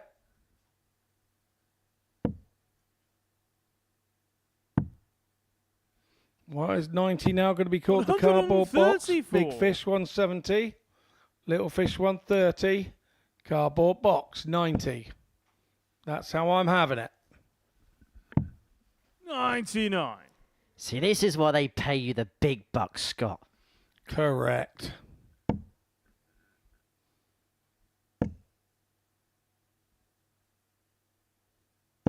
$60. Oh, do I get paid for this? The wife sorts out all my invoices. She said I'd do it for the love. 115. Might need to speak to your accountant. I think it's for the love of her. I'm not getting in the middle of that particular conversation. As Gildenhuys hits at one point to leave 140. himself on a finish. I'd never had you first to the fight anyway, Henry, so I totally understand that. Oh, perfect setup play from Keegan. 177 You loses himself require on 110. 167. There may be a force for this to go. It's not going to for Johan Gildenhuys. 95. Keegan, you require 110. So Keegan here, look at a 110 to get the break and open up a 3-2 lead. Cannot find the finish that Johan took out against him a couple of 78. legs before. Johan, you require 72. Johan may only get one dart here. He's only going to get the one dart. And that dart is at tops. 52. And was that first dart just a Keegan, little you bit require precarious for him? 32. Bit of a blocker, wasn't it? Brown down on the double 16.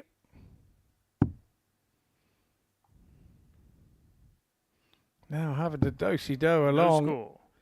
the Johan, hockey, you and require 20. the opportunity's now gone, you feel.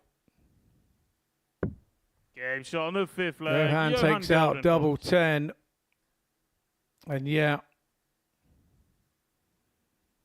Sixth leg, it's Keegan to throw first. pressure's now on Keegs Game to on. hold.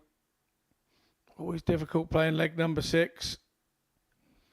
3-2 and you're on the throw and you've just 92. lost a bit of momentum by not hitting the double because you feel that you should be on 3 already.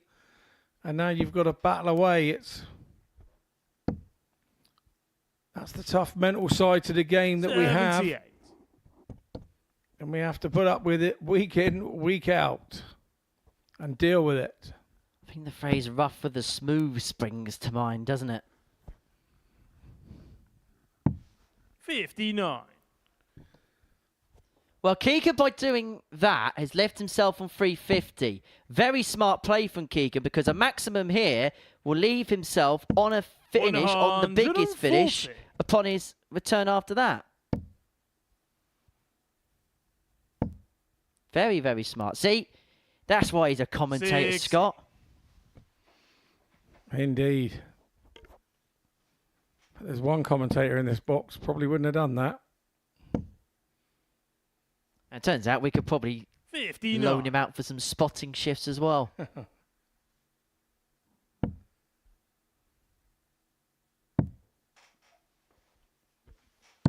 96. I'll tell you what, Keegan Brown is one trebling Johan Gildenhuys to death. 12 of them so far in this contest. Just constantly hitting something turn after turn. But it may well be something a bit bigger, which may well give himself the opportunity to take us all the way. The 162. That's the second time he's found that in this game, to leave the 32 to take us the distance.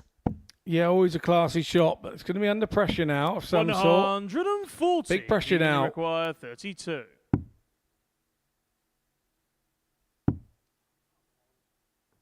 Yeah, disappointed they're in the same holes as last time when he was there. Nicely Keegan done Brown. with the last.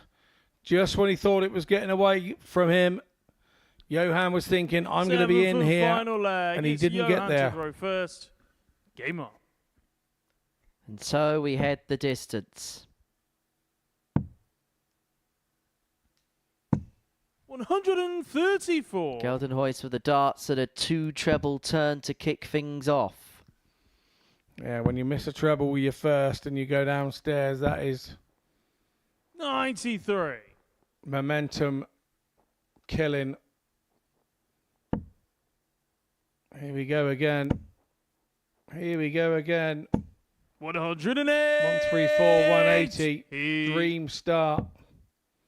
To a leg you have to win with the darts in your hand. 42. Put another couple of points on the league table. He looks across and sees he has a country mile. There's a gap between him and Keegan Brown's score on the scoreboard. 59. Sometimes that happens when you do that. You start thinking, he's miles behind. I haven't got to worry. But all he's got to do is pop up and hit a couple of trebles. 93. Johan, like you have to break away, and he's back in your. He's back holding on to your shirt tails. Treble 20 leaves the ball if he wants to, and he will do, but he won't find.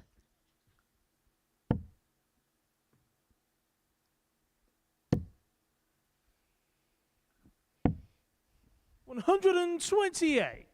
Johan, you require 25. Well, pressure applied, but this to finish off his day with 4 points. Double 4. 17. Keegan, you require 145. Keegan couldn't, could he?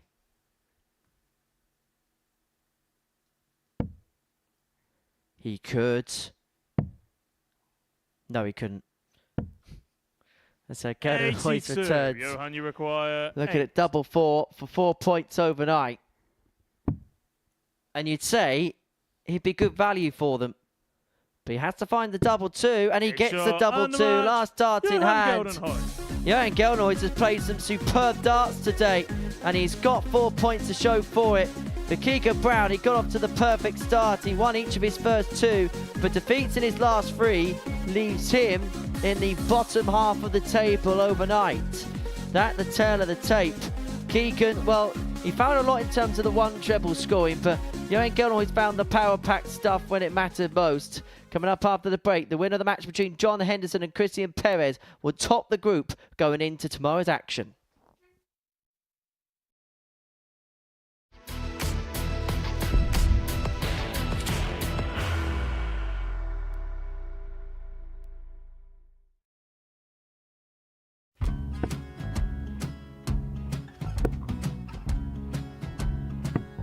54. Charlie Maguire, 164.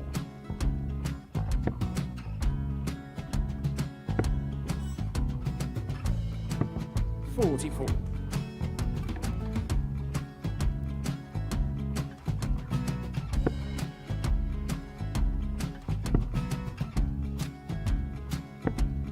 32. Charlie required 120.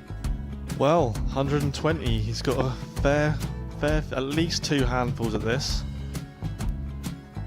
Just needs to stay 60. there. That's a good shot. Halves his score. Leaves himself on a 2-darter.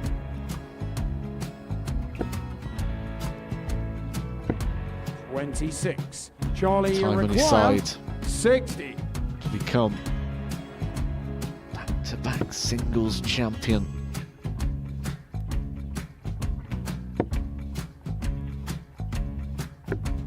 $40. Definitely a couple of nerves in those last 2 darts. But he'll be coming back. It's a moment he's been in before this situation. Standing at the back of the stage, Charlie approaching the required jockey with a 20. chance to win the title.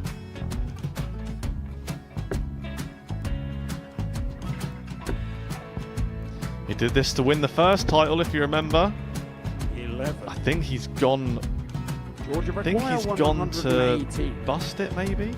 The first title he won, he wanted 20. He went 6-7-7 to win it. He had a chance to replicate it again.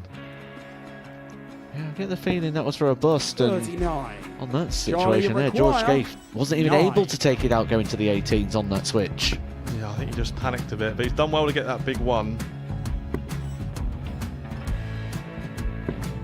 Sometimes can be the hardest part. Georgia requires 79. This is it. It's got to be 19s. It's got to be 19s for this shot. Big 20 and a double. He's got the first one. He's going to get a match dart here.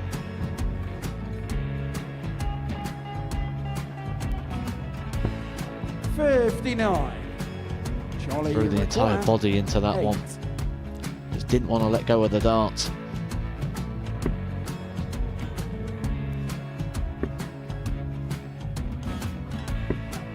No score. He's given George a chance. Georgia require 20. I think George has been quite good on double 10 today. So many opportunities for Charlie Murphy. Go Couldn't get the job Got done. in the match! And the Red Dragon George Modus Scaife. Super Series Influencers Champion, George Scaife!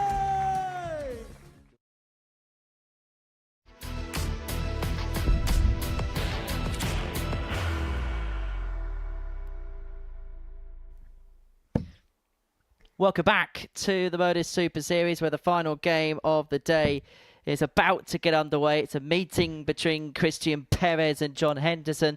The winner of it will be top of the table going into Tuesday's action here at the Live Lounge in Portsmouth. Before the break, Johan Gildenhuys got the better with Keegan Brown in a last leg decider 4-3. And that moves Johan on to 4 points overnight. Now, the winner of this game will be top of the table going into tomorrow. The loser of it will be third. That's because Lorenzo Pronk is currently top of the table, First 6 leg, points plus it's John 5 to the row first. legs difference. Game Both on. Henderson and Perez 6 points plus 4 in terms of legs difference. So the winner will be top, the loser will be third. Lorenzo Pronk will be sat nicely in second position ahead of 83. tomorrow's battles. Scott Mitchell alongside me here in the commentary box. And Christian Perez has got better as the day's gone along. He's punched in some really good numbers. Slow opener against Lorenzo, but after that, 93, 97, 95 the average, and the doubling has been magnificent. But that is horrid. Absolutely torrid from Christian Perez. Well, you have to say that maybe he shouldn't have gone there again, but to have 120 in the board 60. and then knock one of them out, it's kind of self-inflicted. We did see it happen to Gary Anderson, didn't we, back in those memorable day, that memorable throw where he knocked all three. His last one went in and knocked all the other two out and ended up the score of 0. You won't see that very often. And of all games for that to happen, the World Championship final. Yeah, indeed. 100. What happened in the other World Final that took place that year? Oh, it was that year, was it? Oh, I've got no idea. Well, I know it was about 10 years ago, so that's good. Yeah, apparently Martin Adams lost to some farmer from Dorset. 125. Unbelievable.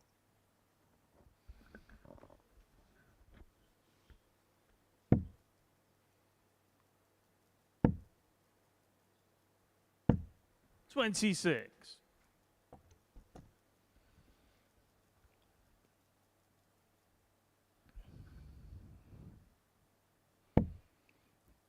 Going back to the slower and methodic Perez in this one. 100. It seems throwing a little bit quicker.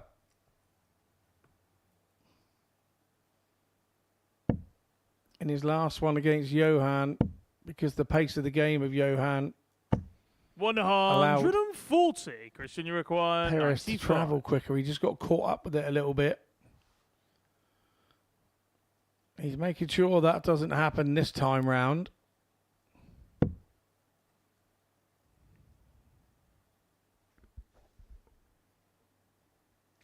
Seems to have a game plan against players he's seen before, is what I would say. 47. John, you require Is the way that 92. Christian plays. Well, there'll be nothing about John Henderson that's going to be an unknown to anybody in this building as he looks at double 16 to take the opening leg. 6. Try to clip it off the barrel, Christian, you but require 48. diverts the wrong side of the post. And so Perez, 48 to get the break. He needs one at some point, and what better time to get it than in the opening leg? Double 16, 2 in hand. He's been very handy on his doubles today. 16. But he's missed 2 big ones John, you there. require 32.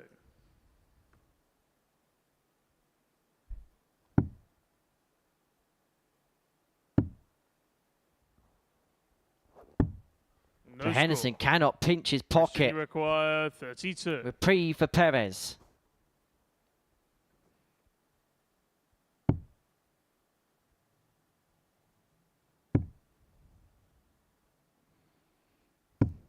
I 16. have to say, slightly nervy exchanges here as we come to the end of the 32. first leg.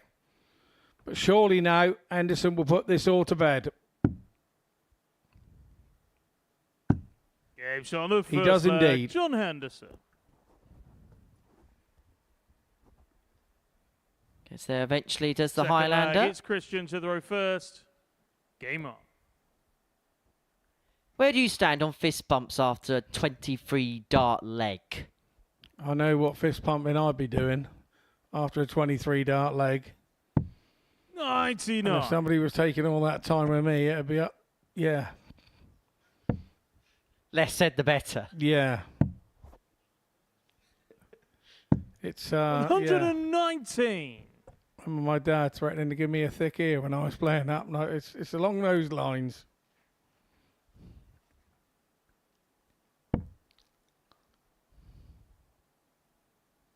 I have actually played Christian when he's thrown a dart, wandered off to the table, had a sip of a drink, come back, thrown the second dart, wandered back to the table, had the sip of a drink, and then threw his third dart. I think that's 96. purposeful, they call that.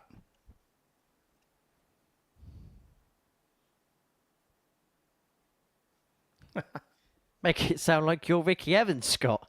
Well, when you got somebody doing that, I look like Ricky Evans.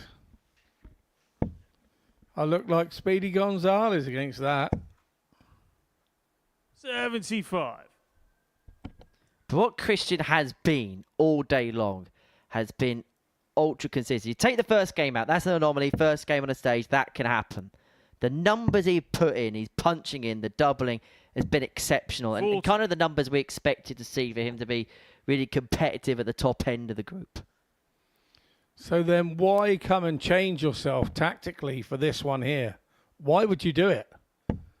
You're compromising yourself, thinking that you're going to compromise 100. Hendo. And Hendo will not be compromised in this situation.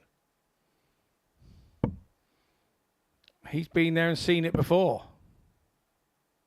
It will frustrate him. 41. And Christian, you require It will get on his 127. nerves.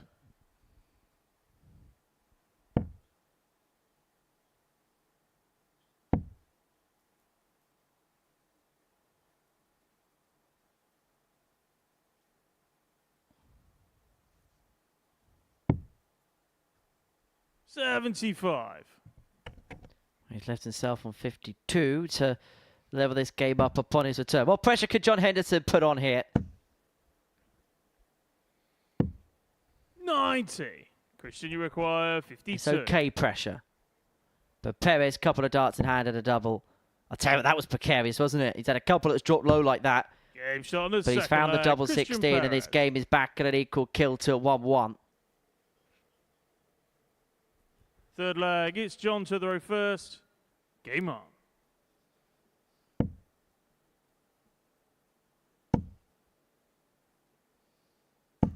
$108. Henderson with the game's first maximum.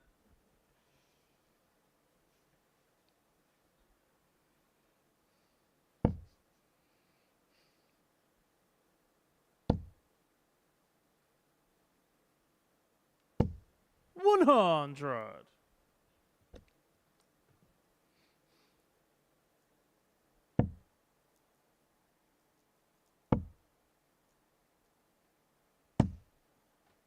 $50.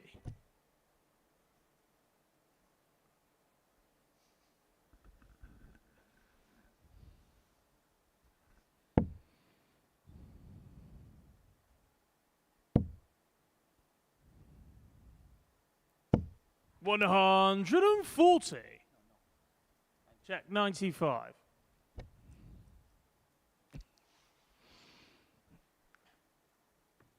Go to Perez there to make the referee have another look. $140. So from that side-on position, there's a lot of darts that go in certain positions that could be very awkward for the eyesight. Particularly double 10. That's the worst one for a referee. Which is ironic because it's the one that's closest to them. It's the one that's the hardest to work out. John, you require 131. Yeah, you'll find referees will stand in all sorts of positions to try and get the best vantage. 54. To get the best vantage point to see where the darts are going. And that all depends on the player and how the player's dart, angle of the dart. Because one player will say, oh, so-and-so referee stands in my way. And another player will go, well, no, he doesn't stand in my way. He's nowhere near. And you watch the way that the two guys throw and watch the way that the referee refs the game. There'd be maybe a slightly different stance in position. Tops a Hendo. 37. Just over the bar. And so he has to hope that Perez cannot take out the 146. Marco Meyer, for example, just gets in my way.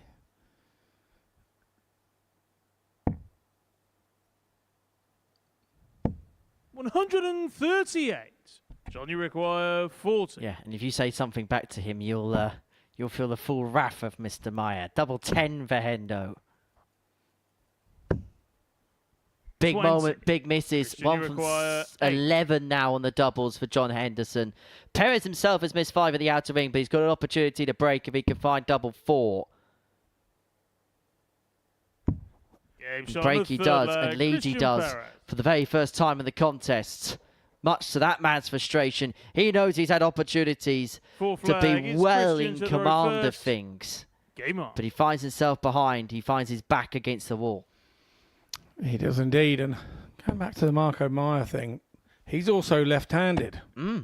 So he holds the mic in his left hand. So when you're trying to come 58. off to your right, his left hand and arm, so he's actually extending the width of his body by the width of his arm because it's in the way.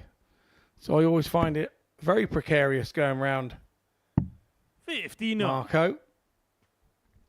If you're watching Marco, I do apologise. I'm not, yeah, I am really. I'm having a go. No, I'm not really. Yeah, that's game shot.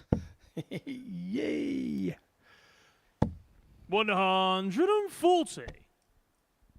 Now, Perez has got himself in front here at 2-1, and now he's kind of changing the pace of the game.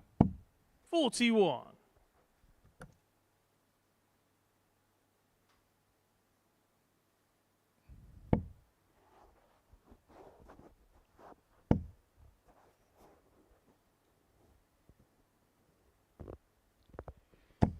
$140.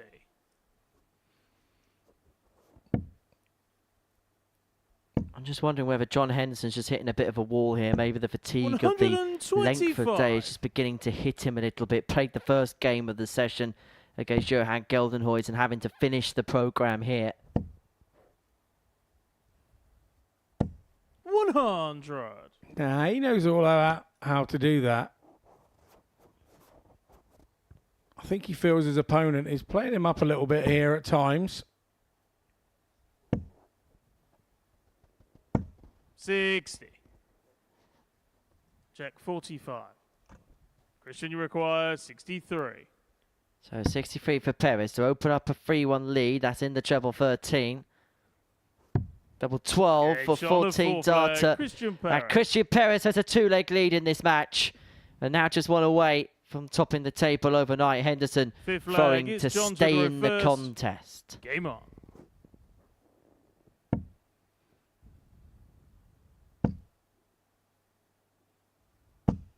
$135. Well, you better get used to the sight of Christian Perez here at the Live Lounge in 2025 because we're going to see a lot of him here.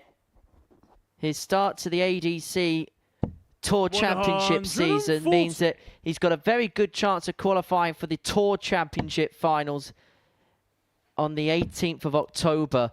And if he finishes inside those spots, he'll then be guaranteed a berth to the ADC Global Championship in December. So Christian Perez could well be one of those names that we see more than anybody else here at the Live Lounge this calendar year.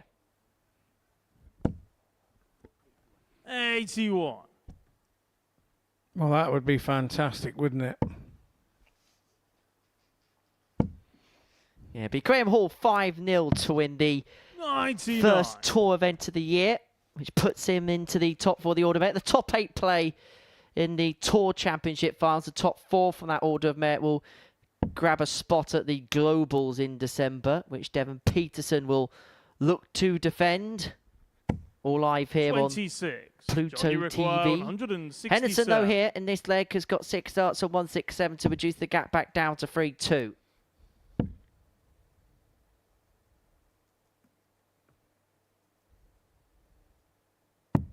$59.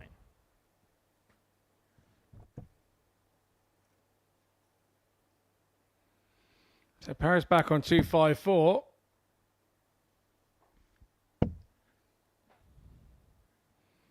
Throws them at a totally different pace. John, you require 108. Hits a ton.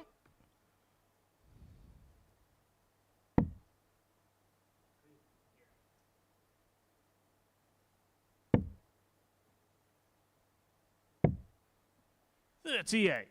Christian, you require 154. So Perez 154 to complete the day in some style. It's not to be, and so Henderson will get one more go at 70, but it might be the last go he gets. 98. John, you require Doesn't find 70. this. His day will most likely come to an end. He's missed 10 darts at a double so far in this contest. 25 left. One in his hand at double 12. Finds double 12. Is that an act of defiance, or is that the beginning of something much bigger for John Henderson? It's an act of defiance. Definitely. It's Christian to throw first. Game on.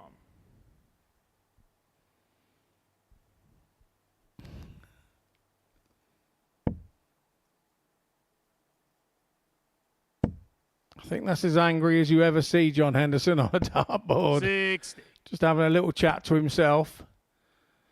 You see, Perez is up the pace there. He started to get a bit of success with the raised pace at the end of that last leg. 44. So he's now running around in circles.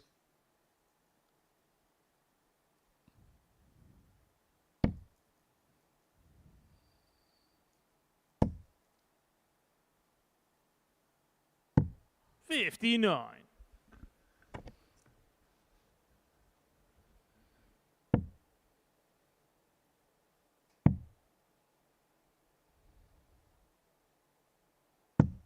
$42. Definitely feels like two tired players coming towards the end of their session. They'll be happy to get out of here. They'll be happy just to go back and rest up overnight and then look ahead to tomorrow's action. 60. But they want to do so with the 2 points in their pocket, which will confirm their place as the top dog overnight.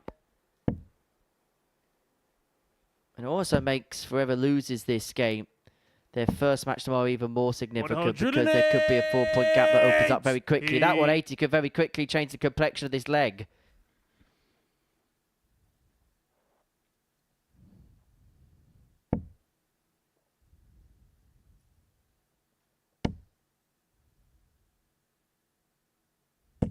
$108. And one straight back at him from Perez.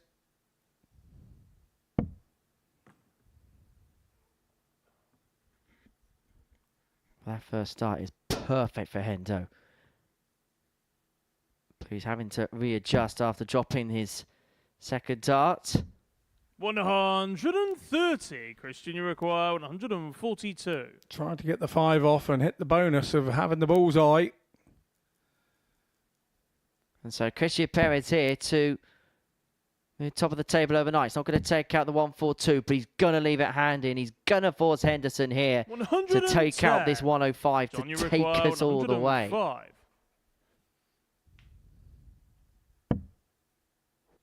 Triple 20 tops, no other option. But it doesn't go, and so Christian Perez comes back Christian, you require to complete a 4-2 victory. Double 16 sees him top the table overnight.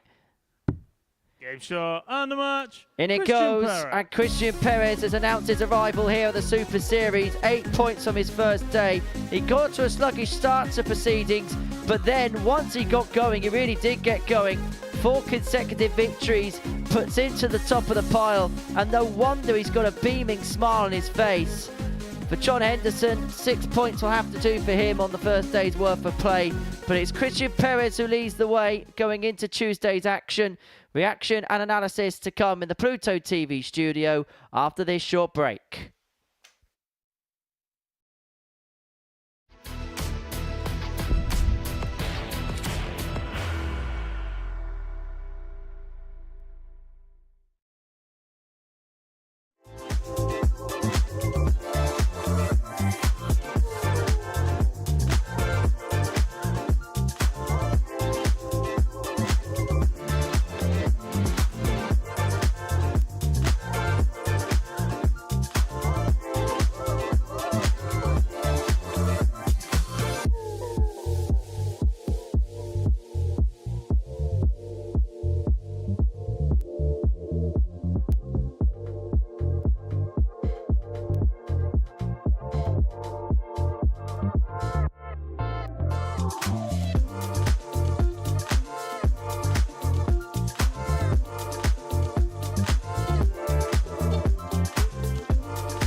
Welcome back to the Modus Super Series, where the first day's worth of action in Group A has come to a close. Before the break, John Henderson and Christian Perez were involved in a winner-takes-all match to see who was going to top the group overnight. It was Christian that would win out by a 4-2 scoreline. Let's have a look then at the table following the end of the first day's worth of play. As you can see, Christian Perez at the top. Lorenzo Pronk, what a first day.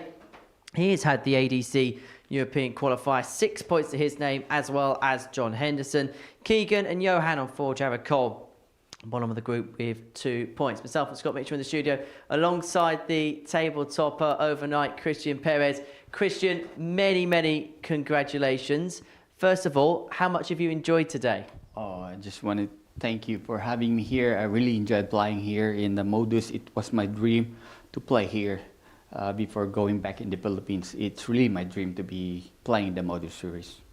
So a little bit of a dream come true. So what was it like when you walked through the doors for the first time this morning and you saw the arena? Oh, the first time I played there, my mind is going somewhere, so I don't know how to do it. My first game was totally devastating. I don't know how to do it because my mind is somewhere else. Yeah. Because it's my dream to play here in the Modus, actually. So I'm not there yet on my first game. So eventually I made it on the second game, on my third one, and last one as well. In terms of the way that you played, and myself and Scott were talking about some of the numbers that you put in today, you must have been, after the first game, you must have been really pleased with the performances, particularly your doubling in matches. Yeah, because I need to have my doubles doing well to progress at any stage, because that's the most important thing. I practice a lot in the doubles, so it went well today. And that was kind of the key points, wasn't it, in a lot of the games today? Yeah, it happened in a few of the games that we saw, but you know, when Christian started posting those numbers, those 90-plus average numbers, it's all to do with that finishing. You know, he was having 6 darts and hitting it with 4, and when you start doing that, the numbers take care of themselves. It's when you start coming down and taking 10 darts to get out, 1, you're risking losing the match, and 2, your numbers go all over the place no matter what you're scoring. Yeah, exactly. Well, we're having a look at some of your good moments, some of your ton-plus checkouts, and some of your good... There's a lot on the highlights reels that you can look back on today and be really happy with, can't you? Oh, I think the doubles, for me, it went well today, and hopefully I will make it all the way all over the week. Mm-hmm. It's really my dream to play here in Modus. It's really my dream, actually. Let's talk a little bit more about that. So prior to this, was this something that you were kind of watching day in, day out, something that was really aspirational? How much, obviously you said it was a dream to play here, how much did you really know about the Super Series before turning up to play today? I know so much about Modus Series because Luke Litter has been here and a lot of good players have been here. So I heard about it when I went back home in the Philippines, so it's truly a dream come true. It's history for me to play here. It's my first time, but my first game it was it's so devastating. My first game it was nothing. Mm-hmm. The annoyance when you don't play well here is any game. It's because the place is built for dart playing. It's the best throw, it's the best location, it's just perfect for dart playing. And when you don't quite perform up there on that stage, you get very frustrated with yourself because everything is perfect to allow you to play your best game here. Yeah, but the thing going in my mind is actually, my mind is going somewhere during my first game, but eventually on my second game I get it through, yeah. Let's talk a little bit about yourself, because the last couple of years, the journey for yourself, it's been, I suppose, difficult at times, but also fulfilling in other ways? Yeah, really, but I've been here a year ago. I've been playing the Pro Tour, but it went well. But I played last January, but it went not that well, because I lost my 4 matches all in the deciding leg. So eventually I played the Challenge Tour, the ADC ones, and the WDF, and some country and open competition. But I really enjoy playing here in UK. I really love it. What's your goals for this season? What have you set out to want to achieve in 2025? I love to play in the Lakeside. I love to play in the ADC World Championship and eventually the World Championship because the prize money is there. Yeah, that's my goal for at the end of the year. Plenty on the horizon. Plenty that's happened today, Scott. No further instruction needed than the 9-darter for Jared Cole, which I'm sure is something that he's going to be looking back on with a lot of glee, isn't he? Yeah, a real big highlight of the day today. Any time you have a 9-darter here, it's very special. And as you say, there's been 17 here now, and we had one again last week. But for Jared, he similar to when he hit one before, he wasn't actually playing at his best. And then all of a sudden, his best 9 darts arrive. And that's the love of this game. This is what can happen to you. You just never know what is going to happen. You can be playing absolutely dire 1 minute and then produce a moment like that the next. And that's the love of our sport. Yeah, and Gildenhuys had a fantastic debut day here. Some of the performances he put in were incredible. 4 points, is that about a fair return for him? If you look at the numbers, you'd say no, because I think he could have had maybe a couple more points than that. But again, it's the first day. He'll be happy with the way that the numbers worked for him. He was doing good stuff, missing the odd dart double. He'll come back refreshed and know more tomorrow because he's been here and played now. Well, these are the numbers for the opening day, and these make for very good reading for you, Christian. Gildenhuys with an average of 90.5, but for you, Christian, 42% on the checkouts. We mentioned how important that is, and you look at that in relation to everybody else in the group. Does that give you that feeling then when you're at the board and you know you've got a couple of darts in hand at doubles? Do you have that confidence that every time that you've got that opportunity, you're going to take that opportunity? Yes, I do. If I do have opportunity, I'm going to take it. Because if you miss, so it's not for you anymore. So I practice a lot on the double. So the thing is here, you must hit the double. That's the most important thing to progress along the way. In terms of overnight going into tomorrow, obviously you've now got a 2-point lead at the top of the group. Is it now about building on that on days 2 and 3? I don't be complacent because I just play my game. I want to win some more. I really enjoy playing here in the Modus because it's really my dream to be here. Well, it's been great having you here. And I'll tell you what, the way he's playing, he's going to be some danger this week, isn't he? Yeah, I think so. I think that if he can continue to stay in that 90 average bracket, he's going to continue to give himself chances at the doubles. We can see his percentages on a double stat. And if he can get himself there, he generally hits it. So that's what's going to make him very difficult to play against. Plus, sometimes he throws better with a bit of speed. And then you seem to slow yourself down when you have a few bad scores. Yeah. You reset and then you start again. So for a player to play you, it's quite difficult because there are a couple of different paces that you play. But it's not done... It's just done for himself to try and make himself back playing. And that's quite hard to get used to sometimes when you're used to a player that's doing the same thing time after time. Much easier to deal with.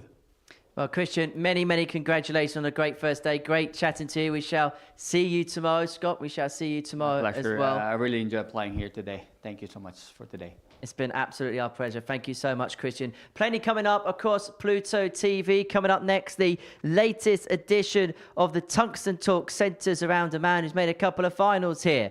Tom Sykes, the Trice Champions Week runner-up. Plenty elsewhere as well. Scott Mitchell's on the farm. He's now got a farmer's hat on. Don't ask me how. Don't ask me why. Then the live darts resumes from 9:30 tomorrow, and then it all builds up to a crescendo tonight from 7:30 p.m. You'll have to bring that hat in tomorrow, by the way, Scott. Thank you very much for your company. As far as day one's concerned, it's Christian Perez who's top of the tree. 4 wins from him. We'll see you tomorrow. Take care. Enjoy the rest of your day. Bye for now. What a finish! What a man! The drum roll finishes, and the target is... And it comes on finals night, and it's a knockout.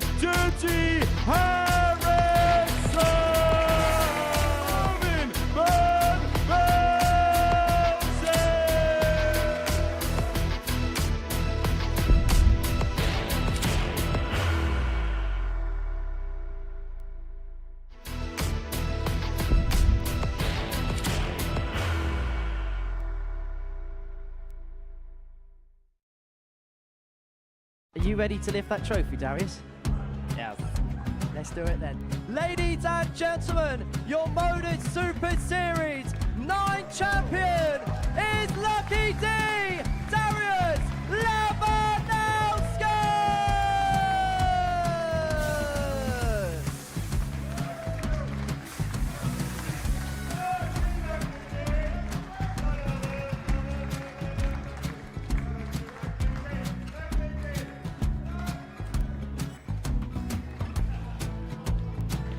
Well, what a wonderful night of darts we have seen, and we are ready.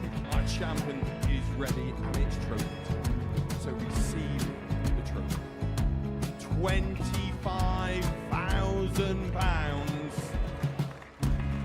The new Modus Super Series champion, the Terminator, Marvin Van Velzen.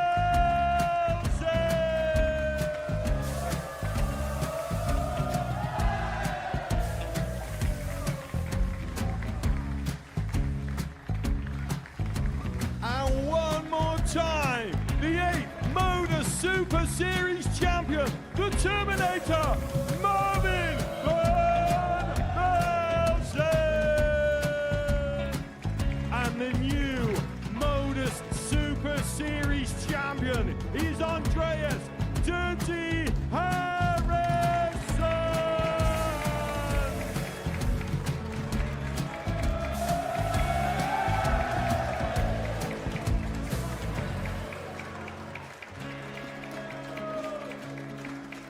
And one more time, the 7th Modus Super Series champion. Give it up for Andreas Dirty Harrison! The moment we've all been waiting for. Would you please show your appreciation for your Series 6 Modus Super Series champion, Scott Taylor!